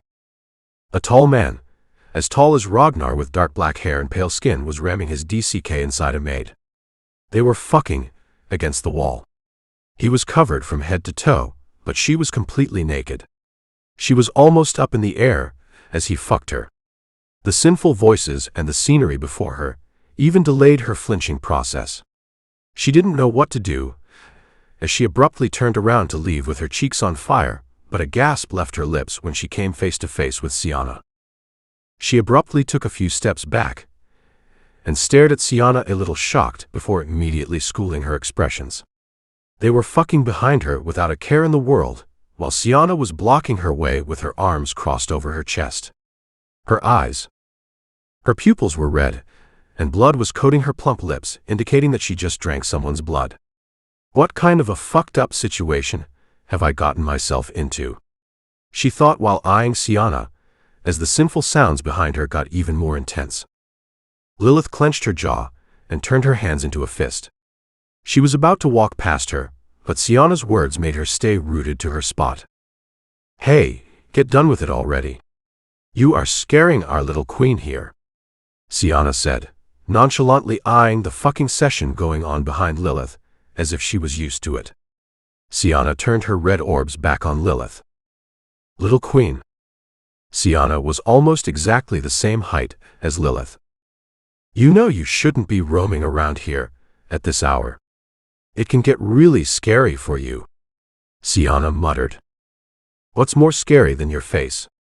Lilith asked, and Sienna arched a perfect brow at her. My brother, she whispered while licking her fangs as she flashed a smirk at Lilith.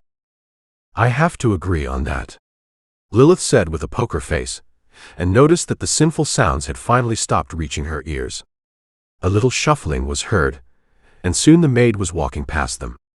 Her dress was a mess, and her legs were trembling as she walked with the support of the wall. Just how much worse can a day get? Once the maid disappeared from their sight, Sienna turned her gaze back on Lilith.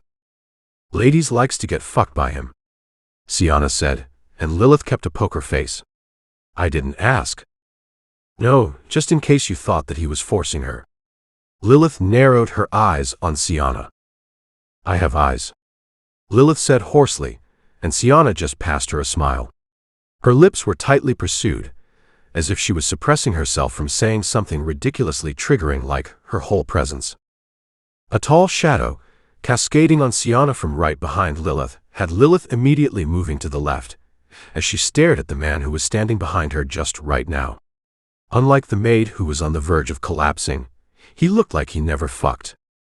His face was now visible to her eye. Another Greek god, but with a shitty personality. He was as buffer as Ragnar, maybe a little more buffer than Ragnar. He had dark black hair, due to which his pale skin stood out even more. His eyes, his orbs were golden. Something very unnatural Lilith has ever seen. Ragnar also had that golden swirl in his eyes, but for a little while, but his orbs, that golden swirl in them, was permanent. He was a vampire too. He had a cut on his right eyebrow, which never reached below his eye. He had thick black eyebrows which were sharp from the edges. His jaw was so sharp it almost looked like it was clenched. In short, he didn't look rugged yet elegant like Ragnar. He looked just rugged through and through. His actions, his gaze, and his words that would soon stumble out of his lips would prove her right. I don't like getting interrupted in between my fucking session. Unless you want to join, that is the reason for the interruption. His words had Lilith gawking at him in disgust. Why were all of them so open about these shameful things? Respect Mason. Don't scare Ragnar's little missy. He wouldn't like that, Sienna said, more mockingly than in a warning tone. Lilith passed Sienna a narrow glare.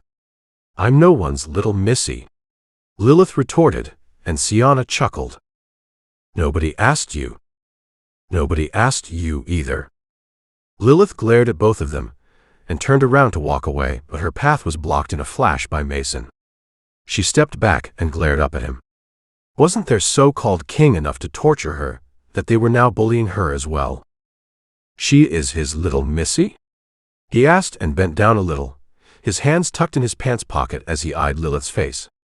It seemed like he was seeing her for the first time, and that might be the case because she too was meeting him for the first time. Don't call me that. I have a name, Lilith retorted, but he seemed to ignore her.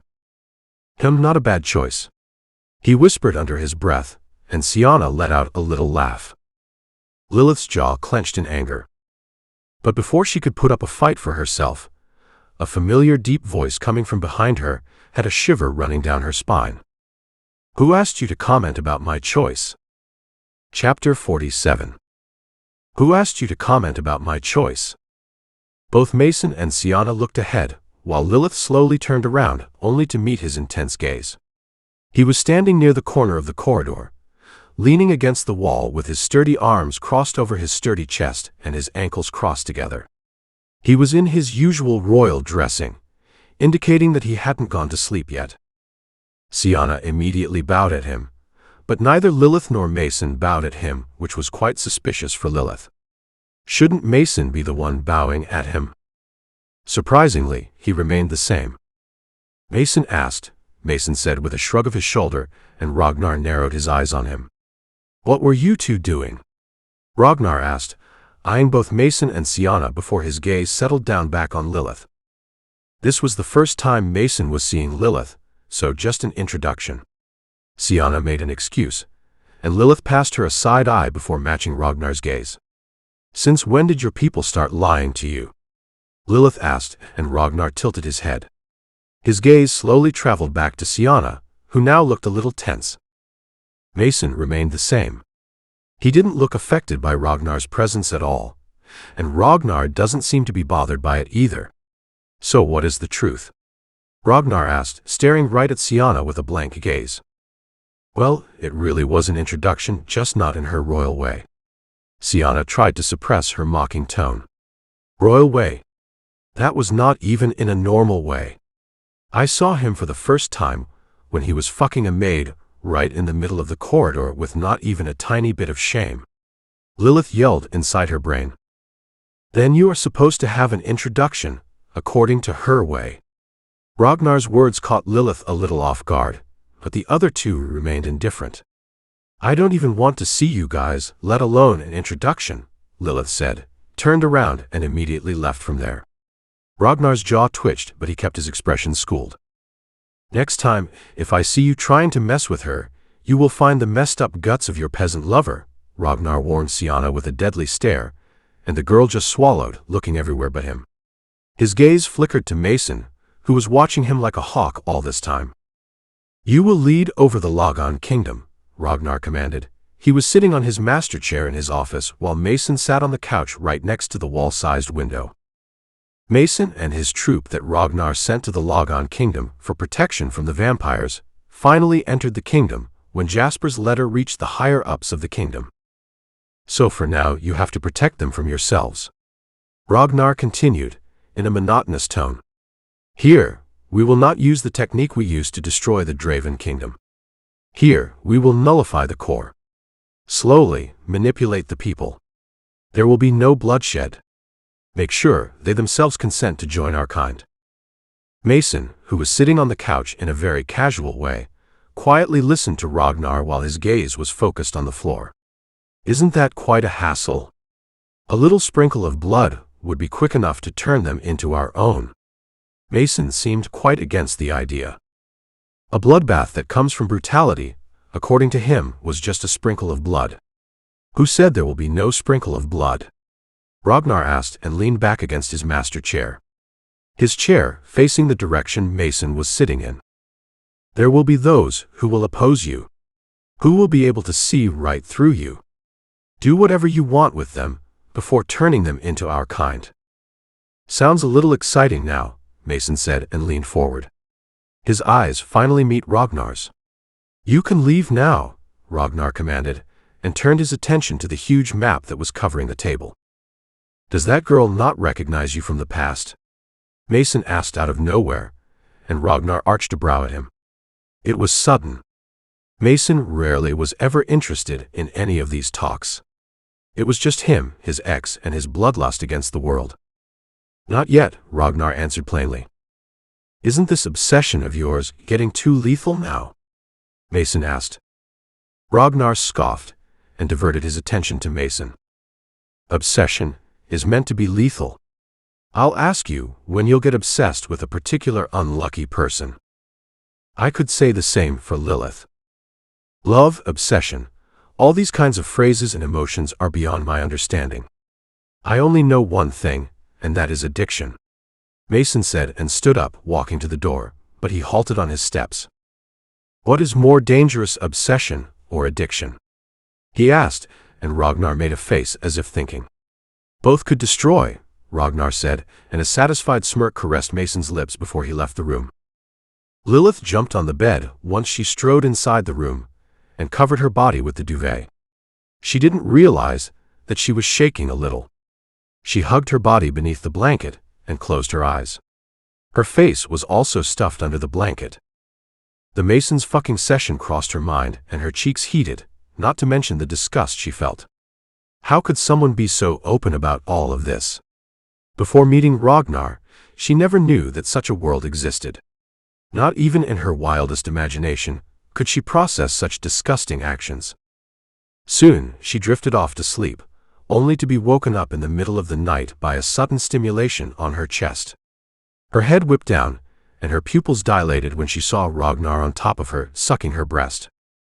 A shriek left her lips, and she immediately grabbed his shoulders. What are you doing? She asked, totally horrified out of her wits. He was crossing his lines day by day, not like he cared about those lines in the first place. What do you think? He asked and licked one of her soft buds, making her shudder. She yanked on his shirt in order to pull him away, but that was of no use.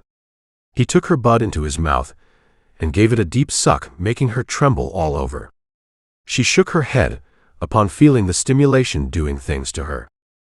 I don't want this, she cried out. Then why are you dreaming about this? He spoke against her bud, and just like that her eyes snapped open. She stared at the ceiling as her chest heaved up and down. The morning light was coming through the slits of the curtains.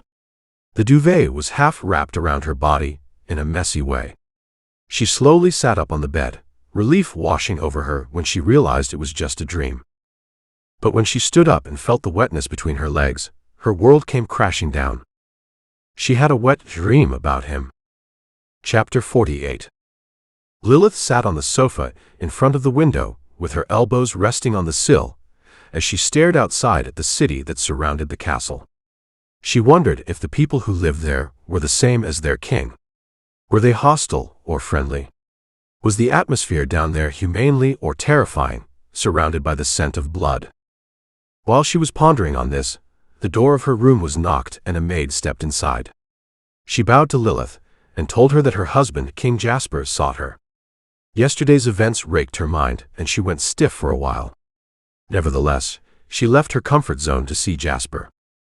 The great Jasper who choked her to death yesterday, yanked half of her hair out of her scalp and called her a whore even with his half-crippled form.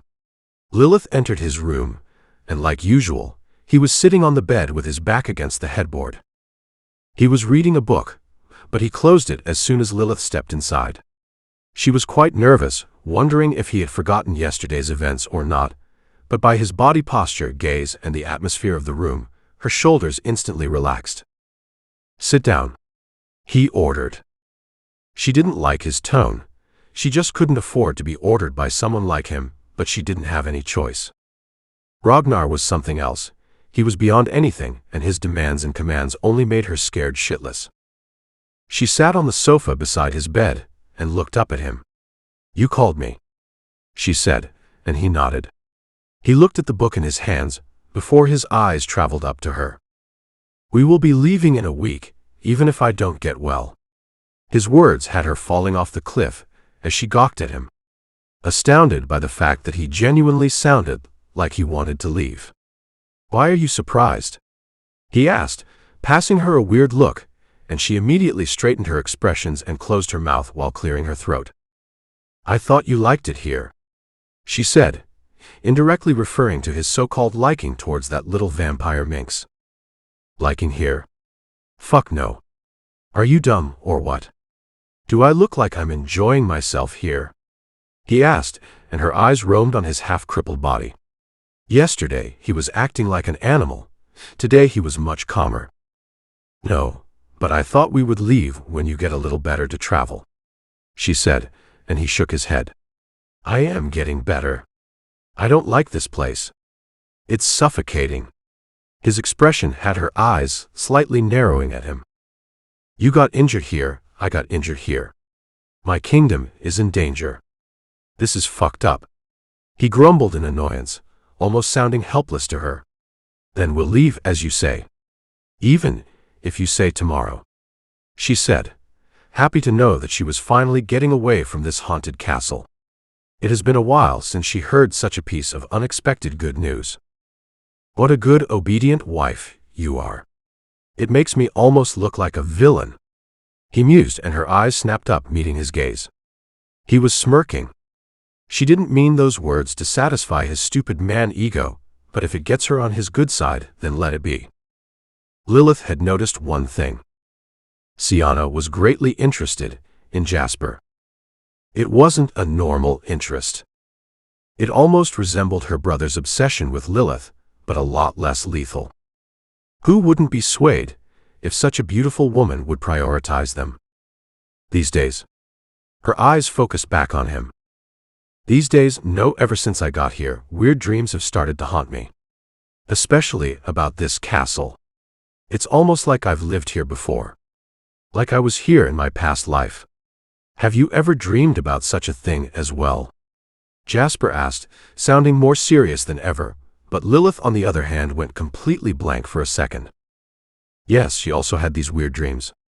Not specifically about this castle, but about other things like it happened in her past life. She dreams about such things occasionally. Like it happened in her past life. This phrase made her heart beat so fast, it felt like it was beating in her ears. She swallowed thickly and decided to go along with him, so that his doubt turned into a belief and they might even leave this place before a week. She began to act surprised out of nowhere. "You too?" she asked, and he stared at her a little astounded before schooling his expressions. I guess you are dreaming about such things as well. It feels like we would have to leave even before a week. Fuck, we were here just for the ceremony. This place really is fucked up. We will be leaving even before a week. At that moment, she felt pure happiness for God knows how long. She knew that wouldn't get her away from the monster, but at least she was away from this castle. She was determined to tell Jasper the truth once they reached the Logon Kingdom. This man actually had a little brain, unlike some of his brainless actions, which means he could believe her words if she showed him a little evidence. This way, she would also be saved alongside the people of Logon Kingdom and other targeted kingdoms. Ragnar was only holding back because he knew Lilith would never spill his truth, and even if she did, no one would trust her. Let it be, let her spill all of their ruthless torture. It's up to them whether they believe her or not. She would be done with her part, and wouldn't feel guilty if something unfortunate happened, but if they believed her, this would be beyond his imagination. Both of them decided not to let Ragnar or anyone else know about this. Telling him about the departure in 1 week would certainly buy him a good time to think about something evil, like his presence to keep them back. They would let them know only on the night of the early departure. Lilith left his room and came across a familiar petite figure who seemed to have not noticed Lilith's presence as she walked past her in a daze. Amaya. Ever since she discovered Ragnar's true self, this girl stopped coming around. The main reason was also the lack of Lilith's presence outside the room. She barely left her room, and even stopped eating at the main dining hall ever since Jasper got injured. She stared at the girl, even called her name, but the girl kept walking as if she wasn't on the earth. Curiosity got the best of her, as she began to follow the girl. She didn't seem to notice Lilith at all. Luckily, there weren't many guards around like usual, and it was easy to follow the girl around until she took a turn in one of the most horrifying corridors of the castle. The girl abruptly paused on her steps and turned around, but she didn't find anyone following her. Her tired gaze fell on the floor and she began to walk again, entering one of the doors. Lilith let out a breath of relief as she once again stepped into the dark corridor and immediately ran towards the door before it could shut down behind Amaya. She swiftly moved inside, the door closing behind her on its own. Lilith's lips slightly parted as her hazel orbs took in the area before her. It was an open area with a huge fountain in between. On her right was a garden full of flowers with peacocks and rabbits roaming around. The sunlight was cascading on this beautiful view, and she was in awe. She didn't expect such a haunted-looking castle to have such a beautiful interior. Anyhow, she didn't get much time to admire the beauty, as her eyes trailed over to the right side. On her right were 2 doors, and in one of them Amaya just entered. Lilith followed behind and entered inside the door, thinking it was another beautiful scenery before her, but it was just a narrow path with rugged stairs leading downstairs. Quite the opposite of what she expected. She swallowed thickly, contemplating if she should go downstairs or not, but a few manly voices coming from outside the door had her panicking, as she grabbed her dress from down in a hassle and strode down the stairs. She paused on her feet so abruptly that her upper body was forward, and her feet were slightly back, frozen on the spot. She almost falls forward, her hands flailing in front of her, as if she was looking for an invisible wall to help her not to fall forward. She forced her body to stumble back, and immediately hid herself behind one of the pillars. Before her was quite a disturbing sight. She was gawking at the scene, as well as frowning. It was something comparable to the scene outside the rugged path. Why would such a nasty path lead to such a beautiful hall? What got her gawking was the hall's harem kind of interior. The hall was very long in length, although its width wasn't that much. Strong pillars were holding the shimmering roof up that held many beautiful chandeliers. What got her frowning was the actual presence of women in the hall. This was indeed a harem. Ragnar's harem. Her frown deepened when she realized that term didn't sit quite well with her for some reason. Whatever the reason was, she let it remain hidden. No way in hell would she feel jealous about him. She stared at them. All of them were young, and in their youth where their beauty glows the most. All of them were dressed nicely. Even the whole hall was filled with their seductive scents. All of them looked like they were in a beauty competition, and none of them looked like they were failing. Those girls were carelessly and happily gossiping as Amaya got into them and began to clean the place. She was here to clean. Lilith silently watched them. Her heart almost came to her mouth when she heard footsteps coming from the pathway right beside her. She hid herself even more behind the pillar. Her eyes were focused on the pathway as a middle-aged man entered the hall through it. He was tall, and even when the wrinkles were kissing his face, he looked nothing less than a poetry crafted in the book named Hell. Even his body looked more muscular than most of the young men out there. Yeah, none of them were normal here. All of them were huge with Greek bodies. All the whispers and laughter suddenly died. A little shuffling was heard before the hall completely went dead. Her head turned back towards the girls. All of them were standing in a line with their heads low. Their faces looked like they never smiled. Maybe this man was just another Ragnar. He had his wrists wrapped at his back as he walked in front of the girls at a slow pace. "Your king is thirsty." He began talking as Lilith's ears perked up. Her eyes went on Amaya, who bowed at the old man before getting back to her work. Completely oblivious to her surroundings, oblivious to the tense atmosphere that surrounded the hall faster than the slap of the wind. Or maybe she didn't care or got used to it. Ragnar was thirsty. Her pupils slightly dilated when she realized something. He didn't only fuck them, but sucked their blood as well. Of course, he was a notorious vampire. You all know one of you died last time. This time your life won't be guaranteed either. If you live, then be grateful, but still be grateful if you were to be killed by his hands. Quite a worshipper. Lilith had her lips parted. Do they also die? No, what was she even expecting? Not any good from him, but yet his deeds always made her jaw slack. He will be here soon. Get those backs straight and chins high but eyes downwards. They weren't allowed to look at him. Lilith watched the scene unfold in front of her with quite an interest, but according to the old man's word, Ragnar would be here anytime soon, and he would immediately sense her around. She decided to leave despite the strong desire to stay there, but as soon as she took a step towards the rugged pathway she came from, her arm was taken in a steel-like grip and she was pushed back against the pillar. It took her a while to process what had happened, before her eyes snapped up and her face instantly turned pale upon witnessing the man in front of her.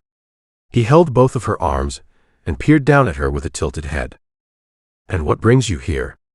Ragnar asked ever so slowly, peering down at her as if he was ready to feast on her rather than those girls standing in the line. Was she happy? Not anymore. Chapter 49. I got lost. She barely managed to let out those words. Her heartbeat was picking up an abnormal pace, like usual whenever he was around. The side of his lips curved up in a smirk. "Since you got lost, how about you let me get lost in yourself as well?" Though those words were supposed to be romantic, but they didn't make her heart flutter, they made her gut twist in dread. That W was not heart fluttering. She stammered, pulling her face a little back, because he was too close. "So was it gut-wrenching?" he asked, and she barely nodded. She was surprised at how easily he read her. She was like an open book to him. He could read her like poetry while he, despite being an open book, was downright unreadable by her. "Either way, it makes me hard for you," he said and grabbed her hand, putting it right on his hard DCK, making her flinch as she stared down in horror. She just couldn't get over the fact of how big he was, and how always most of the time he was hard around her. "Oh, are you an animal?" she stammered, trying to pull her hand away, but it was jammed against his DCK due to his hold on her wrist. He pressed her hand even harder on his DCK, and she was burning. No dancing in the fire due to the heat that crept up her ears and cheeks. The little distance between them was also gone because of his little step towards her. Surely not a human either, little missy. He could just find any way to humiliate her, and he could do that anywhere.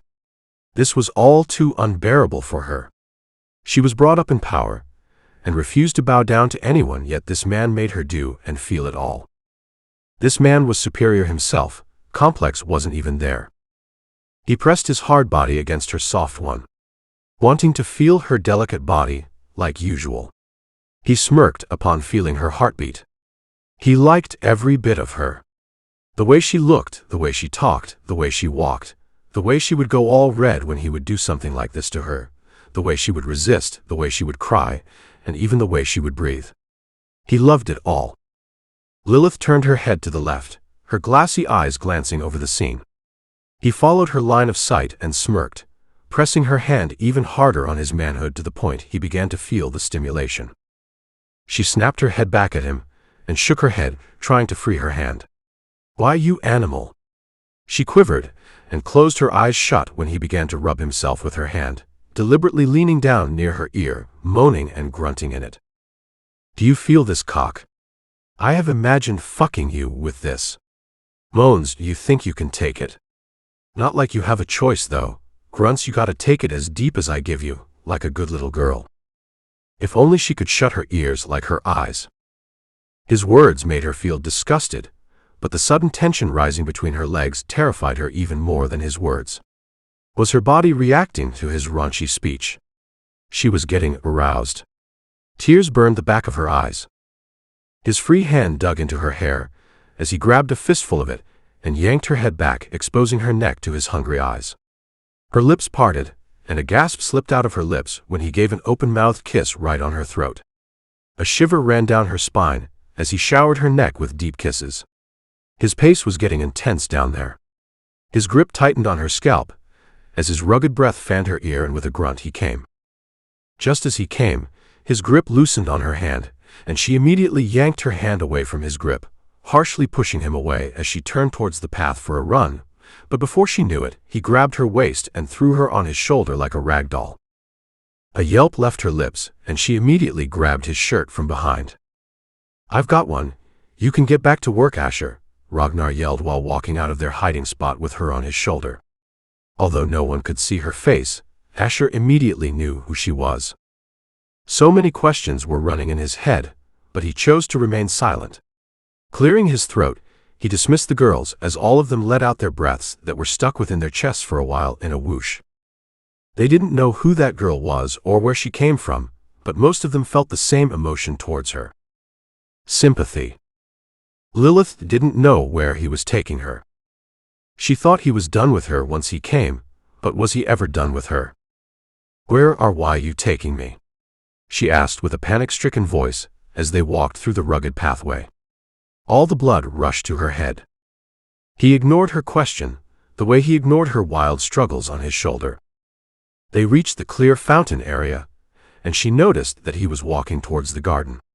"I wanted to surprise you with this, but you already saw it," he said, referring to the heavenly garden located next to the fountain. His surprises were most of the time nightmares. Fortunately, this time it didn't seem like another trauma infliction. He walked further into the area of the garden she didn't see. The more he walked in, the more beautiful the garden got.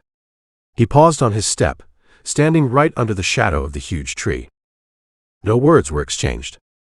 He grabbed her waist and put her down, still holding onto her as she regained her senses.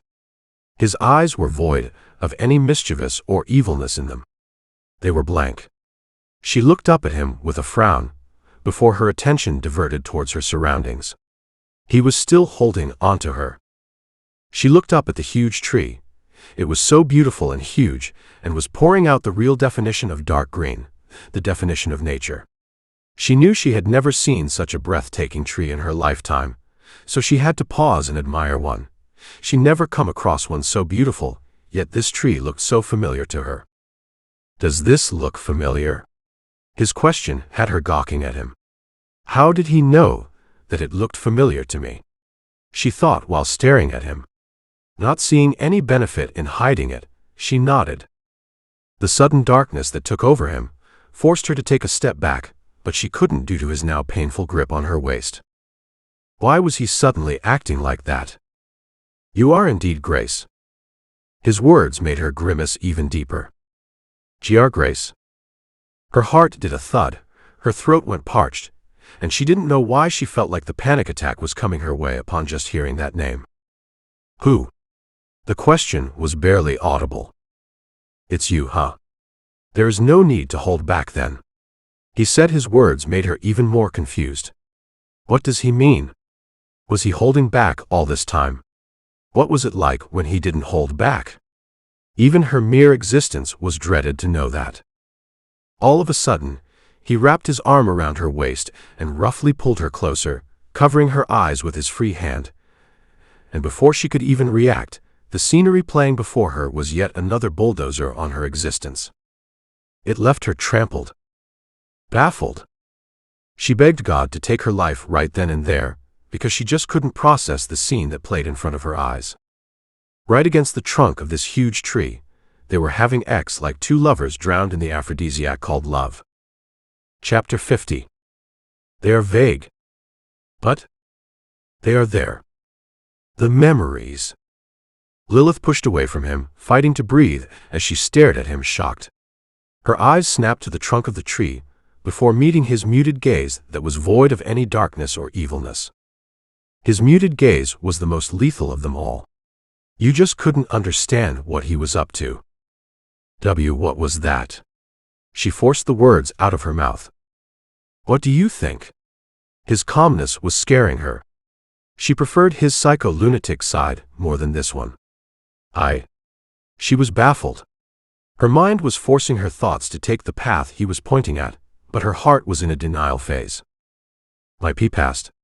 She trailed off, not knowing what to say, yet her mind was in chaos. He stepped towards her, and she unconsciously stepped back. Our past.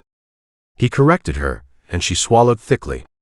Tears burned the back of her eyes when she realized that she was something to him, even in her past life. He, however, never died, and was still living in those memories, yet he never once forgot about her. She didn't know if she needed to glorify it or be terrified by it. It was crazy. He was crazy. He took another step towards her, and she took a step back. He stepped further again, and she stepped backward until she was knocked against the trunk of the tree with him hovering over her like a death flag. Now, shall we recreate our lovely memories? He asked, more like ordered, and she immediately shook her head. I have questions. She breathed out. Her throat clogged up and her chest burned. Could be answered later. No, please. Shut up, fucking shut up. His ferocious tone had her stopped breathing. His jaw was set, but his eyes remained muted, his expressions remained blank, unlike his tone and words. She stared at him with teary eyes. He was the definition of brutality, and she was just a fragile rose that had lost her scent somewhere in the devil. This was the first time he spoke to her in such a harsh tone. It made her heart hurt as well. Her chin trembled, and her lips wobbled as she stared up at him. She could tell he was controlling his demons. If he was still controlling them, then how would he look if he wasn't controlling them? Lilith, I'm barely hanging on the string of my patience. She turned her hands into a fist. If you didn't want me to ask questions, then why you show me that image? I can always shut you up. His words had something boiling inside her, maybe rage, but she was scared as well. Scared of his whole existence. She recalled the dream she had with a stranger. They were sitting under the open sky filled with stars, and that stranger, more like her lover, was right beside her. Could it be him? The mere thought had her heart stuttering. She lowered her gaze down to her feet. By the looks of it, there was something in her past life, and maybe she did something that ruined him, and now he was causing all of that chaos around her and inside her. But still, she was not her, even though the face was the same. But if she wasn't her, then why has she always dreamed about such things? As if they happened in her past. She pushed her weight against the tree and kept her eyes lowered. Her lips wobbled. I'm tired. Those words stumbled out of her lips, almost inaudible. Very tired. Tears blurred her sight. He cupped her face with one of his hands and raised it, but her eyes remained down. His thumb caressed her lower lip as he inched even closer, leaving not even a tiny bit of space between them. Her soft breast squashed against his hard chest, she could barely breathe. Look at me. His tone was dripping with demand. Controlling was his second name. She slowly lifted up her teary eyes. All the resistance and rebelliousness left her body as she stared up at him with deep sorrow. I'm tired, Ragnar. His eyes almost shined in delight when his name stumbled out of her lips. Was this the first time she took his name? Whatever, he fucking loved it, but her tears brought him back to reality. Her tears were doing things to his unbeatable heart, and he couldn't afford to even ponder over it. He already had long ago passed the path of destruction, and was ruling over the throne of damnation. Then give up, and surrender yourself to me, he said, watching each of her tears intently as it slipped down her cheeks. How can I surrender myself to someone who murdered my family and people?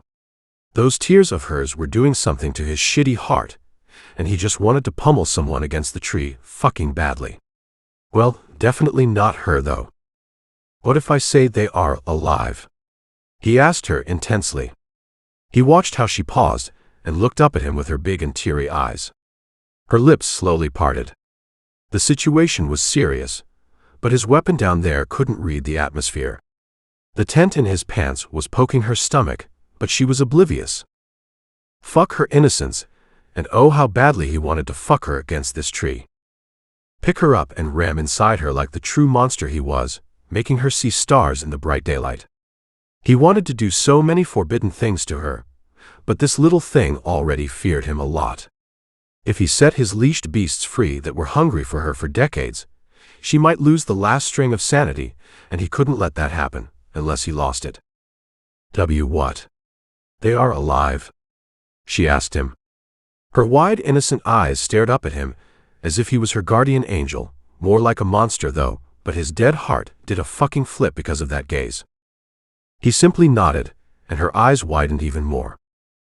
It was believable for her, because he never really showed her dead father and brother to her.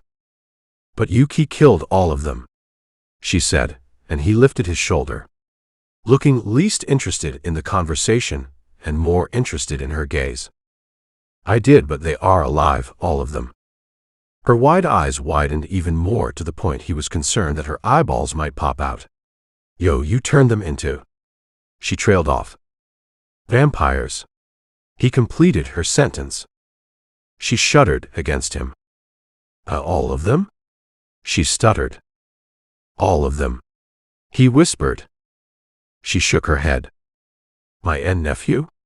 She asked. He slightly frowned before he let out an, oh. The baby is not a vampire, obviously. Then is he alive? Yeah, alive and healthy. You are not lying? She asked. No. He plainly let out, and sounded genuine to her. Her eyes shone in hope. The shine was fucking back into them for a split second, and at that moment he realized how badly he loved this shine in her eyes. The shine that was barely ever there in Lilith. The shine his grace had. Where are they? She asked hopefully, not realizing that she was squashed between him and the trunk of the tree. That remains with me. Now, when I've told you they are alive, would you surrender? She instantly paused as she passed him a suspicious stare, thinking he might have lied to make her surrender. They are under me. They fucking work for me. They are now my people. Where do you think I was in those 2 years? Fucking around. No. I was building an empire of my own, from the ashes of yours. The painful tug at the strings of her heart had her glaring at him. The little Missy was back. How dare he call her people his? Weren't they better off dead rather than obeying his evil orders? Did he just pull them in hell, along with himself? She couldn't even imagine her father and brother obeying this monster. A new wave of anger crashed against her tired soul as she grabbed his collar. He cursed them because he was cursed. You cursed them? She gritted, and he tilted his head at her. Because you cursed me. He grabbed her waist. She was getting into her rebellious mood, and he was so ready to face it because it eventually would provoke his demons and he'd fuck her right against the damn tree. I did. She asked, her angry expression turning perplexed. For a man who only ever knew evil and how to smile through it for dynasties, she sure introduced his forgotten human soul to a lot of interesting expressions. From sadness to anger to confusion. What other expressions could he get out of her? What would she look like when he rammed his CCK into her? You did. She paused and stared at him shocked, all the blood draining out of her, and she began to shake to the point his face fell. He carefully held onto her, gently wrapped his arm around her and cupped her face. Breath? His voice came out as gentle as it could. She let out a breath, inhaled and exhaled. You're punishing me for something you past lover did. She could barely speak. Her voice was almost inaudible, but he heard her. You are my past lover. Tears swarmed her eyes and she gripped the side of his neck, deliberately digging her nails into his flesh. You are crazy. I hate you, Lilith confessed. I hate you more. Then kill me. Disobey me, and I eventually will. Chapter 51. It has been 3 days since she came to know that her family was alive and that they were cursed. It has been 3 days since she came to know that she was related to him in her past life, and maybe she was the cause of his destruction, which led to her current life being miserable despite having no relation with the past. She never believed in past lives until all of this. What were they like? If she was the cause of his destruction, then why were they making love under the tree? Maybe she betrayed him. She had the same face as that woman, and there was no excuse for her not to admit that she was the same woman from back then, because of all the dreams she had up till now. Lilith had been avoiding Ragnar like a plague ever since, and he also was barely around. More like she could avoid him because he was letting her. She had been keeping herself beside Jasper, and has been staying in his room ever since. She doesn't sleep at night either, scared that if she woke up she would find herself in his bed. She also knew Jasper could do nothing if Ragnar wanted her beside him, yet sticking around with someone eased her tension. She was sitting on the couch, flipping through the pages of the book in her hand, but she was zoned out into another land called the land of her thoughts. Jasper, who was sitting on the bed with a book in his hand, had his eyes solely fixed on her instead of the book. Hey. He called her, but she looked drowned in her thoughts. He called her again, but there was no answer or reaction from her side. He shut the book harshly, and Lilith flinched, finally coming out from her train of thoughts. Back to earth, woman. He grumbled, and she slowly sat up straight. What is it? She asked with zero interest. He didn't ask what thoughts she was dancing in, and hand gestured her to come over to him. She was still half dazed when she stood up and walked up to him. Wah! A yelp left her lips when he circled her wrist and hauled her over his lap. The side of her face knocked against his chest. Before she could process the brutal action that happened, another struck her with full force. Her eyes widened, and a hiss escaped her lips when Jasper took her lower lip between his teeth and harshly bit on it, making blood pour out of her lower lip as he sucked on it. Lilith's wide eyes stared at his closed eyelids as he sucked on her lower lip. The slurpy sound had her tensing up and feeling disgusted. Her hands shot up to his chest as she tried to pull away, but he held her close and smashed his lips on hers. Her wide eyes remained wide. She was so shocked she didn't know how to react. This feeling. The feeling she was getting here was different from whenever Ragnar kissed her. Here she felt nauseated. This didn't have the passion, the burning desire, the ferocity with which Ragnar kisses her. She couldn't believe how, without being fully conscious, she easily differentiated between them.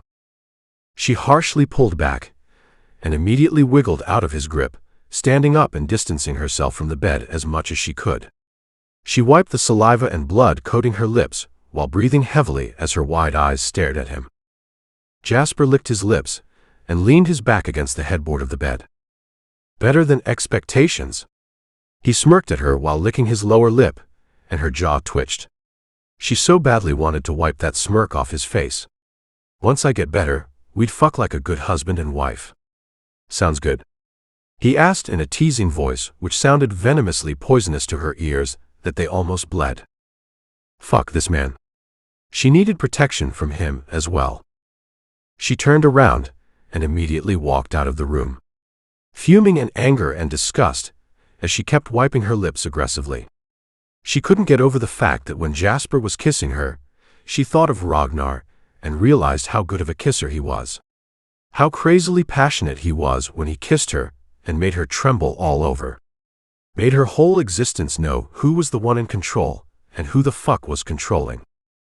She instantly paused on her steps upon feeling that sinful sensation between her legs, the one she felt when she had a wet dream about him. Heat crept up her cheeks as she cupped her mouth in shock. Maturity was getting to her. He made her like this. She stood there for a while and tried to flush all of those thoughts out of her mind. Once she was sure that she got herself under control, she proceeded her way back to her room. Tomorrow morning they would leave. Tonight would be one of the longest nights. Lilith forced herself to remain seated on the couch when all she wanted to do was pace around the room, or maybe jump out of the window. She was once again in Jasper's room, waiting for Ragnar and Sienna. Jasper was sitting beside her on the couch. She was on the edge, almost falling, but they at least had an arm's distance between them. The door opened, and Jasper grabbed her wrist, pulling her closer to himself. He was pretending to be a lovely husband, when everyone was aware of his reality and his so-called facade. She wondered what Sienna even liked in him. Lilith kept sitting, knowing fully well that she needed to get up and greet them, or at least show them a little respect in front of Jasper. But they don't deserve to be greeted or to be respected. Jasper barely noticed any of it either. She visibly tensed when he stepped inside the room. There was something in him, something that made every other thing look hazy around him. All you could see was him, either in darkness or light. He was modeling in a heavy cloak, indicating that he just come from somewhere. Does he feel cold as well? Seems like he was busy on a hunt. Hunting humans. He sat on the master chair in the corner of the room as Sienna stood beside him. She was dressed in a maroon gown, her blonde hair resting freely on her shoulders. There was evilness hidden in such an ethereal beauty. What a waste! Lilith's eyes hesitantly darted to him, and she instantly lowered her gaze when she made eye contact with him. Her heart almost came to her mouth. He always looked at her, openly, shamelessly, as if he had every right to stare at her. And if someone else was to look at her, he would gouge their eyes out and put burning coal in their empty sockets. He sat there like he fucking owned her. She could feel his control over her from miles away. She wondered how Jasper managed to stay alive for this long. Maybe he had something in him as well, which she just couldn't see. This blind man never realized how Ragnar looked at her. How was he supposed to have something in him? You seek our presence, Ragnar said monotonously. Yes, we are glad that you came despite being busy with kingdom affairs, Jasper said. Why do you want to see us? Ragnar asked. He didn't seem quite interested. In fact, he looked furious for some reason. She could tell he was suppressing his demons. She could read him a little, or maybe he was letting her. They haven't even disclosed the matter, and he was already angry for some reason. What would happen afterward? Well, this was abrupt, but we are leaving tomorrow in the early morning. Just as these words left Jasper's lips, Lilith could see how Sienna tensed up.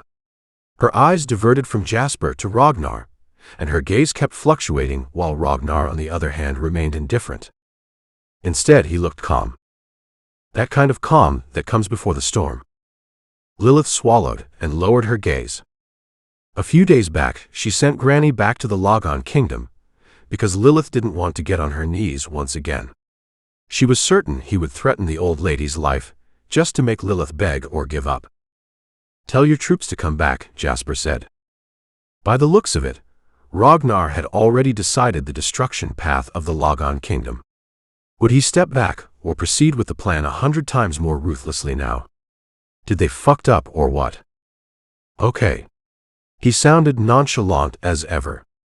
Pardon us, our kingdom brought only bad luck for you. Better luck next time, Sienna said while fidgeting with her fingers, showing how sorry and embarrassed they were, her gaze fixed on Jasper. Lilith couldn't understand how one could pull two faces so professionally. A few more words were shared before both of them walked out of the room. Lilith dared not look up when he walked past her, because she was fully aware that he was peering down at her with that killer gaze of his. She relaxed once they were gone, and subtly distanced herself from Jasper. At night, when everyone was asleep, she was fully awake. She was sitting on the couch with her gaze that kept flying from the door to the window. Even though she made sure to lock everything, he still somehow managed to get on top of her every time. Was there even anything that could stop him? No. Her eyes went on Jasper, who was sleeping without a care in the world. She wondered if she had told Jasper about Ragnar's identity. Would that have helped in any way, or just made Ragnar unleash his demons a little early? Nothing could help. The destruction was already written by him, so does that mean her resistance was only making things worse? Was there even anything this man couldn't do? No. She flinched when she heard noises coming from outside the door. She tightened her hold on the dagger and remained still, but nothing happened. Surprisingly, he didn't come. Was he over her? That was impossible. If he couldn't forget about his past lover, whose face Lilith had for dynasties, how could he be over it in just one night? Perhaps he was slowly unleashing his demons. Early morning. The carriage was ready, and so was the caravan. Lilith stood beside the carriage in which Jasper was sitting, with his head popping out of the window. She was wearing a heavy furry cloak, because the cold weather had her bones shivering. They were waiting for Ragnar. Amaya stood in the crowd of maids, and Lilith passed her a smile which she returned with a little hesitation. Her gaze diverted towards Sienna, who stood there with quite an upset face. Her gaze was solely fixed on Jasper, who was barely looking at her, but he was looking at her as well, stealing glances at her. Lilith knew Jasper liked Sienna no matter in what way, but he cared about his people and throne more than his liking towards her. She looked up at the huge castle. Her eyes slightly widened when something crossed her mind. She looked back between Sienna and Jasper. Jasper once told her that he got flashbacks about this castle. Could it be that they also were related in past? Lilith didn't want to believe, but everything was suddenly making sense. Her liking towards Jasper was not normal, and that explains why. What kind of a fucked up situation this was. Her thoughts came crashing down when Ragnar walked out of the main doors of the castle, modeling in royalty, and standing out extraordinarily without even trying. His long silver hair was braided in many strands from the roots, and that hairstyle gave him a sharper look. Lilith lowered her gaze. Her hands clutched her dress from the sides, as he made his way towards them to meet Jasper. He paused when only an arm's distance was left between them, and turned towards Jasper. They had a little talk before they did a man-to-man handshake. She stiffened as soon as he turned towards her. His muted gaze sent her heartbeat into chaos. No words were shared when he raised his palm in front of her. She clenched and unclenched her fist tightly before putting her hand on his palm. He slowly leaned down and kissed the back of her hand with his cold and soft lips. His hold on her hand, his posture, and his gaze gave nothing away about the strategy in his head, and it had her on edge. He let her hand go and stepped back. They bid their farewell as Lilith got inside the carriage with Jasper. She felt a shiver running down her spine when Ragnar helped her dress up from behind as she stepped into the carriage. Once everyone settled down, the caravan finally left the castle. After half of the journey, when the sun felt like a warm blanket in the cold weather, Lilith was on edge and would remain on the edge unless she saw the Logon Kingdom. She knew, even if everything was still the same back there, she knew even if Jasper sat back on his throne, there was really nothing that could save the Logon Kingdom from destruction if Ragnar wanted to destroy it. She got his motive. He wanted to turn everyone into his own kind, not everyone, most of them. This idea was great for those who seek evil. She wondered where her family was. He said they were alive. She swore something huge was lifted off her chest, and she felt at ease ever since because she knew he wasn't lying. She could see them again, but how? She refused to go back to him or obey him. He threatened her with Granny's life because he didn't have anyone else to threaten her with, and he probably wanted to keep it a secret that her family was alive. Now, when she knew it, would he threaten her with them?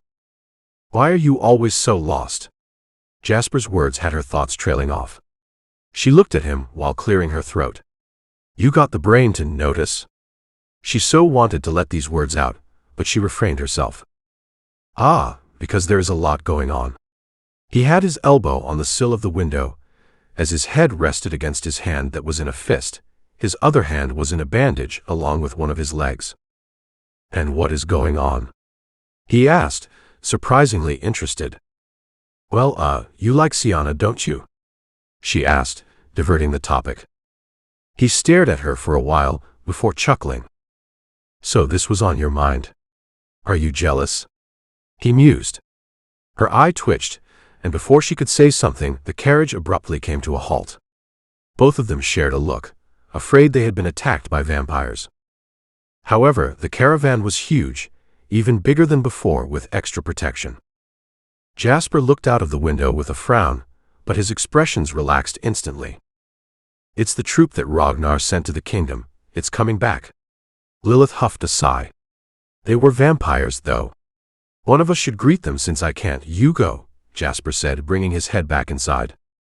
"I'm letting you do this because you know how to do this," he said, but she kept gawking at him, making him raise a brow at her.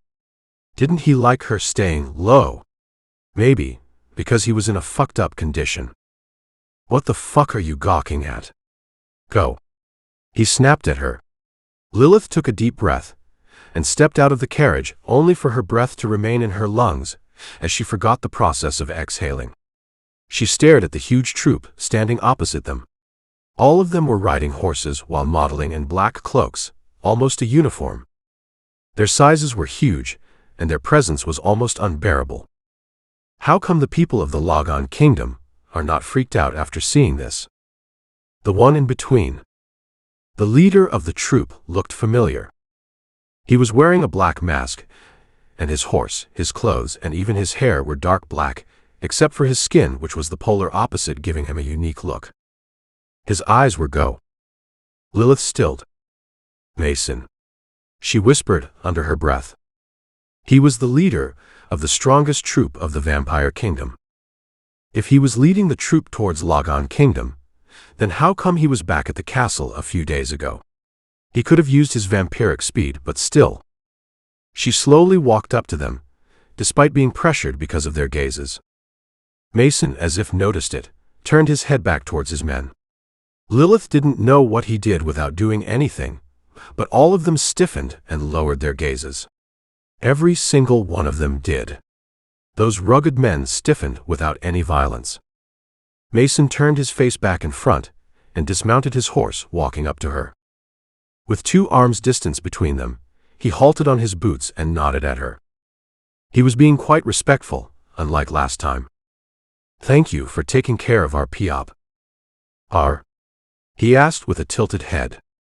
"Yes, mine, King Jasper's people," she said, not getting the sudden energy in his posture. Before Lilith could analyze anything, he spoke. "Sorry to break it to you, but you are our queen. No peasant gets to be in the category of your ownership." The sudden brutality in his voice had her eyes widening as her heart thundered abruptly against her ribcage. Before she knew it, a dagger, or more like an axe, was thrown from their troop towards the caravan. The axe rotated in the air, and a groan fell on her ears. She abruptly turned around and saw one of the Logon guards on the ground with the axe right in his chest. Her eyes grew even wider when she saw him standing behind the caravan. He was alone on his horse. The cold wind twirled around his braided strands, and the look in his dark gray eyes promised her annihilation. "The only one you can own is us, and the only one who can own you is him," Mason whispered in her ear. His rugged voice made her head go blank, but Ragnar's whole presence at the scene made her go completely immobile. She was fucked up through and through.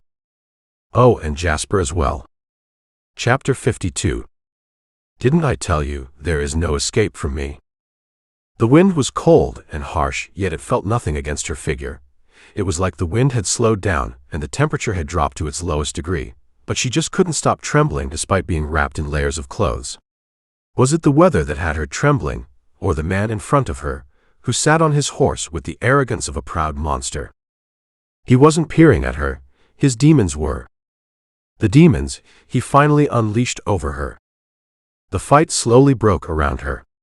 The vampires were effortlessly taking down the guards, as if they were just playing with their food.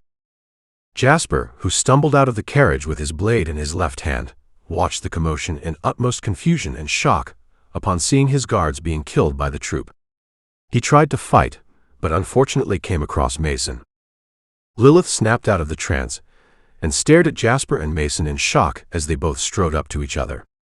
They looked ready to fight, but Jasper couldn't win from him even in his healthy condition.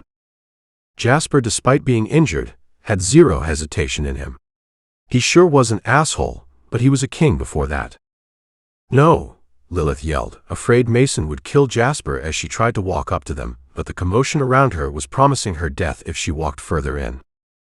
Her heart almost came to her throat when Mason raised his hand, and Jasper raised his sword, but his sword never touched Mason.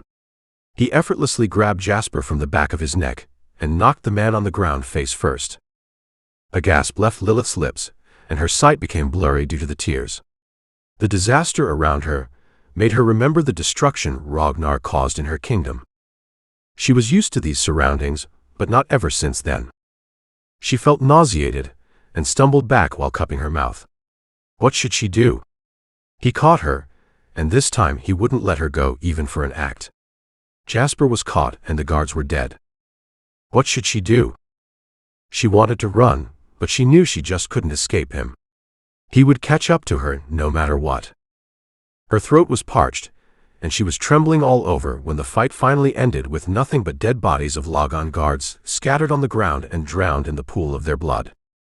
Jasper let out a helpless roar, his face and eyes red in anger due to the pressure on his neck, as Mason held him down before finally jerking him up and forcing him to stand while still holding his neck in a chokehold. Mason snickered at Jasper and flipped a finger at him before poking the side of Jasper's head with the same middle finger. "Know your damn place before raising the sword against me, fucking peasant." Jasper passed him a side glare, but a little tighter hold from Mason had him shifting that glare anywhere but him. Ragnar slowly rode past the carriage and came in front of Jasper, who was left astounded. He peered down at Jasper, not bothering to dismount his horse and come face to face with him. He was now treating Jasper like he always wanted to. The act was futile anyway. "You what?" The shock had left Jasper speechless. "I'm the Vampire King, the destructor of Draven Kingdom, and now the ruler of yours," Ragnar rasped, his voice filled with such authority. Lilith was contemplating her entire life at the moment. How the fuck was she supposed to get rid of all of this? Get rid of him? It didn't take Jasper more than a minute to put two and two together, and he was already growling at Ragnar. He strode up to him, and she noticed it. Lilith noticed how on purpose Mason let go of his neck when Jasper limped towards Ragnar. Why? The reason came unfolding in front of her and rattled her whole existence. Ragnar had his whole foot on Jasper's face, and even if Jasper wanted to pull back, he couldn't because Mason was holding his head and shoulder from behind, pushing his face further as Ragnar stepped on his face. All the men began to laugh mockingly, and Lilith didn't realize that tears were soaking her burning cheeks. Ragnar remained indifferent, but Mason looked like he was having the most adrenaline-exciting moment of his life. Lilith wanted to run up to them, but the dead bodies between them were a barrier. "Stop. Please stop," she shouted, but her voice got muffled by the exciting roars of the men, no monsters. Her hands turned into fists as her eyes diverted towards the crowd of monsters. She glared at them, and amidst all of that, her eyes fell on someone familiar. He wasn't roaring like others. He just stood among them, his face dull, and his body facing her direction, instead of facing the humiliating act that was being rejoiced over by the other men around him. He quietly stared at her. Awfully familiar. He looked young. Where had she seen him? Her pupils dilated, and her breath got stuck in her throat when she finally realized who he was. One of her guards from the Draven Kingdom. The same young boy who was found dead near the alarming drums. The same boy whose wide and dead eyes were closed by Lilith. Lilith stared at him with wide eyes, and as if he realized that she realized who he was, he passed her a little sad smile while slightly bowing at her. Her heart burst, and tears of unbearable sorrow began to pour out of her eyes. She was happy to see him alive. But she wasn't happy to see him among them. Though he looked the most sane one in them, the most human-looking, but to think that he was in one of the strongest troops of the vampire kingdom. He must have done something ruthless that went along with his new identity. He must have killed countless in these 2 years just to be here, in this troop. Everyone went silent like night, forcing her head to snap back at the humiliating scene, but the ground beneath her feet was swept away, and she unconsciously stumbled back upon making eye contact with him. He was now facing her, measuring her destruction as he eyed her. Was he also going to step over her face? He said he would never be violent with her, but right now he looked like he would cross the limits of violence with her. The only barrier between them was the dead bodies. Maybe it wasn't a barrier to him, but a path more smooth. She stepped back, her back bumping against the trunk of the tree. Her wide throbbing orbs stared at him, trampling all those dead bodies as he rode on his stallion towards her ever so slowly, making sure to step on each one of them that got in his way. A sob tore through her lips. She was a pathetic mess in front of so many men. The roar of his men once again reverberated in the area, but it sounded hazy to her ears. Her eyes snapped back at Jasper as if begging for help, but he had his head low out of humiliation. Blood pouring out of his broken nose, and not like he could help her because he still was being held by Mason. Lilith couldn't breathe. Her eyes went back on that young boy. Did he ever think that his princess, who once ruled like a warrior in his kingdom, would ever be in a position like this? In a position where a man was fucking her whole existence up by just merely walking up to her? In front of his men, in front of her husband. Sounds so traumatizing. But he had his eyes low. None of them were looking at her. They were more focused on the bodies their king was trampling. More like they were forcing their focus over there so that their king wouldn't claw them into two just because they looked at his woman who was crying those beautiful pearly tears. Lilith shook her head at him, wanting to run away, but her legs wouldn't work anymore, and she slid down the tree, afraid he would trample her as well. She lifted her arms up in the air for her defense. Although she wanted to die, right now she was actually scared for her life. He paused in front of her. She flinched when his stallion huffed right near her palm. His cold breath caressed Lilith's trembling hands, and soon Lilith felt the stallion's hair more like his head on her palm. The stallion was caressing his head against Lilith's palm. The same stallion who trampled so many dead bodies. She hesitantly opened her eyes and looked at the horse who was quite enjoying the pet that he was taking on his own. Very much like his master. But his master was no longer sitting on him. Ragnar grabbed her arm and forced her up to her full height. Her trembling legs had already given up on her as she stumbled forward, but he grabbed her waist to keep her in place. She put her hands on his chest and resisted. "What the fuck are you doing to my wife?" Jasper roared, and Ragnar turned towards him with messed up Lilith in his arms. The Lilith who was on the verge of fainting, the helpless Lilith. Her back was now facing his men. Jasper's bravery left Lilith speechless as new tears flooded her eyes. She thought he was a coward all this time, but he proved her wrong. He was just helpless like her at the moment. Despite being humiliated, having a broken nose, and being held down by a vicious animal, he managed to roar. That wasn't of any help, but at least he did. He looked serious. He really wasn't pretending to be a good husband. He dropped his act just like Ragnar did. "Your wife." Ragnar cocked a brow at him, and made sure Jasper was looking at them when he smashed his lips on hers. Her eyes grew wide when he kissed her out of nowhere. The first thing that came to her mind was resistance, but he held the back of her head and kissed her even more deeply. The second thing that came to her mind was her surroundings. Jasper yelled but soon groaned in pain when Mason punched him in the stomach. Even the young guard from her kingdom was there. Her wide eyes turned normal, and her gaze became hazy as her legs completely gave up on her. He immediately wrapped his left arm around her waist to keep her up, and covered her eyes with his right hand as he kissed her roughly. Twisted his tongue with hers and sucked on it, bit on it. Covered her eyes as if he knew how conscious she was of her surroundings, yet he kissed her in front of everyone. Tears poured down her cheeks and he even licked them up. A sob raked through her body, but he even ate that up with that kiss. She felt suffocated. She needed to breathe. He pulled away while licking his lips and looked at Jasper. "She's mine." Jasper was dragged away by Mason. A few men got on their horses and followed Mason, who was with Jasper, back to the kingdom while the others began to clean the mess. Ragnar pulled away from her, effortlessly threw her over his shoulder, and mounted his horse before making her sit in front of him with both of her legs on one side and her right side facing him. She was still in a daze. Humiliation, fear, helplessness, and the sense of no freedom ate her up. He turned his horse and began to ride back to the kingdom. His eyes fell down on her face. Upon feeling his gaze on her, she tensed up. "I'll give you a new life, in that all you are obligated to do is to surrender yourself to me as I worship the fuck out of you, my little missy." The ride back to hell was the path back to another chapter.